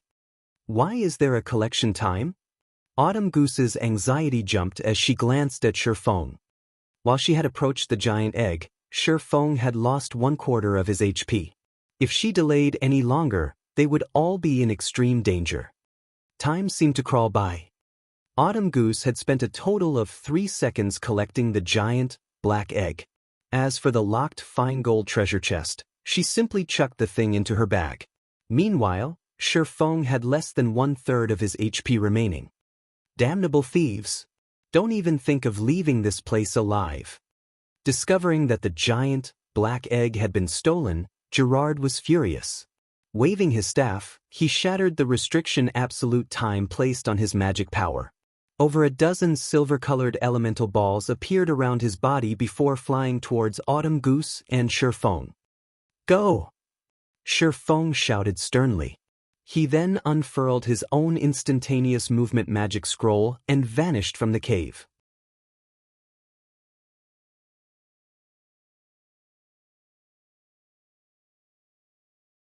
Chapter 8:10 Zero Wings Horror. In a secluded, primitive forest, several figures suddenly appeared. As these figures appeared, a distant cave crumbled as a pillar of light shot into the sky. The frightening power that radiated from the pillar of light caused the air to stagnate. A long, terrifying roar echoed throughout the forest. These players finally realized just how truly terrifying a level 100, Tier 3 NPC was. Astonishingly, Ye Feng had actually survived against the NPC for so long and escaped relatively unharmed. He was a monster. Autumn Goose, Death Wind, and Gunfire sighed. They had been given an opportunity to deepen their relationship with an expert as powerful as Ye Feng. If they had accepted his offer to join Zero Wing, the swordsman might have even offered to tutor them.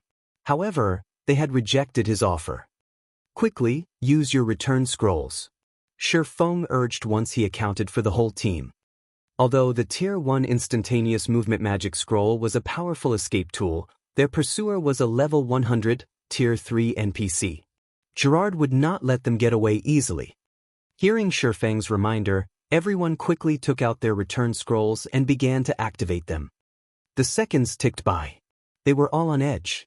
If Gerard caught up to them, they wouldn't have another chance to escape. Fortunately, the Tier 1 instantaneous movement magic scroll had put quite a bit of distance between themselves and Gerard. Even if the illusionist managed to escape the cave, he wouldn't discover their exact location immediately. Sure enough, Gerard had not found them as they finished activating their return scrolls.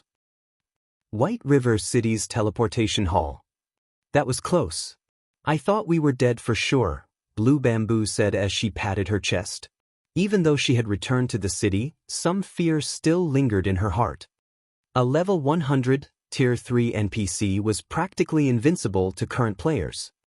This had also been the first time she had ever seen a monster shatter a player's attack. One could imagine just how vast the gap was between either side's attributes. Fortunately, they had completed their quest. As soon as Blue Bamboo finished speaking, a sound of a system notification reached their ears. System, you have been targeted by Gerard. If you cannot incubate and hatch the giant egg in 3 days, Gerard will discover your presence in any field map you venture to.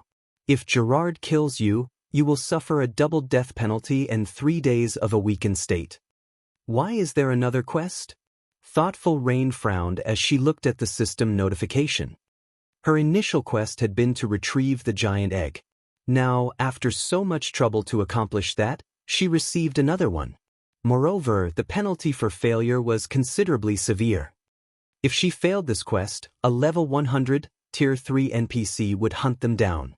Unfortunately, players at this stage of the game had no hope of killing this NPC. In other words, they would no longer be able to explore or level up if she failed. Autumn Goose and the others wore similarly horrified expressions. Although they had helped Thoughtful Rain, they had never expected to be held accountable for the quest as well. This was the first time they had encountered such a quest. They had experienced Gerard's power personally. If they encountered Gerard in the fields, they would only find death. Does the egg's description include any incubation methods? Ye Feng asked Autumn Goose. He had long since grown accustomed to such sudden developments. Let me see. Autumn Goose hurriedly called up the giant egg's information. It says that we'll need a large amount of life force to incubate this egg, which can only be obtained by killing great lords that are level 40 or above. How many do we need to kill? Ye Feng asked. 20. Autumn Goose said helplessly. 20. This is a joke, right?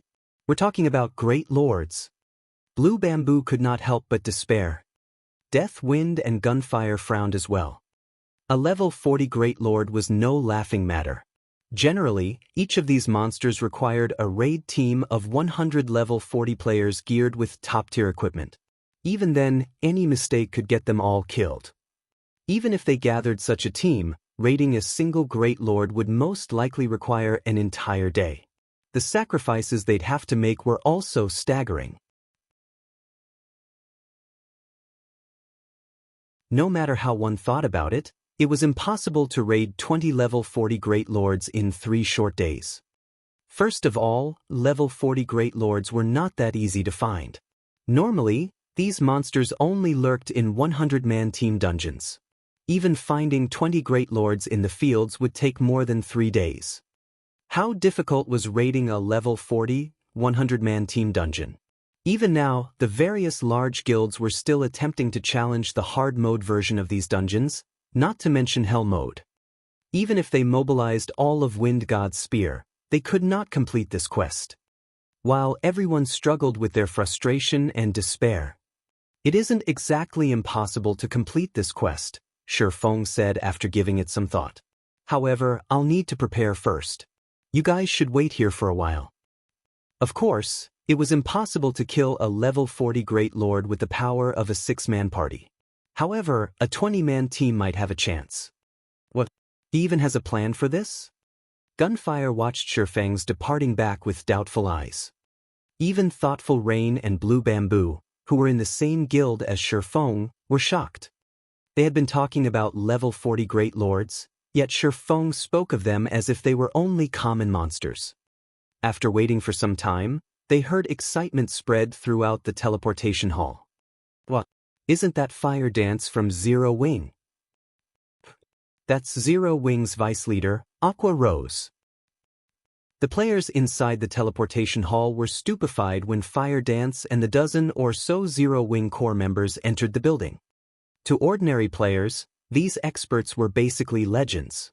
They lived in a completely different world. After the war in the Stoneclaw Mountains, players finally understood the power of a true expert. Zero Wing's core members had long since become idols in White River City. How could these players contain their excitement as they finally saw these stars? What? Blue Bamboo was dumbfounded when she saw Fire Dance and the others approach their party. These players were Zero Wing's upper echelons. Every one of them was a top-tier expert in Star Moon Kingdom, yet after a single call, they had hurried over. Even Violet Cloud, whom she admired greatly, was here. She could not believe this was happening. Just who is Ye Feng? Autumn Goose could not help but turn to look at Ye Feng. Death Wind and Gunfire were similarly shocked. They had still felt disdain and disinterest towards guild experts. However, after seeing these experts from Zero Wing, they suddenly realized how little they knew. They could feel an intense pressure from each of these experts.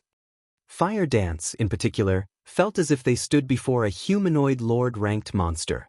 With a single glance from the assassin, they trembled with fear. Their instincts screamed for them to run as far as they could from the assassin. When these experts stood together, the combined pressure was overwhelming. The air in the teleportation hall was stifling. Even moving was a struggle. Moreover, they were not in combat.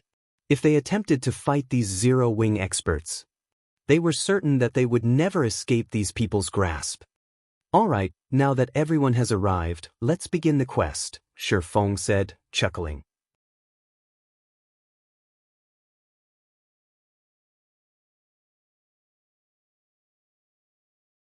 Chapter 8:11 Giant Beast. White River City, War God's Temple. For a long time, players had seldom visited this place. However, due to the appearance of the Abyss battlefield, it had become a popular hub for players. Independent team recruiting members. Those who want the double EXP buff, come on over. Town reclamation team recruiting. Minimum requirement of level 30. Equipment must be at least Mysterious Iron rank. Must have reached the Trial Tower's 2nd floor. Noobs, do not disturb. Looking for players to carry me through the Abyss battlefield. 5 silver for 100 honor points. Limited spots available. First come, first served. Shortly after the new expansion pack launched, everyone had adapted to the new changes. Many players had already gained some experience of the playstyle in the Abyss battlefield. Ye Feng was very surprised when he arrived. He had not expected everyone to adapt to the Abyss battlefield so quickly. The Abyss battlefield was a paradise for experts, particularly solo experts. Due to the Abyss battlefield's appearance, many solo experts had been able to shine brilliantly in the past, creating countless legends in God's domain. The Abyss battlefield back then had also shortened the gap between independent players and guild players. One of the main reasons for this was the EXP gain. Guild members could accumulate the double EXP buff in their guild residences. Although the accumulated double EXP buff did not seem like much, ordinary players could not fight for long periods. All players needed a break at some point, whether it was to repair their weapons and equipment or to recover their concentration and stamina. Overall, a large part of a player's time in the game was spent resting. Hence, the difference the double EXP buff created became significant. However, it was extremely difficult for independent players to accumulate the double EXP buff. Aside from purchasing a house of their own in NPC cities, the only other option was to rest in a player-built city. This further highlighted the importance of the Abyss battlefield. Players would earn honor points corresponding to their performance on the battlefield. They could trade those honor points for the double EXP buff or potions. Powerful solo experts could easily earn a large number of honor points, and the double EXP buff they could purchase was far more than guild players. In addition, these solo experts were strong enough to kill monsters of a higher level. Overall, solo experts were able to level only slightly slower than guild experts. Aside from the EXP buff, honor points could also be traded for top-tier equipment. Although the equipment's attributes leaned more towards PvP, it was still valuable. The various large guilds also took advantage of the Abyss battlefield to grind for top-tier equipment. There were many bosses in the Abyss battlefield. Every town that monsters conquered would contain multiple bosses. The weakest among these bosses were lords, while most were great lords. Some towns were even protected by high lords or mythic monsters. Guilds didn't need to look far to find field bosses. However, although there were many advantages to the Abyss battlefield, it had its downsides as well. Every player who entered the battlefield was allotted one life each day. In addition, the monsters dropped neither materials nor money, they only dropped weapons and equipment. If one's goal was purely to obtain top-tier equipment, the Abyss battlefield was the perfect place for them. Ye Feng led his team into the Abyss battlefield. After entering the Abyss battlefield, players were transported to the human race's campsite. As soon as Ye Feng and the others arrived, they were greeted by a sea of players. White River City's players weren't the only ones who had gathered at this campsite. Players had arrived from every city in Star Moon Kingdom. They were all gearing up and preparing to set out. However, as this was a battlefield, one could see wandering abyssal monsters in every direction. Players generally formed 100-man groups in the Abyss battlefield. That way, they had a higher chance of survival. After all, the longer they remained alive, the more opportunities they would have to earn honor points. This run has been the best. I earned 500 points during this run. I can afford a basic double EXP potion. I'll get 10% of the double EXP buff with that. I might be able to reach level 32 by the end of the day. That's nothing. I heard that the players in Heaven's Burial's main army have conquered a town. With the honor points they earned, they can purchase 3 basic double EXP potions. For those that perform well, they might even earn enough points to buy a basic body strengthening potion. Wow, that much? One of those potions could improve my attributes by 10% and reduce my stamina consumption by 15% for 2 hours. The basic body strengthening potion costs 5 times as much as the basic double EXP potion. What did you think? They cleared out the abyssal monsters of an entire town. Naturally, they received a ton of honor points. The various guilds are dispatching their armies to clear out these monster towns. With enough basic body strengthening potions, raiding dungeons will be a breeze. It's a pity that my guild is so small. We are nowhere near strong enough to clear out a town. The players around the campsite chatted as they stood in line to repair their weapons and equipment. They envied the players who had joined large guilds. Unlike those players, They had to accumulate honor points slowly by killing wandering abyssal monsters in the abyss battlefield's outermost regions. Let's go! Ye Feng opened the battlefield's map. After examining it for a moment, he headed towards the nearest small, ruined city. Wow, those guys got guts. They are leaving the campsite with just a 20-man team. Are they tired of living? I think they're experts. So what if they're experts? Once they start fighting, they'll learn that even experts are useless here. Moreover, didn't you see which direction they went? They are heading towards South Lake City. None of the players who have gone there have returned alive. The players resting at the campsite fell into a heated discussion when they saw Ye Feng's group of cloaked figures. The Abyss battlefield was comprised of various regions. Different regions had different threat levels. The outermost region was the safest. However, there were far fewer monsters here.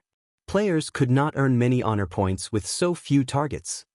More monsters wandered around the outer region of towns, most being elites with a few chieftains thrown in the mix. Ordinary players who ventured into these areas quickly lost their lives. However, one could earn quite a sum of honor points if they survived. Monsters were abundant inside a town. There were also plenty of lord-ranked monsters present. Sometimes, even great lords would appear in towns. A party of players would find it very difficult to survive. As for small cities, these were considered monster nests. When players entered the city, their attributes were suppressed immediately. Generally, great lords guarded these small cities. Sometimes, one even encountered a mythic monster. Even a 100-man elite team would find it very difficult to survive here.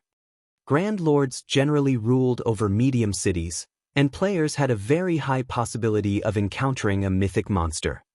In large-sized cities, players were guaranteed to find a mythic monster waiting for them. Even a guild-organized 1,000-man army risked a one-way trip by attempting to challenge these locations. Naturally, Ye Feng understood the battlefield's layout. He was far more familiar with the battlefield's rules than any other player. To grind for great lords, towns were the safest choice. However, Ye Feng had a time limit. Hence, he had no choice but to pick a small city. After traveling for over 2 hours, Ye Feng and the others finally arrived at South Lake City. The entire city had become a nest for abyssal monsters.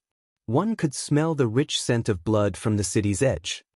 Is that a Grand Lord? Autumn Goose's heart pounded when she saw the giant monster, which was over 100 meters long, hovering above the city.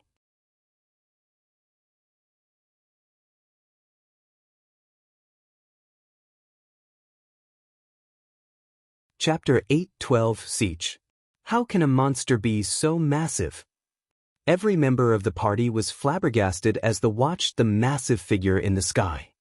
This was a bone dragon with a body that stretched over 100 meters and a wingspan that covered over 200 meters. As its name suggested, its entire body was made of bone. Its massive skeletal head loomed like a small mountain. Smoldering green fire danced in its hollow eye sockets. The bone dragon created storms with every flap of its skeletal wings. Frost Bone Dragon, Undead, Grand Lord. Level 45. HP 64, 000, 000/64, 000, 000. This was the first time Autumn Goose and her companions had ever seen a Grand Lord, and they stared, struggling to breathe. The Frost Bone Dragon had a staggering 64 million HP. However, this was not the Bone Dragon's biggest threat. At the rank of Grand Lord, a monster could inflict a powerful mental pressure, preventing players from exerting their full strength. That thing can probably instant kill me with its breath attack. Gunfire involuntarily gulped as he watched the Bone Dragon circle above the city. Are we really going to kill monsters here? There are too many. Blue Bamboo asked worriedly as she glanced at the sea of abyssal monsters within the city walls. Skeleton Soldier, Undead, Elite. Level 42. HP 140, 000/140, 000. These skeleton soldiers bore a shield and weapon in each hand. They also stood together in large groups with over 100 other skeleton soldiers. If they fought one of those skeleton squads, it was highly likely that they would attract even more skeleton soldiers. Skeleton captains also roamed the city. Skeleton Captain, Undead, Chieftain. Level 42. HP 1, 300, 000/1, 300, 000. If they fought here, an endless stream of monsters could easily surround them. Their chances of survival would plummet. Why don't we check somewhere else? Autumn Goose suggested. They could deal with these numbers if they were merely common monsters. However, the weakest monster in the city was an elite. Chieftains even called this city home. Even a 20-man team had little hope of surviving this place. Although they knew Ye Feng and the others were quite strong, the skeleton captains were not isolated. From where they stood, they could spot as many as 6 captains. Who knew how many more would appear once they started fighting? It was simply too dangerous to fight here. Relax. You guys just need to watch from the sidelines. Ye Feng laughed, not bothering to explain. After stabilizing their mental states, Fire Dance and the others burst into action. Ordinary experts might struggle against this sea of monsters. To Zero Wing's core members, however, this wasn't even a challenge. This was a paradise. Fire Dance and Flying Shadow charged into the crowd of skeleton soldiers, luring the elite monsters. Meanwhile, Minor Wind and the other ranged classes launched their bombardment from a distance. Immediately, they had attracted the attention of nearly 800 skeleton soldiers and 3 skeleton captains. Autumn Goose and her friends' anxiety mounted. The army of skeleton soldiers and the 3-meter-tall skeleton captains that wore black, thorny armor seemed to have an unstoppable momentum as they charged to meet Zero Wing's group. Death Wind, who stood between his team and the monsters, felt a massive pressure weigh him down. Just as the skeleton soldiers were about to reach the team, Cola, Yiwumian, and Turtledove made their move. Justice Roar. Angry Howl. The 3 MTs tore the aggro from the small team and forced the monsters to focus on them. Take this. Cola raised his flaming divine blue fire shield and bashed it into the approaching crowd. Boom! With one hit, the MT sent the leading skeleton soldiers into a backward tumble. Cola then used Devotion, and a golden glow blossomed over an area of 15 by 15 yards, a damage of around -500 points appearing above the head of every skeleton soldier. As for Turtledove and Yiwumian, they also dominated over their opponents. With each crash, they knocked down a group of skeleton soldiers. When they used an AoE skill, they devoured hundreds of HP from several dozen soldiers. The 3 MTs stood like an iron wall as they blocked the undead's advance. The 3 skeleton captains had just as much trouble. Even against the chieftain's attacks, Cola and the others did not retreat by a single step. They dodged the majority of the attacks sent at them, launching counterattacks and dealing over -2,000 damage to each chieftain. So strong. Gunfire could not help his shock. Not only could these 3 MTs hold back the hundreds of elite monsters and 3 chieftains, but they also dodged most of the incoming attacks, barely losing any HP. They should have stabilized the aggro by now. Let's start attacking as well, Blackie said excitedly.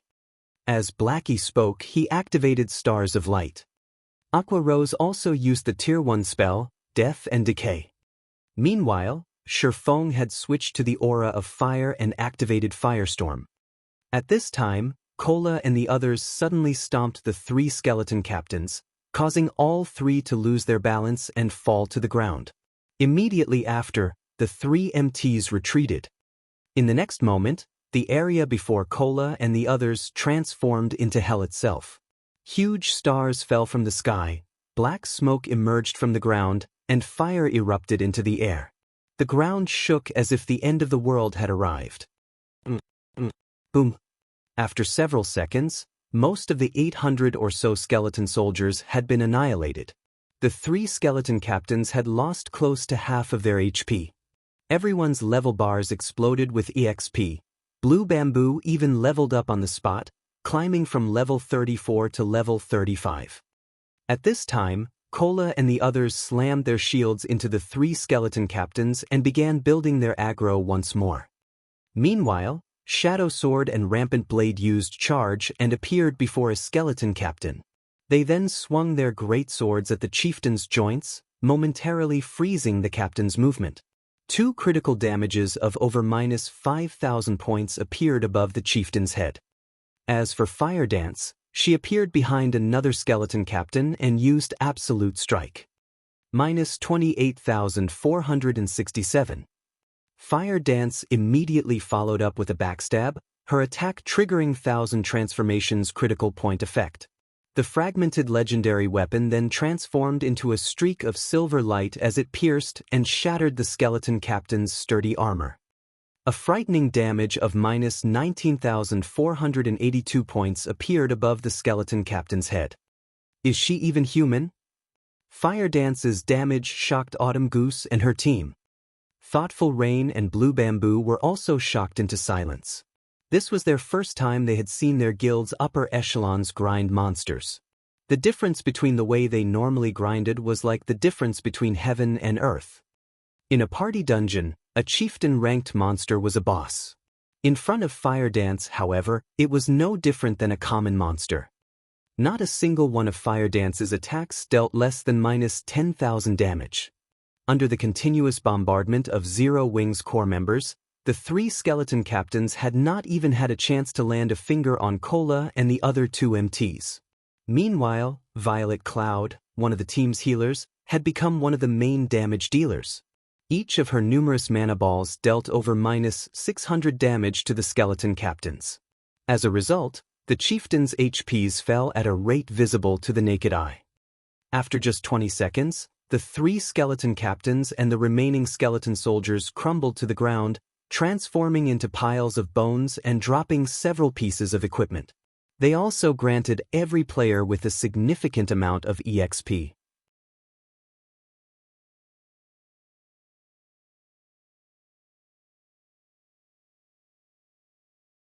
Chapter 8:13 Frightening Leveling Speed. Seeing the scattered bones and their rapidly rising experience bars, Autumn Goose and the others were at a loss for words. Facing hundreds of level 42 elites and 3 level 42 chieftains would be a challenge even for a 100-man team of level 40 elite players. Now, however, a dozen or so players had easily defeated these monsters. Although they had realized that there was a gap between them and Zero Wing's core members, this battle made it clear just how wide that gap was. This grinding and leveling speed is amazing. I wish we could level like this every day. Blue Bamboo sighed as she looked at her experience bar. She had gained more EXP in less than a minute than she usually obtained after 2 hours of grinding. They were leveling faster than a rocket.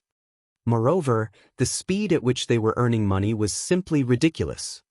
In less than 1 minute, they had gained 6 pieces of equipment. Nowadays, in God's domain, the higher a monster's level was, the lower its drop rate for equipment would be. They had killed many level 40 monsters before. Even when they killed level 40 elites, they rarely obtained any equipment. Only level 40 chieftains were certain to drop equipment. Even then, they usually only dropped 1 or 2 pieces.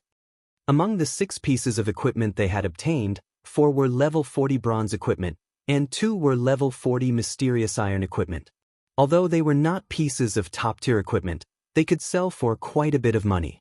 Even after splitting the profits among the team, they would earn more than what an ordinary player earned in a single day.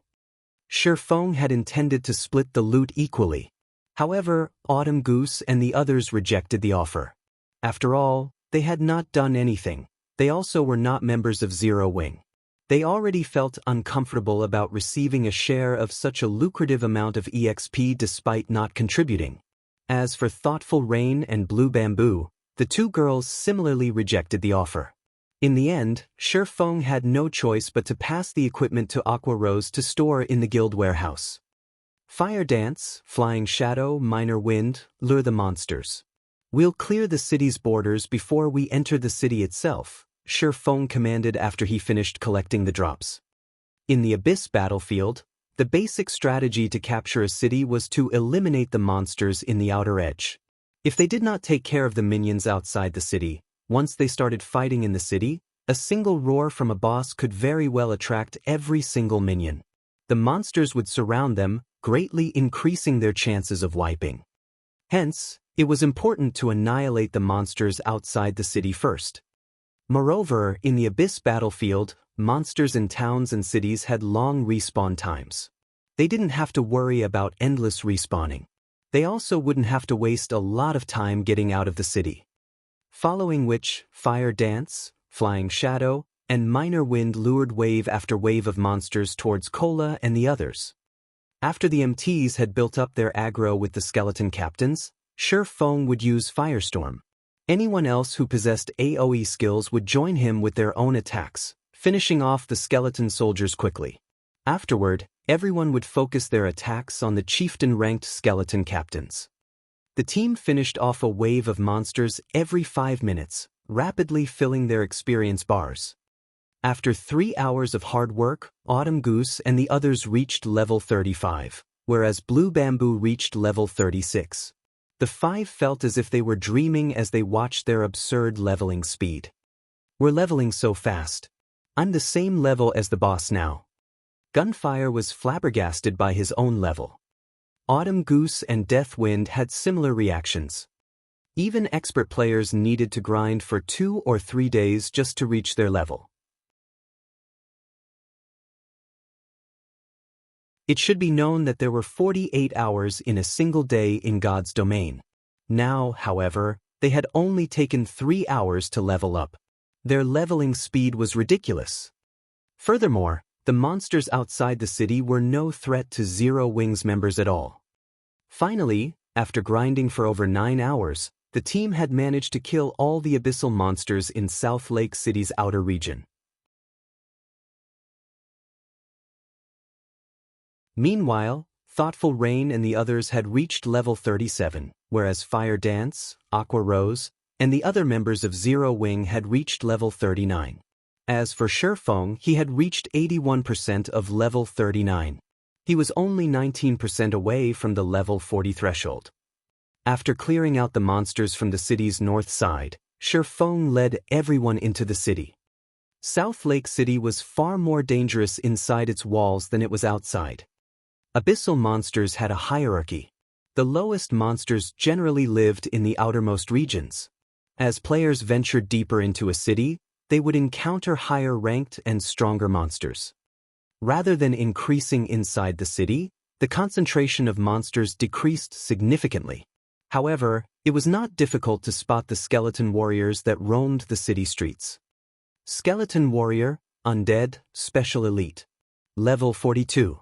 HP 550, 000/550, 000. The city was also home to plenty of skeleton captains. Even a level 40, 100-man elite team would have to be extremely careful upon arriving here. One mistake could attract hundreds of skeleton warriors and 7 or 8 skeleton captains, leaving the team surrounded. Fortunately, Zero Wing's core members would have little trouble handling such a situation. They could defeat a monster army of such size with relative ease. However, Ye Feng's goal was not to level up, but to kill great lords. Hence, he prioritized scouting the city over grinding. I've discovered a great lord over here. Flying Shadow, who used stealth to scout the city, reported through the team chat. I'm in the city plaza. Only, there is another team of players fighting the great lord right now. Who are they? Ye Feng asked, surprised. The others were surprised and curious as well.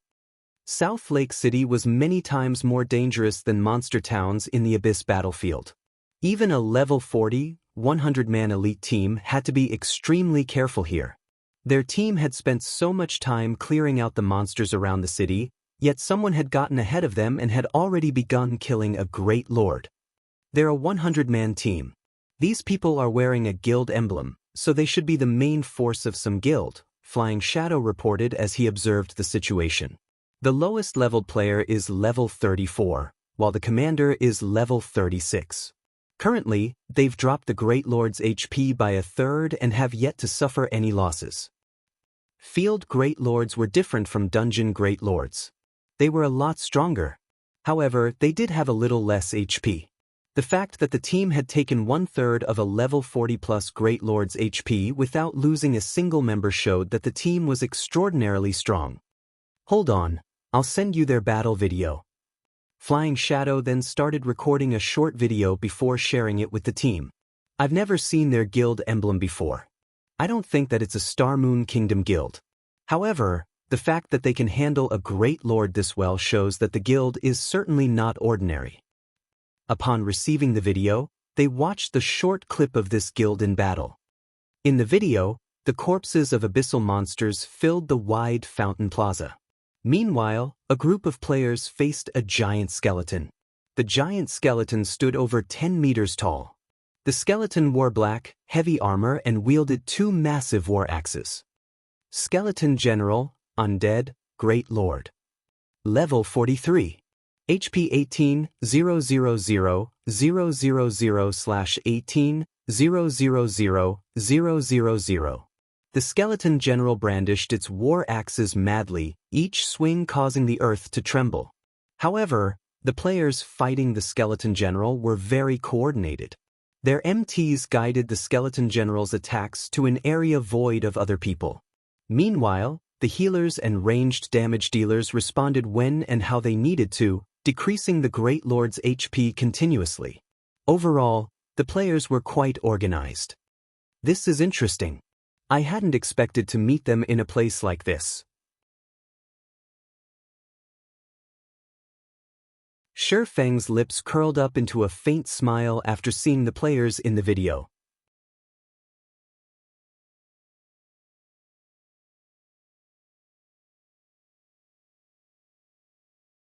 Chapter 8:14, Legendary Guild. These people have relatively good combat standards and equipment, but why haven't I heard of this guild before? Even after racking her mind, Aqua Rose could not figure out which guild these players were from. The Skeleton General displayed frightening power. Not only did it possess extremely high strength, but it was also very fast. Even for Cola, tanking this Great Lord would be a burden. Although these players did not possess an MT like Cola, who had extremely high defense and strength, they made up for the lack of strength with the cooperation of 4 MTs. The team's damage dealers also kept the boss in check. This made it possible to raid the Skeleton General. Moreover, the team's damage dealers and healers were very powerful. Almost all of them dealt over -1,000 damage with each attack, causing the Skeleton General's HP to decrease slowly but steadily. It was only a matter of time before they defeated the Great Lord. No ordinary guild was capable of such a feat generally, only the experts of famous large guilds could raid a level 43 Great Lord so easily. However, Aqua Rose knew nearly every famous guild in the virtual gaming world, but she had never seen this guild emblem before. Look, that Skeleton General seems to be summoning a companion. Cola shouted as he watched the surrounding monsters gather towards Skeleton General, who stood in the plaza's heart with a grim expression. The others were also shocked. They had not expected the boss inside the city to have such a move. With this, killing the Skeleton General would be far more difficult. After all, one was already required to go all out against a Great Lord. More monsters joining the fray might become the last straw that broke the camel's back. Everyone finally understood why Ye Feng had them clear out the surrounding monsters while on their way, rather than avoiding confrontation. This boss is too overpowered. It has lured another Great Lord. Flying Shadow, who hid in the plaza, stated as he watched the blurry figure fly straight towards the skeleton warrior. Agonizing Banshee, Undead, Great Lord. Level 40. HP 17,000/17,000,000. Although the Agonizing Banshee had less HP than the Skeleton General, it was a magical class monster. It posed more of a threat than the first Undead. The instant the Agonizing Banshee arrived, she released a piercing screech, forcing over a dozen players into a confused state. These players lost all control over their bodies as they began behaving like raving lunatics. The sudden development was precarious for the team. Let's head over and take a look, Ye Feng said, laughing as he watched the agonizing Banshee massacre the team of players. It was not unusual that Aqua Rose had not heard of this guild. After all, the guild wasn't famous, it was an upstart guild. The guild's name was Immortal Light. Immortal Light was based in the Twin Towers Kingdom. The Twin Towers Kingdom and Star Moon Kingdom were adjacent to each other. Hence, Ye Feng knew quite a bit about the Twin Towers Kingdom. Although Immortal Light was only an upstart guild, it had performed exceedingly well in the competition for dominance over the Twin Towers Kingdom. It had stolen over a dozen cities from the first-rate guild, Emperor's Light, going as far as to occupy the third largest city in the Twin Towers Kingdom. In Ye Feng's previous life, Immortal Light had been one of Shadow's allies. However, Immortal Light was much stronger than Shadow had been. In God's domain, it was very difficult for a small guild to survive. Hence, these guilds needed to work together. However, Immortal Light was different from Shadow. After 10 years of development in God's domain, it had become a first-rate guild and had occupied over half of the Twin Towers Kingdom. It had even dominated various cities in other kingdoms. Back then, it had developed into a guild that could rival even Ouroboros. Meanwhile, Immortal Light's guild leader, Sindhart, was a very famous expert in God's domain. He had been one of God's domain's 12 sacred elementalists in the past. Immortal Light also had several other Tier 5 experts. Even Ouroboros and Emperor's Light had not dared to provoke the guild in the past. One could say that Immortal Light had been a legend in the Twin Towers Kingdom.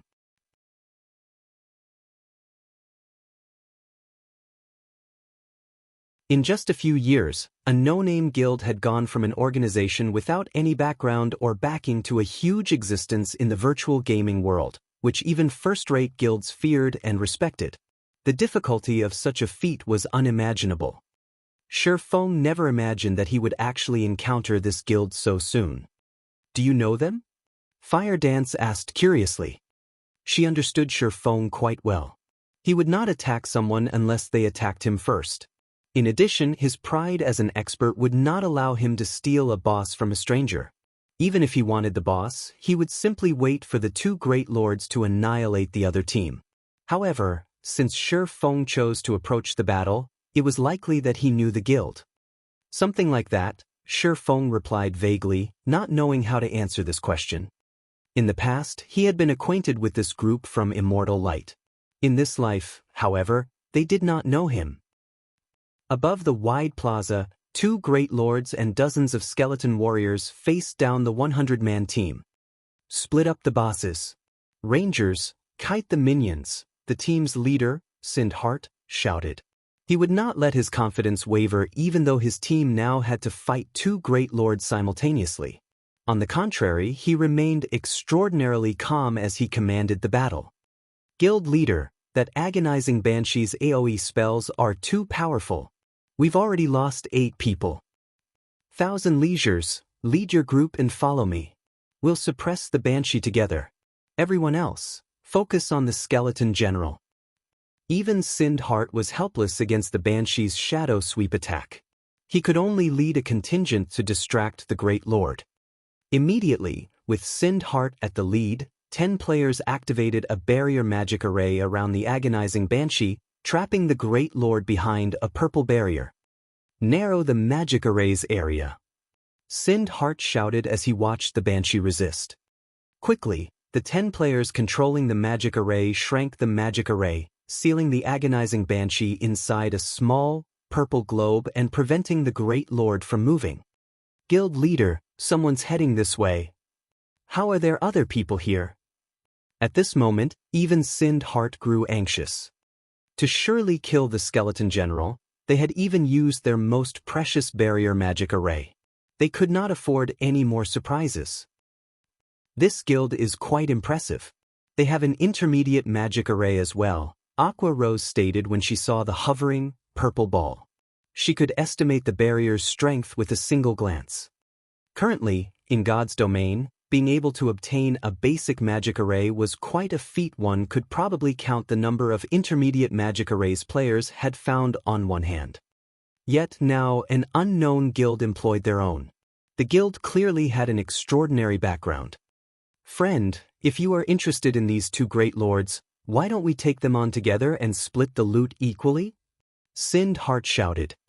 Although the group that had just arrived only consisted of 20 players, the fact that this small group had made it this far spoke of their extraordinary strength. Without knowing Ye Feng and his team's motives, Sind Heart was unwilling to give up on the great lords. Hence, he might as well make them an offer. After all, even if Ye Feng's team were strong, they could not handle two great lords at once. Guild leader, I think they're from Zero Wing. What? Zero Wing? Isn't that Star Moon Kingdom's #1 guild? The players from Immortal Light were instantly on edge, wearing grim expressions.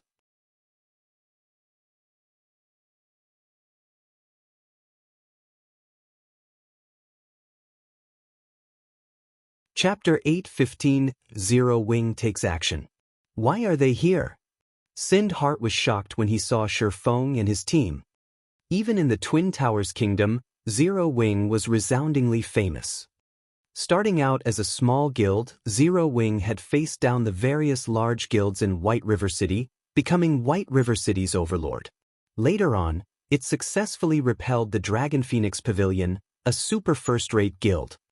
However, this was not Zero Wing's greatest achievement. Afterward, Zero Wing had occupied Stone Forest Town and won a war against the joint forces of the Star Alliance, a first-rate guild and their various allies, instantly becoming the most sought-after guild in Star Moon Kingdom. In addition, Zero Wing was a guild of experts. Its guild leader, Black Flame, even ranked 51st on the God's Domain experts list and had been given the title of Sword King. A recently established guild like Immortal Light could not possibly compete with a guild like Zero Wing. Those people are Zero Wing's upper echelons. That's Aqua Rose. Fire Dance is here as well. Look over there. Isn't that Violet Cloud, Cola, Turtle Dove, Minor Wind, Shadow Sword, Blackie, and Yi Wumian? Why are so many of Zero Wing's experts here? Immortal Light's members panicked for a moment. Aqua Rose and the others were all publicly acknowledged, top-tier experts. One of them could exterminate a 100-man elite team by themselves. Ha! I never thought our guild would be so famous. Even a guild from another kingdom knows us.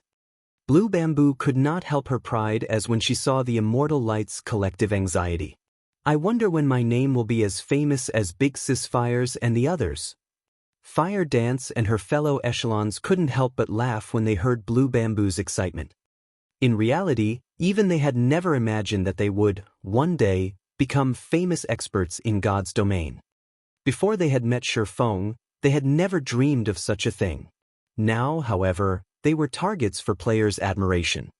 Is Zero Wing really such an amazing guild? When Autumn Goose overheard the Immortal Light's members, she was shocked.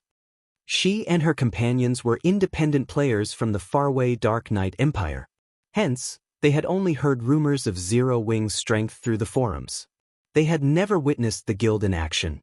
In their opinion, however, even the large guilds in the Dark Knight Empire were subpar at best. Hence, how strong could a guild from a kingdom possibly be? However, after witnessing these players' performance, they had a clearer understanding of the guild's strength. They felt that Zero Wing was different from those large guilds in the Dark Knight Empire. Yet, it would seem that Zero Wing was far more powerful than Blue Bamboo and the official forums made it out to be. Guild leader Sind, rest assured, we aren't here to steal your bosses. However, we won't help you with these bosses either. If you can't handle them, give up. We'll take over from here, Ye Feng said, shaking his head as he responded to Sind Heart's proposal. Level 40+ Great Lords were not easy to find, even in the Abyss battlefield. Moreover, a Great Lord dropped far better loot than a Lord. Monsters of such rank generally dropped top-tier equipment. Even in Zero Wing, level 40 top-tier equipment was still quite rare. Hence, he could not afford to split the drops. Hearing Ye Feng's answer, a huge weight lifted from Sind Heart's heart. Zero Wing was the #1 guild in Star Moon Kingdom. The guild's upper echelons would not break their word easily. Thank you. Sindhart said with heartfelt gratitude. Following which, Sindhart commanded his team to focus on the skeleton general, which only had 60% of its HP remaining. The agonizing Banshee was still trapped inside the intermediate magic array, so it was possible to kill the skeleton general.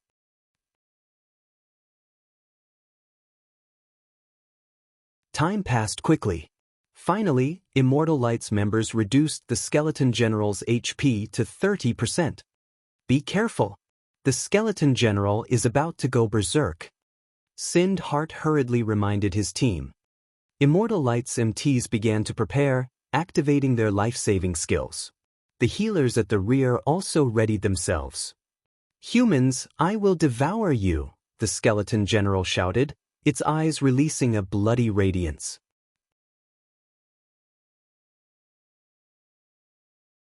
Suddenly, the skeleton general split into 3 copies of itself. All 3 were identical, even down to their HP bars. Amazing, this skeleton general actually knows a duplication skill. Aqua Rose exclaimed. Among the many bosses they had encountered, very few could duplicate themselves. Any bosses capable of such a feat were extremely difficult to fight. Suddenly dealing with 2 additional bosses could destroy a team's formation and rhythm. If not handled properly, it would not take long for the team to suffer annihilation. They're in trouble, Fire Dance stated as she glanced at the 3 skeleton generals. Each general radiated the same pressure. This meant that all 3 skeleton generals had the same combat power. It had taken almost everything the Immortal Light members had to deal with the 1 skeleton general. Now, they had to take down 3 such monsters simultaneously. While Zero Wings members discussed the situation among themselves, several Immortal Light MTs were thrown into the air. Until now, the team had relied on the combined strength of 3 or 4 MTs to defend against the skeleton general's attacks. Now that they had to fight 3 Great Lords at the same time, their MTs had to split up. As a result, they didn't have enough strength to tank the bosses. In 10 short seconds, Immortal Light lost another 8 members. Guild leader, at this rate, will most likely wipe. How did things come to this?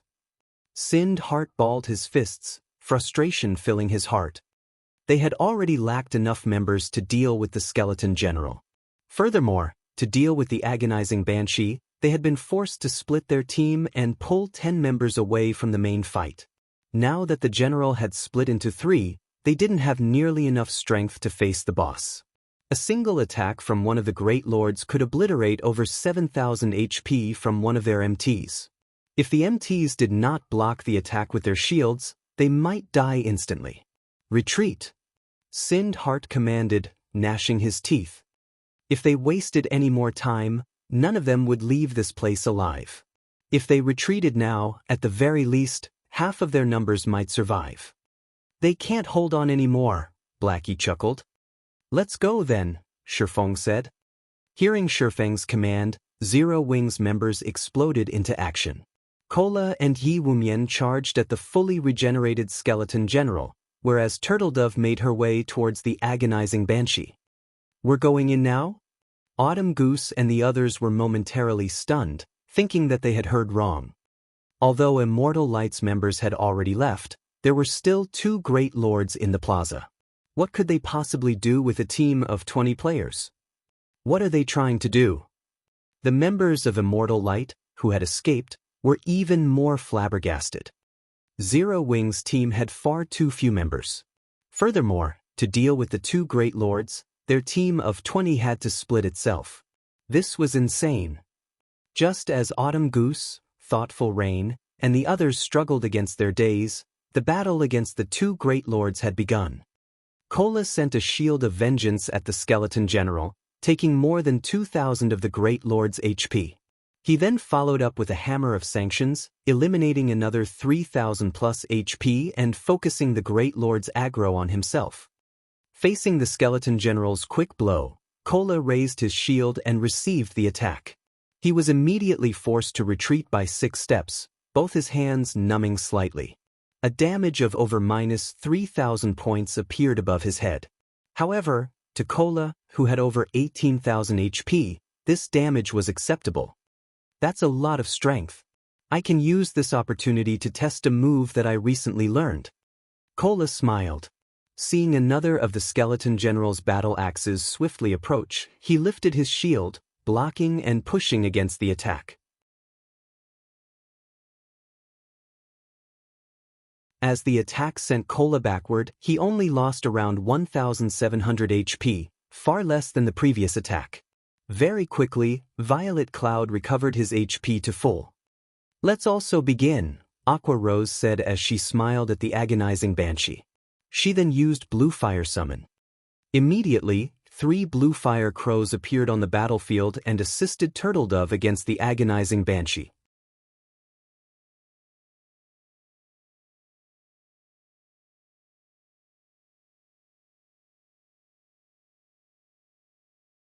Chapter 816, Bullying a Great Lord. What a powerful summoning skill.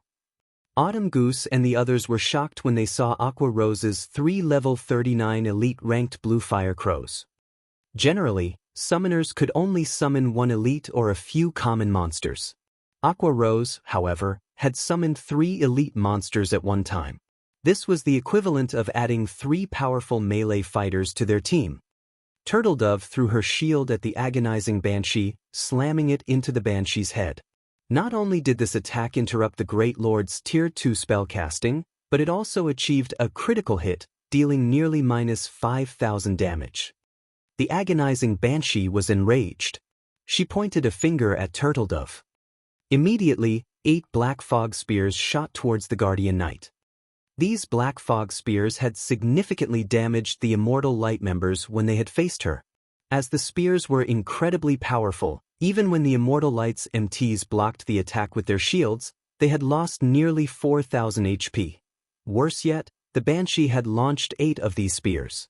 Even an MT would lose their life if they received 4 or 5 spears. "That won't work against me," Turtledove declared. Rather than retreating, she charged towards the Black Fog Spears. Just before the spears reached her, Turtledove raised her shield and leaped forward, smashing into one of the Black Fog Spears. The remaining spears simply flew past Turtledove's body, missing her completely. Boom! Upon collision, Turtledove was forced back by 2 steps. She lost nearly 1,800 HP. In the next moment, however, a healing light touched the Guardian Knight, returning her HP to full status immediately. "That is an MT from Zero Wing?" Sind Heart was astonished as he watched Turtledove handle the agonizing Banshee's attacks so gracefully. When their strongest MT blocked one of the Black Fog Spears, he had lost over 3,400 HP instantly. In addition, due to the incredible speed of the spears, he hadn't been able to avoid the following attacks in time. Generally, he would receive roughly 3 spears, destroying more than half of his HP. On the other hand, Turtledove had neutralized the Black Fog Spears with such ease. The other Immortal Light members were similarly stupefied when they saw Turtledove tank a Great Lord by herself. None of them could believe their eyes. Normally, they needed at least 4 or 5 MTs to rotate tanking a single Great Lord. Even so, there were times when they failed to hold the boss. Turtledove was definitely stronger than they were. However, the members of Immortal Light did not know that Turtledove currently wore a Tier 1 set equipment. Her plate armor was even epic rank. Although equipping the Divine Frost armor had caused Turtledove to lose the final set effect of the Yin Yang Walker set equipment, the former not only reduced the damage she took, but one of its passive skills also reduced the agonizing Banshee's movement speed and attack speed. Although the Black Fog Spears were quite fast, Turtledove could easily determine the best evasion route with the speed reduction effect. Moreover, Turtledove was a Guardian Knight. Her magic resistance was very high. With over 18,000 HP, she could even survive a direct hit from a Tier 2 spell. Very quickly, Cola and Turtledove had pinned down the 2 Great Lords. Now, everyone just needed to focus everything they had on 2 bosses. Are those monsters really Great Lords? Blue Bamboo felt as if she were dreaming as she watched Turtledove tank the agonizing Banshee without assistance. Even now, she alone had maintained Turtledove's HP at full. Normally, when she raided High Lords with Autumn Goose and the others, they needed at least 3 healers to focus on a single MT. Even so, their heals were not always sufficient. Yet, despite facing a great lord, only she was the only necessary healer to keep Turtledove alive. Autumn Goose also wondered if the agonizing banshees seemed very weak. She even doubted that the MT needed her assistance as she focused solely on damage. However, Autumn Goose was very aware. The agonizing banshee was not weak at all. Rather, Zero Wings members were just that strong, which resulted in such a misconception. Only now did she understand why Ye Feng had been so confident, why all of these experts from Zero Wing were so confident.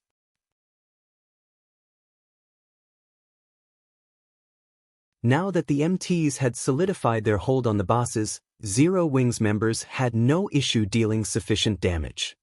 The assassin class relied on speed to deal massive amounts of damage over time. Fire Dance, however, played the class differently. Standing behind the skeleton general, Fire Dance launched streak after streak of silver light at the Great Lord. Despite the skeleton general's incredible defense, the female assassin's damage was mind-boggling. Minus 9,480. Minus 30,121. Minus 16,916. Minus 20,518. Ye Feng's damage was also impressive. None of his attacks dealt less than minus 6,000 damage. From time to time, his chop achieved a critical hit, dealing over minus 20,000 damage with a single attack. As for the other melee classes like Shadow Sword and Rampant Blade, they never dealt less than minus 3,000 damage. With their powers combined, these several players devoured the skeleton general's HP of 18 million at a rate visible to the naked eye. Are they even human? The Immortal Light members were astonished.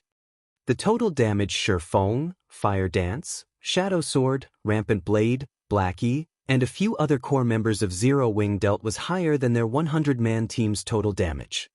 Previously, their attacks had only dealt over minus 1,000 damage to the Great Lord. Even Sind Heart, the most powerful player on the team, had only dealt over minus 2,000 damage to the skeleton general. Ye Feng and Fire Dance, however, easily managed tens of thousands of damage. From time to time, they even dealt over minus 30,000 damage. Despite the skeleton general and agonizing banshee being two daunting great lords, against Zero Wing, they were no different than helpless common monsters. The two bosses could only struggle against the small team of players. Even with its prided speed and strength, the skeleton general, in particular, rarely landed a hit on the Guardian Knight Cola due to Fire Dance and Ye Feng's coordinated attacks. Even when the Great Lord used a Tier 2 skill, Cola easily took the hit with a life-saving skill.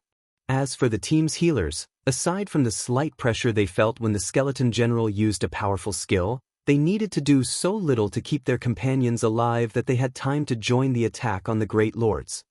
In just 5 minutes, the skeleton general's HP fell to 30%. Wumian, pin one of them down and leave the other to me. Everyone else, focus on the skeleton general. Cola is tanking. Ye Feng shouted after seeing the skeleton general begin to split itself into 3 clones. Although this move was quite powerful, all 3 copies shared the same HP. As long as they had enough players to tank the 3 skeleton generals, they could cope. As soon as the skeleton general had completed its cloning, Yi Wumian lured one away. As for Ye Feng, he activated Heavenly Dragon's power. After all was said and done, a Great Lord was still a Great Lord. Unlike MTs, Ye Feng did not possess any damage reduction skills or very high defense.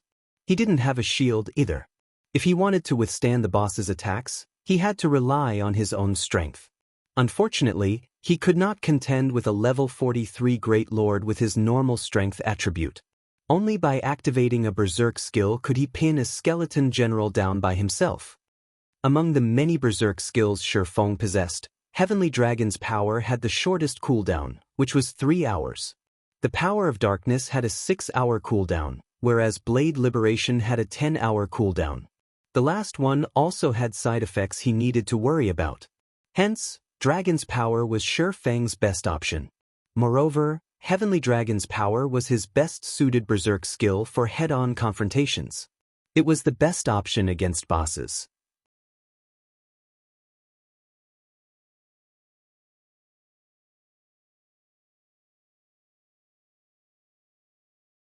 Chapter 8:17 Suffocatingly Explosive Power. What is he trying to do? Sind Heart and the others were confused as they watched Ye Feng charge towards a skeleton general. No swordsman could solo a great lord. Even a berserker, a class famed for its strength, would fly through the air if they tried to block a great lord's attack with their weapons. Ping! Ye Feng used Killing Ray to block one of the skeleton general's descending battle axes. Sure enough, my attributes aren't high enough to deal with this great lord. The resulting impact had forced Ye Feng to retreat by 3 steps, his hand numbing slightly. Meanwhile, a damage of over -700 points appeared above his head. However, to Ye Feng, who had close to 50,000 HP after activating Heavenly Dragon's power, such a small amount of damage was nothing. His battle recovery regenerated nearly 500 HP every 5 seconds. Violet Cloud waved her staff, and immediately, a faint golden film blanketed Ye Feng's body. Bluish-green life force flowed into the swordsman. Suddenly, a recovering status appeared over Ye Feng's status bar, recovering over 1,600 HP every 5 seconds for 15 seconds. In the blink of an eye, Ye Feng's HP was full. Seeing that its first attack had failed, the skeleton general swung its other battle axe at Ye Feng violently.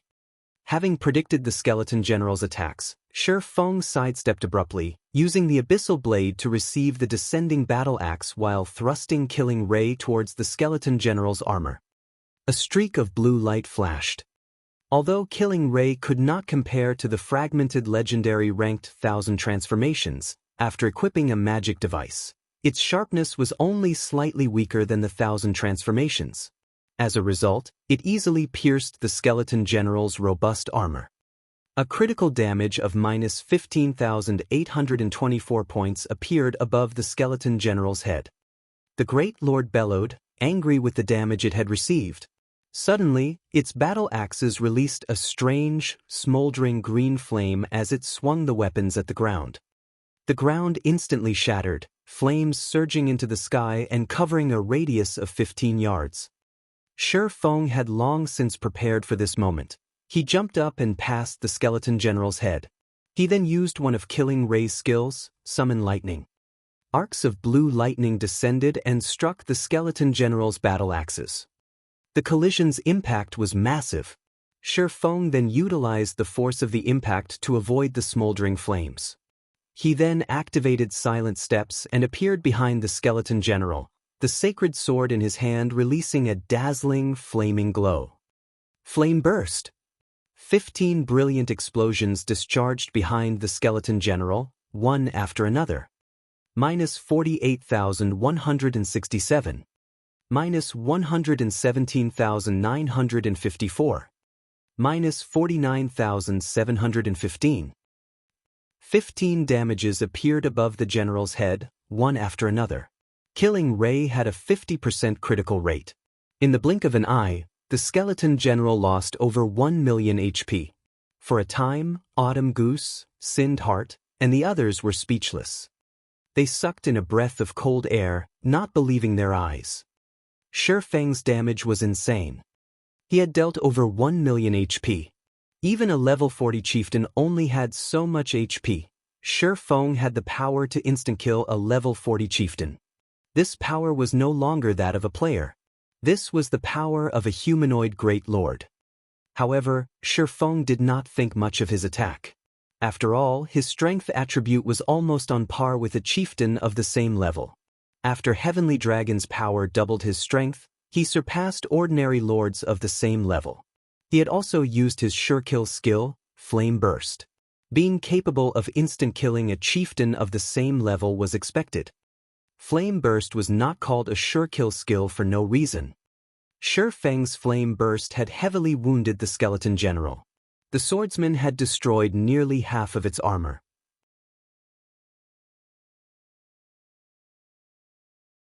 Several bones beneath the armor had even cracked. "Focus on killing my skeleton general," Ye Feng shouted to his team. Not only had the general lost some of its combat power after receiving the several injuries, but its defense had also dropped significantly. Hence, dealing with this skeleton general would be much easier than dealing with the other two. Sure enough, in less than 1 minute, the skeleton general's HP fell below 500,000.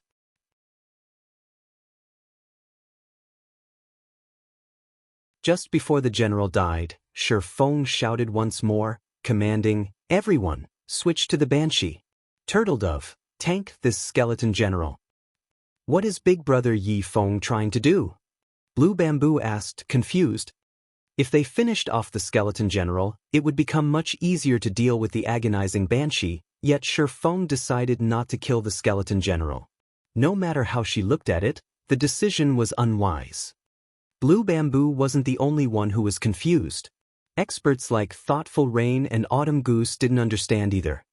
However, none of Zero Wing's members doubted Ye Feng's command. Immediately, they shifted their focus towards the agonizing Banshee. Turtledove swapped targets with Ye Feng. However, the agonizing Banshee couldn't care less about the sudden change as it continued to attack Turtledove with black fog spears. "I am your opponent." Ye Feng appeared behind Turtledove, the killing ray transforming into numerous streaks of blue light. Ping! Players usually suffered heavy injuries if the black fog spears struck them, yet Ye Feng easily shattered each one. Is this an expert of Star Moon Kingdom's #1 guild? Sind Heart was astounded. He felt his chest tighten, struggling to breathe. Zero Wing was far more frightening than the rumors make the guild out to be. It was no wonder why even Emperor's Light, a first-rate guild in the Twin Towers Kingdom, feared Zero Wing, choosing to give up in Star Moon Kingdom entirely. After Ye Feng shattered the black fog spears, he vanished, abruptly reappearing before the agonizing Banshee.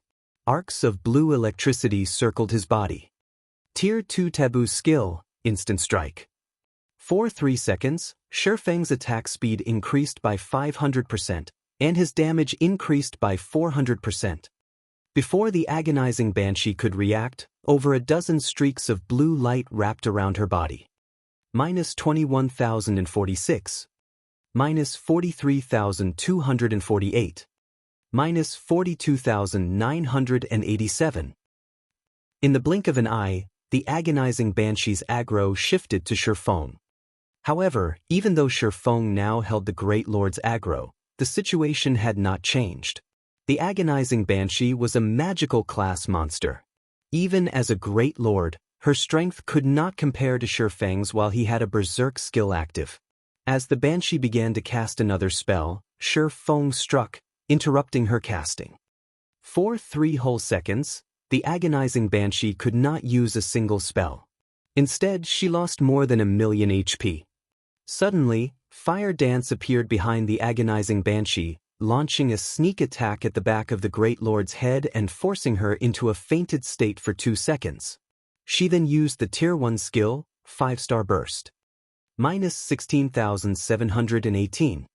-34,297. 5 numbers appeared above the agonizing Banshee's head in quick succession, only slightly lower than the damage of Ye Feng's normal attacks while in a berserk state. Following which, the agonizing Banshee received a one-sided beating, her HP draining like flowing water. When her HP reached 30%, the Great Lord was thoroughly enraged. As the agonizing Banshee released a piercing scream, a massive black magic array appeared in the sky. Everyone immediately felt their strength leave their bodies. Crap. This spell absorbs players' stamina.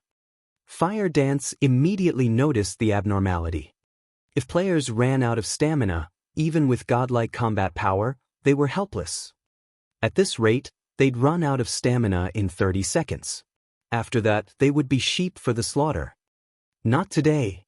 Ye Feng, who had long since prepared for such a situation, switched to the aura of time and activated absolute time, freezing the mana fluctuations in the surrounding area. Although absolute time's duration on a Great Lord was less than 10 seconds, Interrupting the agonizing banshee's mana channeling was enough. After losing its supply of mana, the gigantic magic array in the sky gradually dissipated.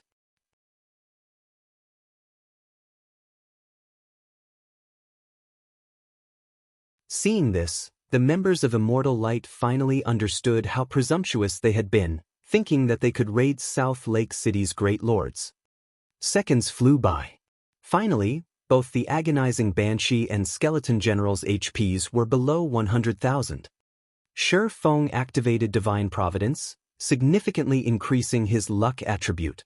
He then used Thundering Flash to finish off the agonizing Banshee, before following up with a Thunder Flame explosion on the Skeleton General.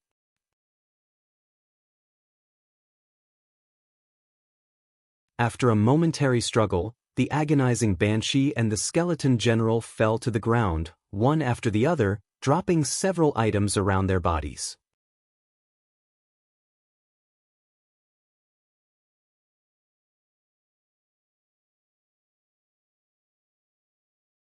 Chapter 8:18, Abyss Set. Chapter 8:18, Abyss Set. It's over. Autumn Goose wondered if she were dreaming as she stared at the two fallen Great Lords before her.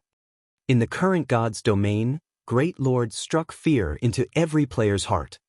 Even a 100-man elite team, led by an expert, would find it extremely difficult to defeat one. They might even be annihilated. Yet now this team of 20 players had defeated two Great Lords simultaneously. Moreover, a few of the team members had held back. No matter how she looked at this situation, it simply could not be real. Looking at it now, Autumn Goose found that the Wind God's spear simply could not compare to Zero Wing in terms of strength. They lived in entirely different worlds. If not for Thoughtful Rain, they probably would never have met Ye Feng and the other core members of Zero Wing. When she thought back to how they had tried to persuade Thoughtful Rain and Blue Bamboo to leave Zero Wing and join the Wind God's spear, she could not help her embarrassment. Rain, hurry up and collect their life force. If you do not collect them within 5 minutes after the Great Lords die, you will lose your chance, Ye Feng hurriedly reminded his companion. Thoughtful Rain finally woke from her daze as she retrieved the giant, pitch-black egg and collected the life force of the two Great Lords. While Thoughtful Rain collected the dissipating life force, Ye Feng gathered the loot the two bosses had dropped. The two Great Lords had dropped a total of 7 pieces of equipment. Although this did not seem much in the Abyss battlefield, this was a considerable harvest. It was easier to find high-ranking monsters in the Abyss battlefield than it was elsewhere. Hence, the drop rate of the top-ranking monsters had been reduced. With the increase in levels, monsters' drop rate for weapons and equipment also decreased. The drops this time are fairly nice.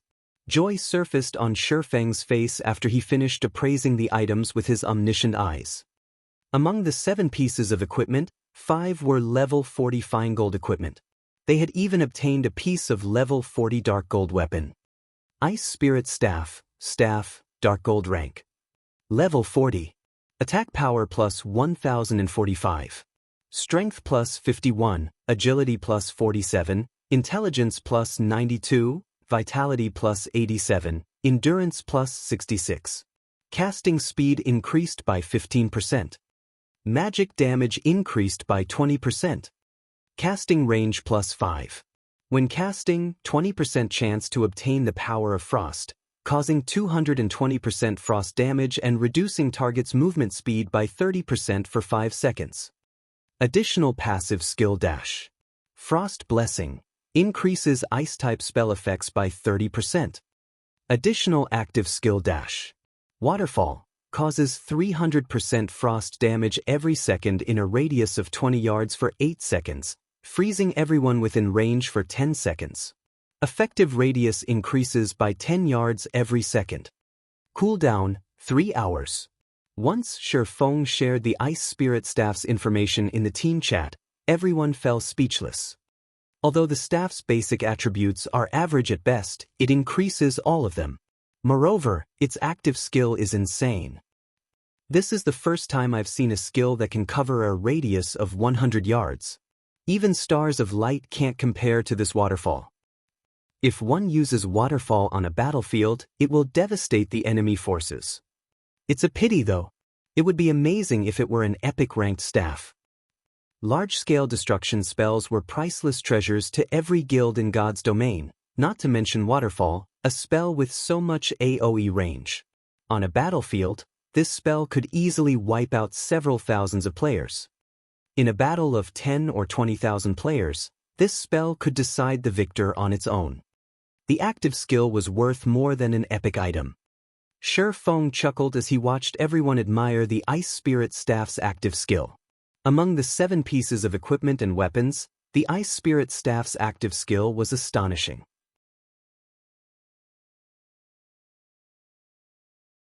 However, rather than the Ice Spirit Staff, what surprised Ye Feng was the dark gray breastplate.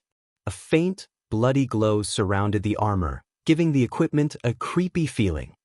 Sure enough, Divine Providence is a godly skill. Ye Feng could not help but sigh. He then shared the statistics of this item through the team chat.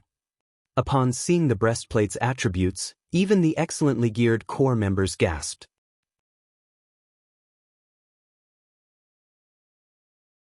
Abyss Armor, Breastplate. Level 40, Level 60. Equipment requirement, Strength 700. Defense plus 1240, Level 40. Magic Resistance plus 10. Strength plus 42, Endurance plus 40, Agility plus 35. Abyss Set Equipment. Level 40, Level 60. Equipment requirement, Berserker. Set consists of 8 parts: head, shoulders, chest, hands, wrists, waist, legs, and feet. Set effect. 2-piece effect. Increases all attributes by 10%.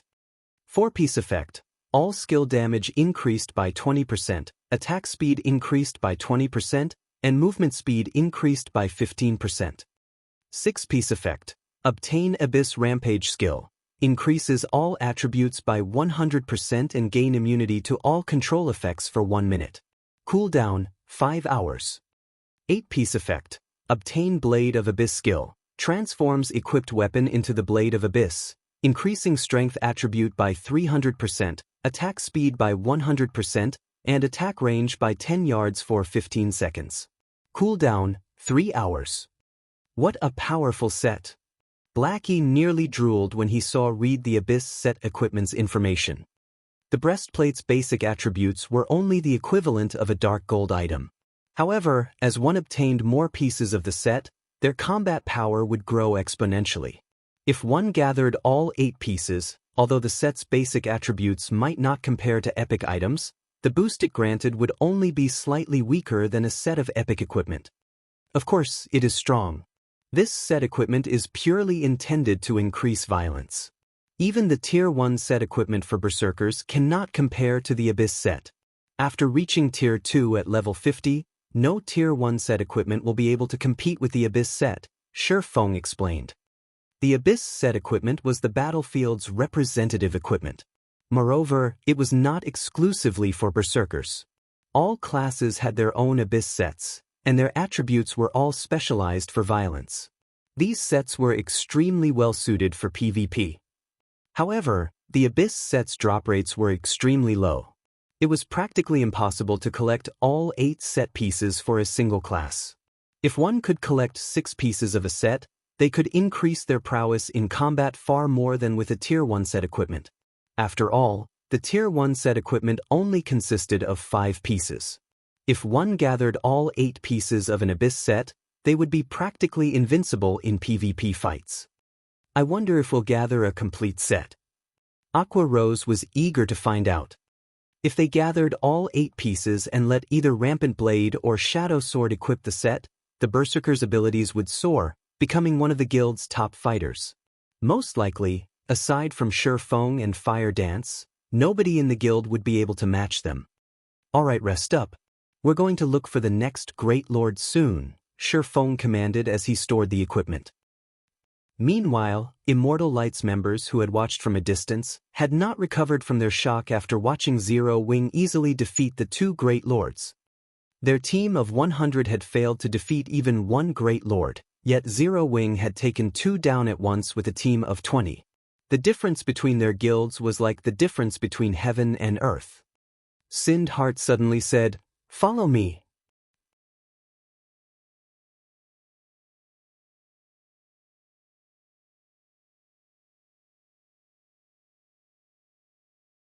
Chapter 819, City Deed.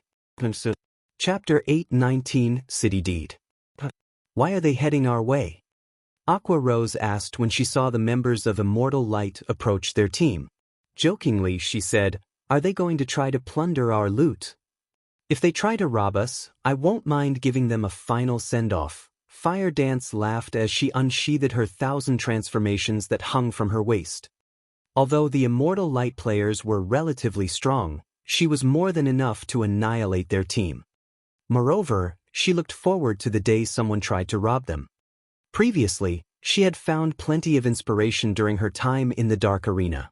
This was the perfect opportunity to test some of her ideas. They shouldn't be that stupid. They should be able to tell the difference between our strength and theirs. Ye Feng laughed as he watched his teammates prepare for a fight. Sind Heart would be one of the 12 sacred elementalists of God's domain in the future. If he lacked the necessary insight to tell the difference in strength between their teams, he would never have been able to make Immortal Light a famous, first-rate guild in the Twin Towers Kingdom. Thank you for your help. If not for you guys holding off those 2 great lords, none of us would be alive right now. Sind Heart immediately expressed his gratitude upon arriving before Zero Wing's team, his tone containing a hint of respect. Sind Heart's expert companions also stared at Zero Wing's members with reverence. The heavy pressure Fire Dance emitted, in particular, made them breathless. If these teams fought each other, they would most likely die in an instant. "It's nothing." Ye Feng shrugged. "If you guys are looking for great lords, we can help," Sind Heart offered. "On our way here, we encountered quite a number of great lords. Only, these great lords resided in concentrated areas. It's highly likely that you'll attract a second great lord while dealing with the first."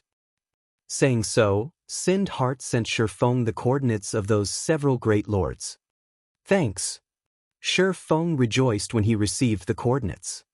Sind Heart had given him the coordinates for 7 great lords. This would save them a lot of time searching for these bosses. "Glad to be of help." Sind Heart smiled.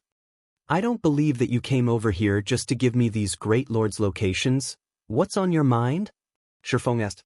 He could not help but laugh when he saw Sind Heart's hesitation. In the past, even he had looked up to Sind Heart. Countless small guilds had tried to gain Immortal Light's favor, yet now, watching this man struggle with his desire to ask for help, Ye Feng could not help but sigh. Hearing Ye Feng saying so, Sind Heart released his tension with a sigh of his own and said, "In truth, aside from thanking you for the help, I wanted to ask something of Zero Wing. Although this may be sudden, I don't have any better options right now." "Guild leader, are you really going to ask?" one of the guild's upper echelons asked with surprise. "If they refuse and news of this leaks, we'll be in big trouble. Do you think we have any other choice?" Sind Heart grumbled, a deep sense of powerlessness touching his expression. He did not want to do this either. However, he could not think of a better plan. Only after encountering Zero Wing and seeing how powerful the guild was did he find hope.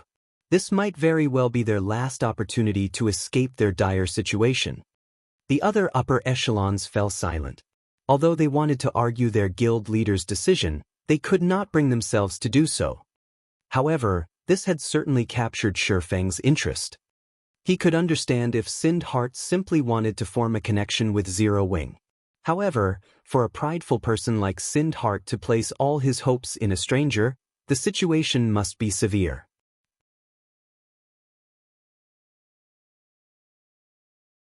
Moreover, Ye Feng was familiar with Sind Heart's personality. He was not someone who would simply bow out of a challenge. Even when Immortal Light had fought a first-rate guild, Sind Heart had refused to lower his head. He prioritized bonds and friendship over personal benefits. Otherwise, he would not have risked Immortal Light's extinction just to help an allied guild resist a first-rate guild. God's domain was only a game.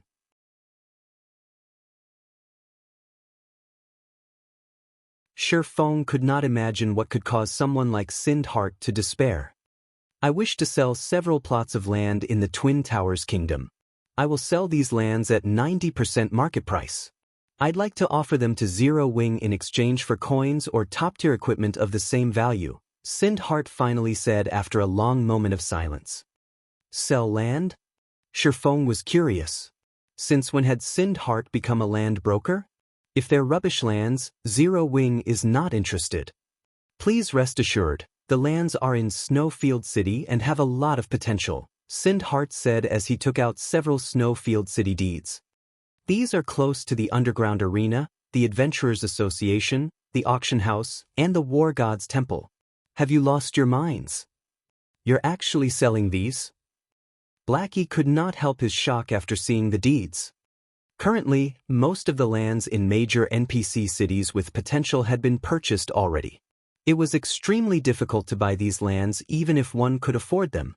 With God's Domain's blazing popularity, more people would join the game in the future. The value of these lands would soar. In less than half a year, these lands would be worth several times their current value. It was especially true for the lands in Twin Towers Kingdom's third-ranking city, Snowfield City. Yet, Immortal Light wanted to sell away these lands, at 90% market price no less. This was simply inconceivable. They are indeed good plots of land. However, why are you trying to sell them to Zero Wing? Ye Feng asked. The Twin Towers Kingdom and Star Moon Kingdom shared many aspects. Both were medium-sized kingdoms. Although Snowfield City was no match for White River City in terms of status, it was its kingdom's third-ranking city. Many organizations would offer a high price for these lands. Sind Heart fell silent for a moment. Shortly after, he sighed and said, "It's not that I don't want to sell them, but nobody is willing to buy them. But the value of these lands will only increase in the future. Why doesn't anyone want to purchase them?" Aqua Rose asked, slightly surprised. Even the lands in the 20th ranking city in the Twin Towers Kingdom would be highly sought after, much less the valuable lands in the third-ranking city. Aqua Rose had personally ventured to other kingdoms to purchase several plots of land for the Candlelight trading firm, so she understood how popular these lands were. Because none of them wished to earn the ire of the Super Guild King's return, Sind Heart said helplessly. When Zero Wing's members heard Sind Heart's words, they were dumbfounded. King's Return was a veteran super guild. Even a super first-rate guild like the Dragon Phoenix Pavilion was nothing in comparison. Moreover, the King's Return's headquarters was in the Glory Empire, an empire located only a short distance away from Star Moon Kingdom and the Twin Towers Kingdom. Ye Feng was similarly shocked by this revelation. A small guild like Immortal Light had actually provoked a super guild like King's Return. No matter how he thought about it, this shouldn't be possible. Moreover, it would be child's play for King's Return to wipe Immortal Light out of existence. Immortal Light was no threat to the Super Guild at all.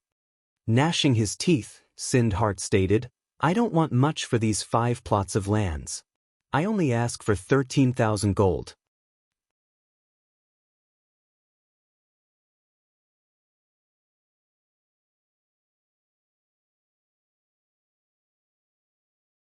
Chapter 820 A Group of Lunatics. Guild Leader. Sind Heart's asking price shocked the several upper echelons he had with him. These were 5 high-potential, golden lands. "I know what I'm doing," Sind Heart barked, having made up his mind. Originally, he had intended to raid Great Lords for some level 40 top-tier equipment and sell the items. However, they were not strong enough to take down level 40-plus Great Lords. The only option they had left to earn a large sum of coins quickly was to sell these 5 plots of land.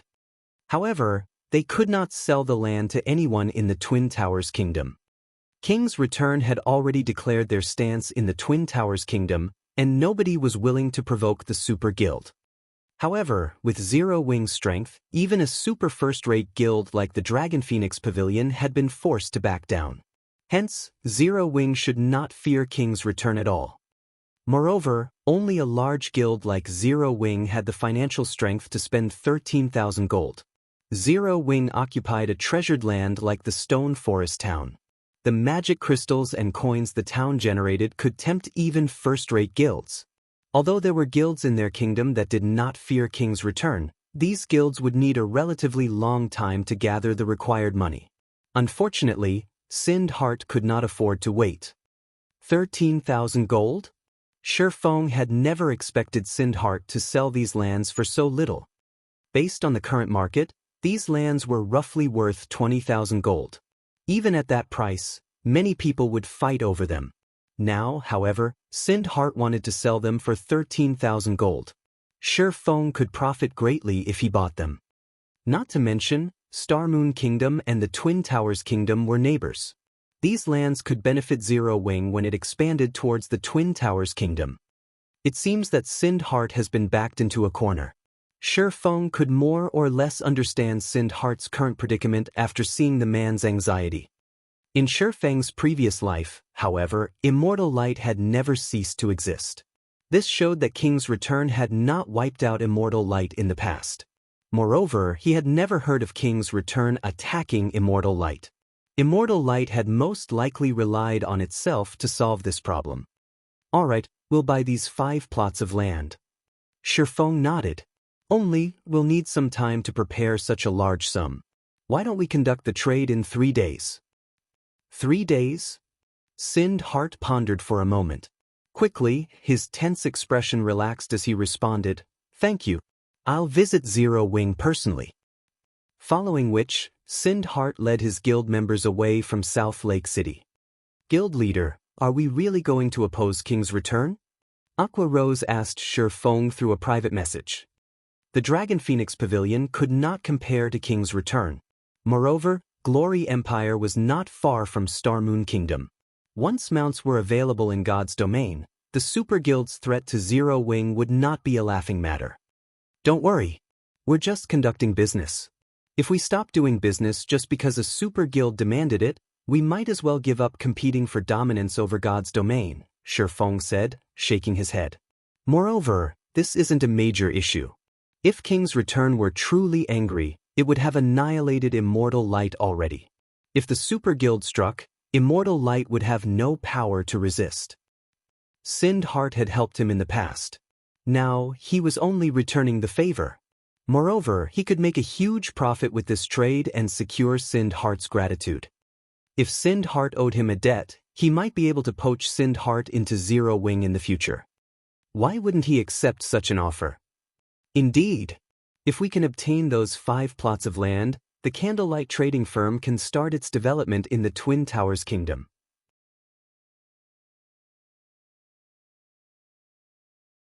Aqua Rose agreed with Ye Feng's reason. Zero Wing was no longer the weak, little guild it had been. If they cowered from such a small issue, developing the guild in the future would be a problem. If King's return truly wanted to deal with Zero Wing, it would have to consider its options carefully. The Super Guild was not powerful enough to annihilate Zero Wing in Star Moon Kingdom.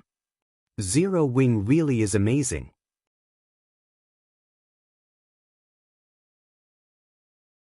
They're not even afraid of King's return? Deathwind had never imagined that Ye Feng would agree to Sind Heart's offer so decisively. For a moment, he was at a loss for words. The Wind God's Spear was already impressive for standing up against the first-rate guilds in the Dark Knight Empire. However, Zero Wing was far more amazing. The guild was not even afraid of the titans of the virtual gaming world. I wonder when the Wind God's Spear will conduct itself like Zero Wing? Deathwind's mind wandered. Maybe joining a guild like Zero Wing isn't a bad idea. At this moment, Autumn Goose envied Thoughtful Rain and Blue Bamboo. After Immortal Light departed, Ye Feng led the team on a hunt for more Great Lords. With the coordinates Sind Heart had provided, the team quickly cleared a path towards these Great Lords. The Great Lords behind city walls were no challenge for Zero Wing's core members. The only issue they encountered was their Berserk skills cooldowns. Fortunately, however, not every Great Lord required their Berserk skills. For 2 days, Ye Feng and the others spent their time either killing Great Lords or clearing a path through random monsters towards Great Lords. Time passed leisurely as they learned more about each other. Over these 2 days, Their experience bars had risen rapidly due to the large mobs of monsters they killed. Not only had Ye Feng reached level 40, but Aqua Rose and the others had also hit level 40. This is the last one. Thoughtful Rain looked at the fallen Great Lord as she collected her 20th Great Lord's life force. Oh, not bad. We actually got another Abyss set piece, Ye Feng said after appraising the 3 pieces of equipment he had picked up. Smiling, he said, "Now, we only need 2 more to complete the Abyss set for Berserkers." Although he had used Divine Providence for every Great Lord they had killed during the past 2 days, the Abyss set equipment's drop rate was simply too low. Even with his boosted luck attribute, a limited number of pieces had dropped. Fortunately, the Great Lords in South Lake City only seemed to drop the Abyss set for Berserkers. Otherwise, they would not have gathered 6 pieces. Our job is finally done here. Autumn Goose released a sigh of relief after watching Thoughtful Rain collect the final life force. If not for Zero Wing's help, they would never have killed 20 level 40 Great Lords in 3 days. In the end, the level 100, Tier 3 NPC would have hunted them down until they quit God's domain. However, after realizing that they had completed their quest, Autumn Goose was slightly disappointed. While grinding monsters and raiding bosses with Ye Feng and his team, not only had they enjoyed chatting with each other, but she had also learned several techniques from Zero Wing's core members. Now that their quest was complete, they would have to go their separate ways, and she could not help her slight reluctance. "Leader, since we have completed the quest, it's time to deal with the other issue, right?" Fire Dance asked as she turned to the gigantic bone dragon in the sky, a glint of excitement flashing in her eyes. The rest of the team laughed at Fire Dance's jubilance. It was definitely not their style to leave a Grand Lord alone. To avoid any unnecessary risks, they had avoided challenging the Frost Bone Dragon. Now that they had finished their main objective, however, they had to kill the Grand Lord. "That's a level 45 Grand Lord you're talking about." Autumn Goose could not believe that these members from Zero Wing actually considered raiding the dragon. They were insane. How can we possibly win against that with so few people? "It might have been impossible before, but it is definitely possible now," Ye Feng said, laughing. He then retrieved a dark gold flute from his bag. Complex runes decorated the flute, and it emitted a faint pressure.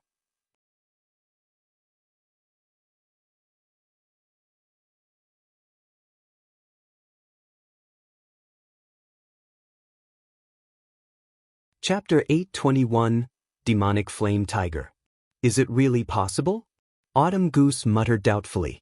Chills crawled down her spine despite the Frost Bone Dragon being so far away, her instincts constantly warning her of the danger.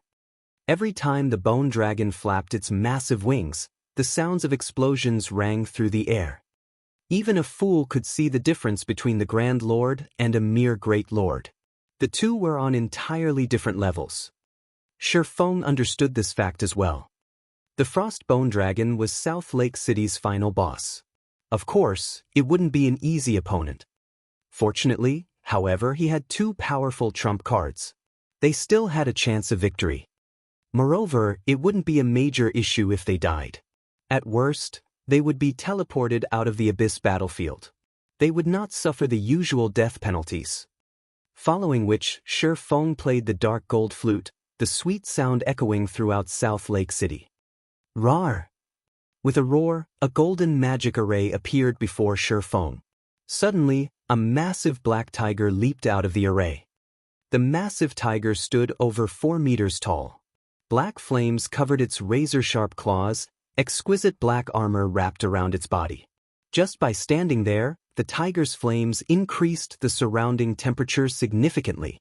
The ground beneath its feet melted under the scorching heat. The tiger was too hot to approach. "What's that?" Everyone was stunned by the sudden appearance of the black, flaming beast. "It's a mount, of course." Ye Feng walked up to the giant tiger and rubbed the soft fur on its head. He was quite satisfied with his mount. Demonic Flame Tiger, Dark Gold Mount. Level 40. HP 1, 020, 000/1, 020, 000. In the past, the best mount Ye Feng had ridden was only Fine Gold rank. In this life, however, he had obtained a dark gold mount after killing Noya, a guardian boss in the Dark Denver. Mounts were extremely useful to players in field battles, especially a dark gold mount. Even a bronze mount already possessed certain combat capabilities, assisting players in battle. After reaching dark gold rank, the mount was the equivalent of a chieftain of the same level. Although a chieftain might not be anything to a top-tier expert, a dark gold mount's true power did not lie in its damage-dealing abilities. Such a thing was only useful to ordinary players. The true value of a dark gold mount lay in its support skills. Having a dark gold mount was the equivalent of having a player with support skills by one's side. Sure enough, a dark gold mount skills are very powerful. Ye Feng was slightly surprised after he examined the demonic flame tiger's skill menu. A level 40 fine gold mount only had 2 support skills. One was single target skill, while the other was an AoE skill. However, a level 40 dark gold mount had 3 support skills, with one being a single target skill and the other 2 being AoE skills. Synergy, passive skill. While within 100 yards of the demonic flame tiger, all attributes of owner increase by 10%. Battle roar. The demonic flame tiger releases a deafening roar. All allies within 20 yards experience a 20% damage increase, movement speed increased by 20%, and attack speed increased by 30% for 10 minutes. Cooldown, 30 minutes. Dark blessing. All allies within 20 yards gain 100 points of magic resistance, 20% damage reduction, and all attributes increased by 10% for 30 minutes. Cooldown, 10 hours. These 3 skills alone could raise the strength of the entire team by a huge margin. This was the value of dark gold mounts. A mount. Everyone's jaws dropped when they heard Ye Feng's explanation. This can't be true, right? The demonic flame tiger before them looked absolutely stunning. Moreover, they felt a heavy pressure from it. Based on its HP, it should be at least as powerful as a chieftain.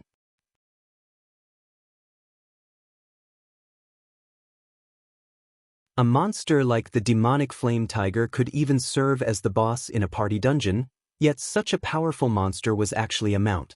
This shattered any knowledge they had about mounts. What rank is this mount? Secret silver? Fine gold? Everyone nearly drooled as they stared at the demonic flame tiger. With its imposing might and its majestic appearance, the demonic tiger would be the center of attention regardless of where it was.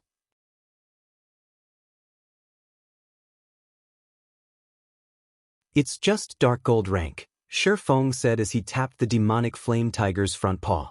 The demonic tiger obediently bent down before Ye Feng, its dignified behavior vanishing. Ye Feng's team members shot him a disdainful glare. It's just dark gold rank? Even though they had already reached level 40, none of them even had a common mount.